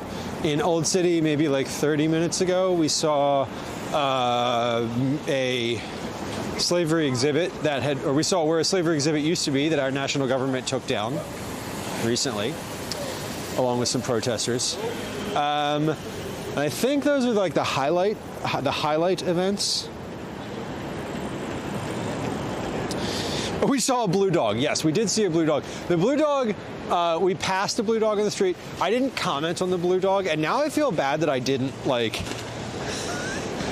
I wasn't like, excuse me, why is your dog blue? And the guy would be like, well, he's on antidepressants. He's just a little sad. And I would be like, no, I mean literally blue. Why is your dog the color blue? I would like to know. I still would like to know, and now I have no answer, which is annoying. Okay, Paris Bakery in the city in California. Yes. Well, this is a new place, newer to me. I haven't been in. I've been in here like a bunch. This is a place that Calvin and I walk to when we are just like going for a walk. This is like the end. So we go here and we get treats and then we walk. Often we walk one direction and then take the bus another direction. So let's go in here. I need to limit the treats that I get here. I'm going to limit myself to 3. I'm not going to eat all of them right now, but I'm going to get possibly 3. All right, well, let's take a look. I need to be a little quiet because people are on computers in here. Okay, let's see. This is, Paris Baguette. This is a chain. I think these are franchises. So let's see. Salted caramel pretzel tart that has almonds. We can't eat that. Sweet potato pastry, that looks good. Chocolate croissant, that looks good. Twisted donut looks good. Pain au chocolat looks good. Pain au raisins. Pain aux raisins. That is good. I know I've had that before. Okay, so less of a selection than usual, but still a good selection nonetheless. You know what my only qualm with this place is? They don't have like standardized cheese danishes. They have blueberry cream cheese, they have pineapple brulee, but they don't have any like standard only cheese danishes, which is only slightly annoying. Okay, I think I'm gonna go with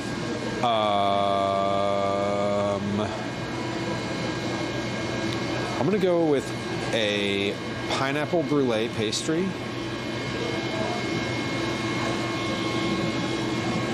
I'm gonna get a raisin one because I like the raisin one. I know, it is horrific. I'm a raisin lover. We know plenty of folks, especially the ones that live in my house, that are raisin haters. I would love it if I could eat this caramel pretzel tart, but it says it has almond in it. Let's get this sweet potato pastry too. Sweet potato and custard cream. Hell yeah. Black sesame seeds. Give me that. Okay, like I said, 3. We're gonna get 3. Just 3, and we're gonna have probably 2 of them right now. What did I say? Oh, the raisin one. Right. We were just commenting about how raisins are awful. They're not. They're lovely and fun. And I like the raisin one. Buttery pastry swirled with raisins and custard cream. It has cream in it. How could you go wrong? And then this one, the pineapple brulee. Okay. So these are my treats for today and tomorrow. I'm gonna have probably one of these today, and then tomorrow when I get home from the school field trip, we'll eat the other two in silence, in complete silence. Darlene, you don't like raisins either? I love raisins. You love grapes, but raisins are humiliated grapes. I've never heard that, but that's really funny. That is deeply accurate. Every time we come here, Calvin's like, can I get a whole cake? And I'm like, sir, you may not. You may not. But they have cake slices here too. Look at these. These are so good looking. And I know that they're good. Like, they're not just good looking. Like, I know that they are actually holy shit. Look at this tart. Oh my God. Okay.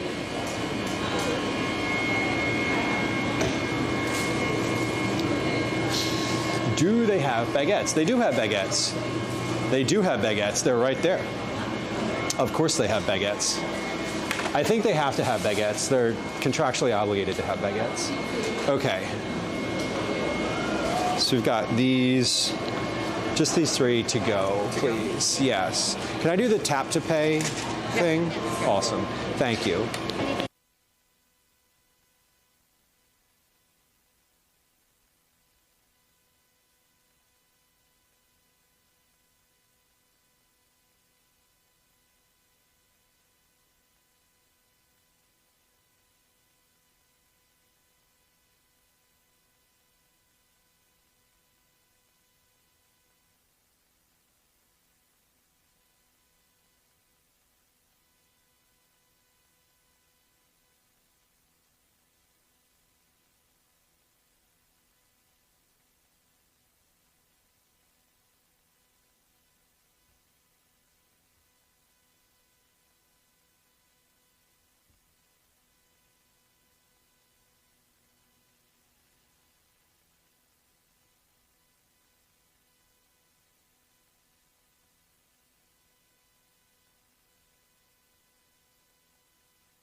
Okay. Was I muted since I was doing checkout? Or did I press the button again as I was demonstrating how I accidentally muted myself? Oh God, that's so embarrassing. And I don't have a visual in front of me to see whether or not I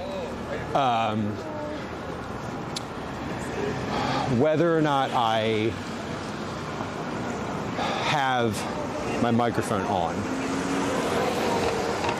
Okay. I was muted the whole time. Great! Muted since checkout. Perfect. And we're back. Thank you. Sorry about that, y'all. I definitely did not mean to...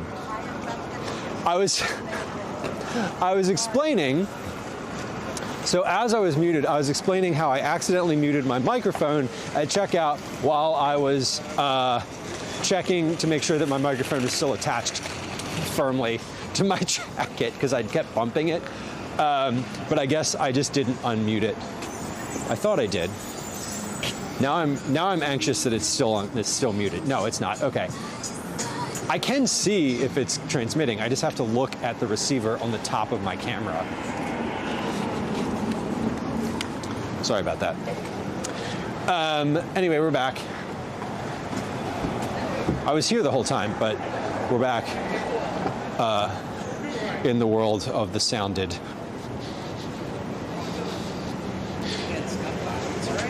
Thought it was something to do with the transaction. No, if I was doing something where they were going to say or show my name somehow, I would do that purposely. But that's not a normal interaction at a coffee shop or cafe. Not that I'm actively trying to hide my name.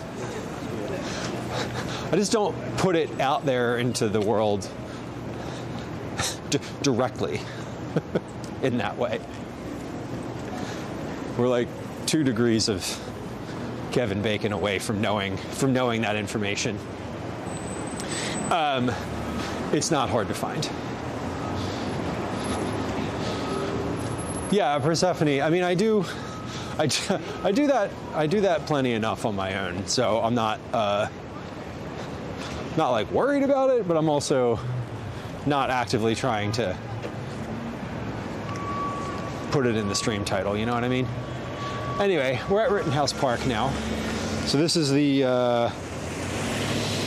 one of the 4 original parks in the city. Rittenhouse, Washington, Franklin, and Logan Square, along with City Hall. So City Hall is basically the center, and then there's these 4 parks that are equally spread out in a larger square around City Hall. So Washington Square is basically directly down Walnut Street in that direction. Logan Square is directly down 18th. So if you just walk if you walk on either one of these roads and just go in a straight line, you'll hit another large park in the city. Liz, what's for dinner tonight? Leftover nachos.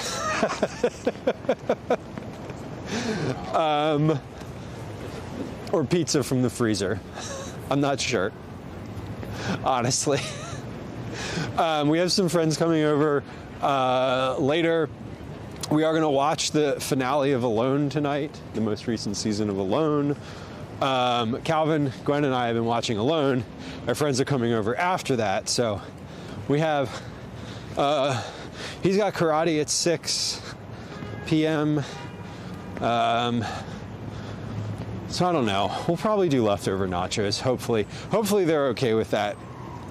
I don't really, and if they're not, I'm just okay, dip dinner. We're doing a low effort dinner today. That's what we're doing. That I know for sure. It is not in the cards to do anything complicated today.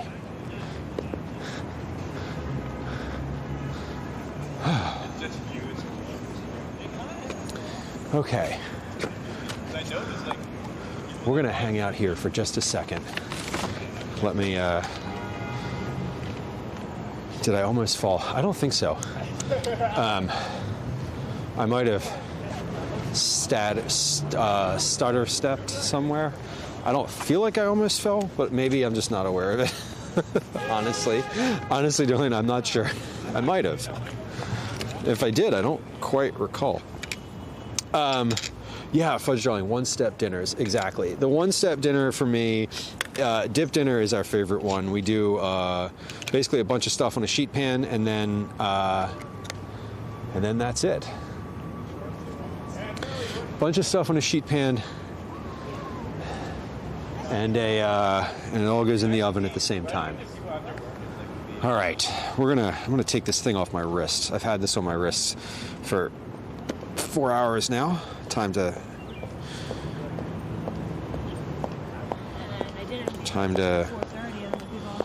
take that off. Apparently a nasty raisin pastry. You know, no one else in my house likes raisin pastries. So if nothing else, I'm always happy that when I get a raisin pastry, no one's going to eat it except me. Not that anyone eats my pastries anyway. I don't, they don't know where I hide them also anyway. We had leftover nachos, and I put all of those nachos in I had one slice of like old leftover pizza in the fridge. So I took the pizza box, emptied it out, and put the leftover nachos in the pizza box. That was my move last night. Persephone says, leftover egg drop soup. Hell yeah.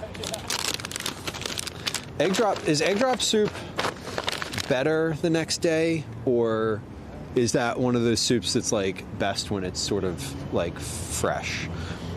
I don't think I know. I don't think I actually know. I hope you know I'm giving you crap about the raisins. Listen, there is the meanest thing you could think to say to me. The people about my love for raisins, the people at my house have said worse things to me and will continue to say worse things to me.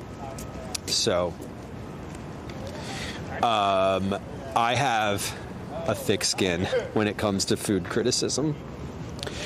I got upset Calvin, this was, when was this? This was when I made the cookies, the peanut butter cookies, the ones with the sun butter. When I made those, Calvin tried them on stream and was like, oh, they're pretty good. And he went downstairs and like told Gwen, he was like, I didn't really like them all that much. And I was like, she told me that, and then I like called him out on it later, and he was like horrified, you know. But I was like, look, I don't need you to tell me that you liked something if you didn't like it. If you were like, these are really good, there's like a good chance I'm gonna make them again. And if you didn't like them, like tell me, and I just will make them again, but less of them. You know.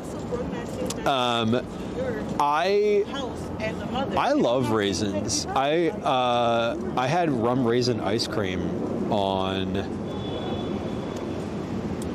Tuesday of this week, and it was like so good.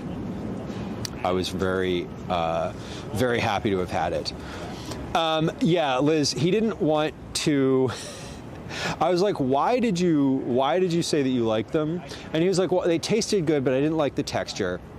And he was like, I didn't want to say that I didn't like something in like, and make stream, like make the chat think that, he was like, I didn't want you to be like upset or like embarrassed in front of the chat. And I was like, that's really sweet of you. You don't need to do that.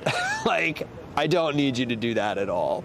But it was, yeah, he didn't want to say it. He was very considerate about it.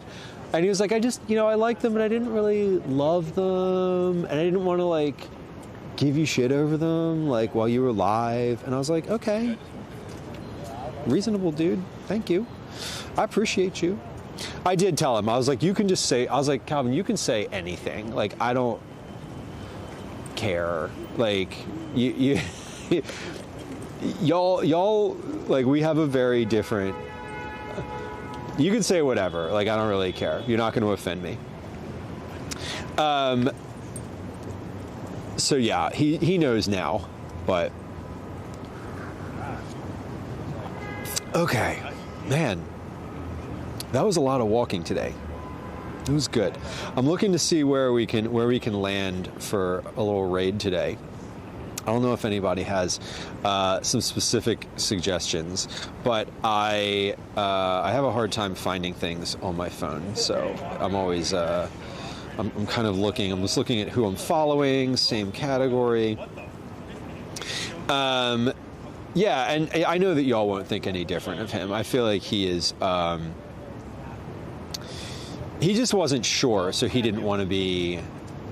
He didn't want to be like, ew, I didn't like these, because he saw. I think he saw how excited I was over them too, and was like, you know, just wanted to be kind. Rum raisin ice cream is delicious, except for slightly plump raisins. They were big raisins too. These were like giant raisins.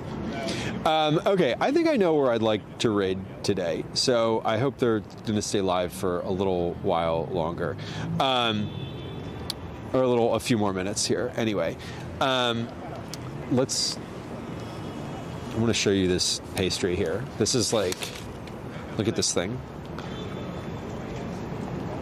Look at this thing. This is a creme brulee, pineapple creme brulee Danish, and it looks lovely. I'm gonna break this in half so I can get like a good cross-section bite of it right away.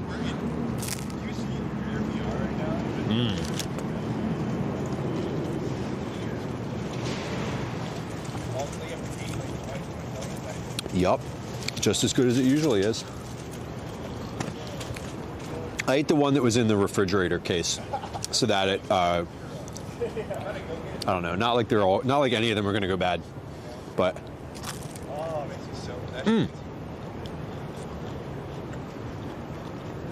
Pineapple is pretty good on here. It's creme brulee pineapple, so it has like sugar on it that's been burnt onto the top. So the pineapple itself is delicious and like crispy, a little sugary.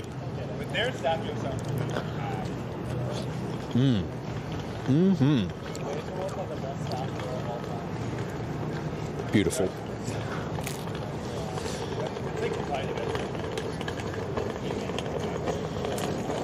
Beautiful.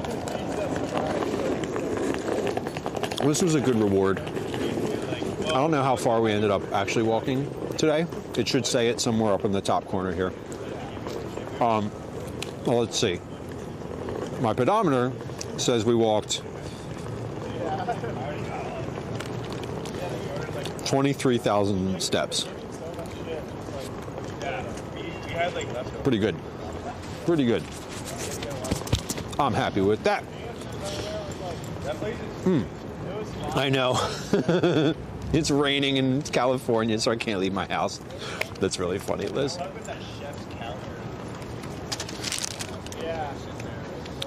Got windy there for just a second.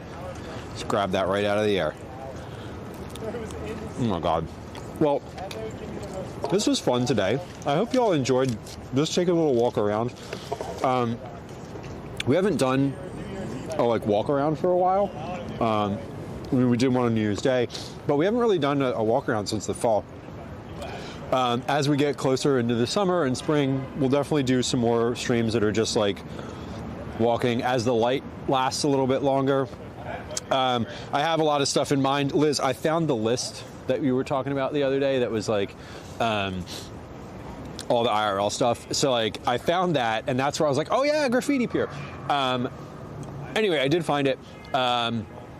So I have some ideas now, and we will definitely be doing more. We'll definitely be doing some more of that. Yeah, 17.6K, perfect. Yeah, that was on stream. That was just on stream, and I actually started the location thing at the beginning of stream, not like 20 minutes in, 30 minutes in, which is usually when I remember it. Next stream, though, for me, is going to be on Tuesday, normal time. We'll be in the kitchen. I'm hoping that we're going to be doing a recipe thing, like a development thing. I'm not sure. But if not, we'll definitely be in the kitchen unless the weather looks beautiful and I like get the urge to be out in the world again. Which I might. It's been coming a lot more recently, so I reserve the right to go outside. Anyway, Oh, that's right, I remember that. learned some new things about the city. I'm glad.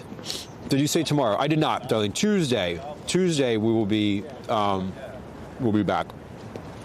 If I stream before then, it will be on the other channel, the Out With Dad channel. I don't have anything planned. As always, the schedule will be in Discord. It will be in Discord. It'll be updated on Twitch. And then there's a link if you click in the profile panel down below. There's a link to the calendar. Command calendar to get the link directly in chat. Okay, we're going to raid a friend of the stream, Ira Abba. Ira is, I don't know where in the world she is today, but Ira is an IRL streamer. I enjoy lurking on her channel. She is, she travels. She like literally goes all around. It says Ukrainian dance and Ukrainian plus Irish traditional something. I'm not sure. Traditional music. Okay, cool. So we're going to start our raid. We're going to raid Ira. Ira is raided in here. It looks like she's walking around. It looks like it's nighttime where she is. So I'm not sure. I'm not sure if she's heading to something, heading away from something. I don't know where she is in the stream. But we're gonna go over there. Because I enjoy her channel. She's also out in the world and has raided here before. So, friend of the stream, Ira Abba. I hope y'all enjoyed walking around. I enjoyed taking y'all around. It's a little bit cold now that it's getting dark. So I'm gonna head home from here. I hope y'all had a good one. Thank you very much for hanging out. Thank you for the raid messages and links in chat as well. I appreciate it. Again, we'll be back on Tuesday. I don't have anything else in between then planned. I hope y'all have a really good Friday. A lovely weekend. I hope it's relaxing, and I hope you get the weather that you want. Thanks again, Squid Fanboy. Darlene, I will do that. I appreciate you. I think we have about 20-some seconds left before the raid. So yeah, thanks for hanging out today, y'all. I will see y'all next week if I don't see you in chat. Okay, bye. Bye. Bye. Bye-bye.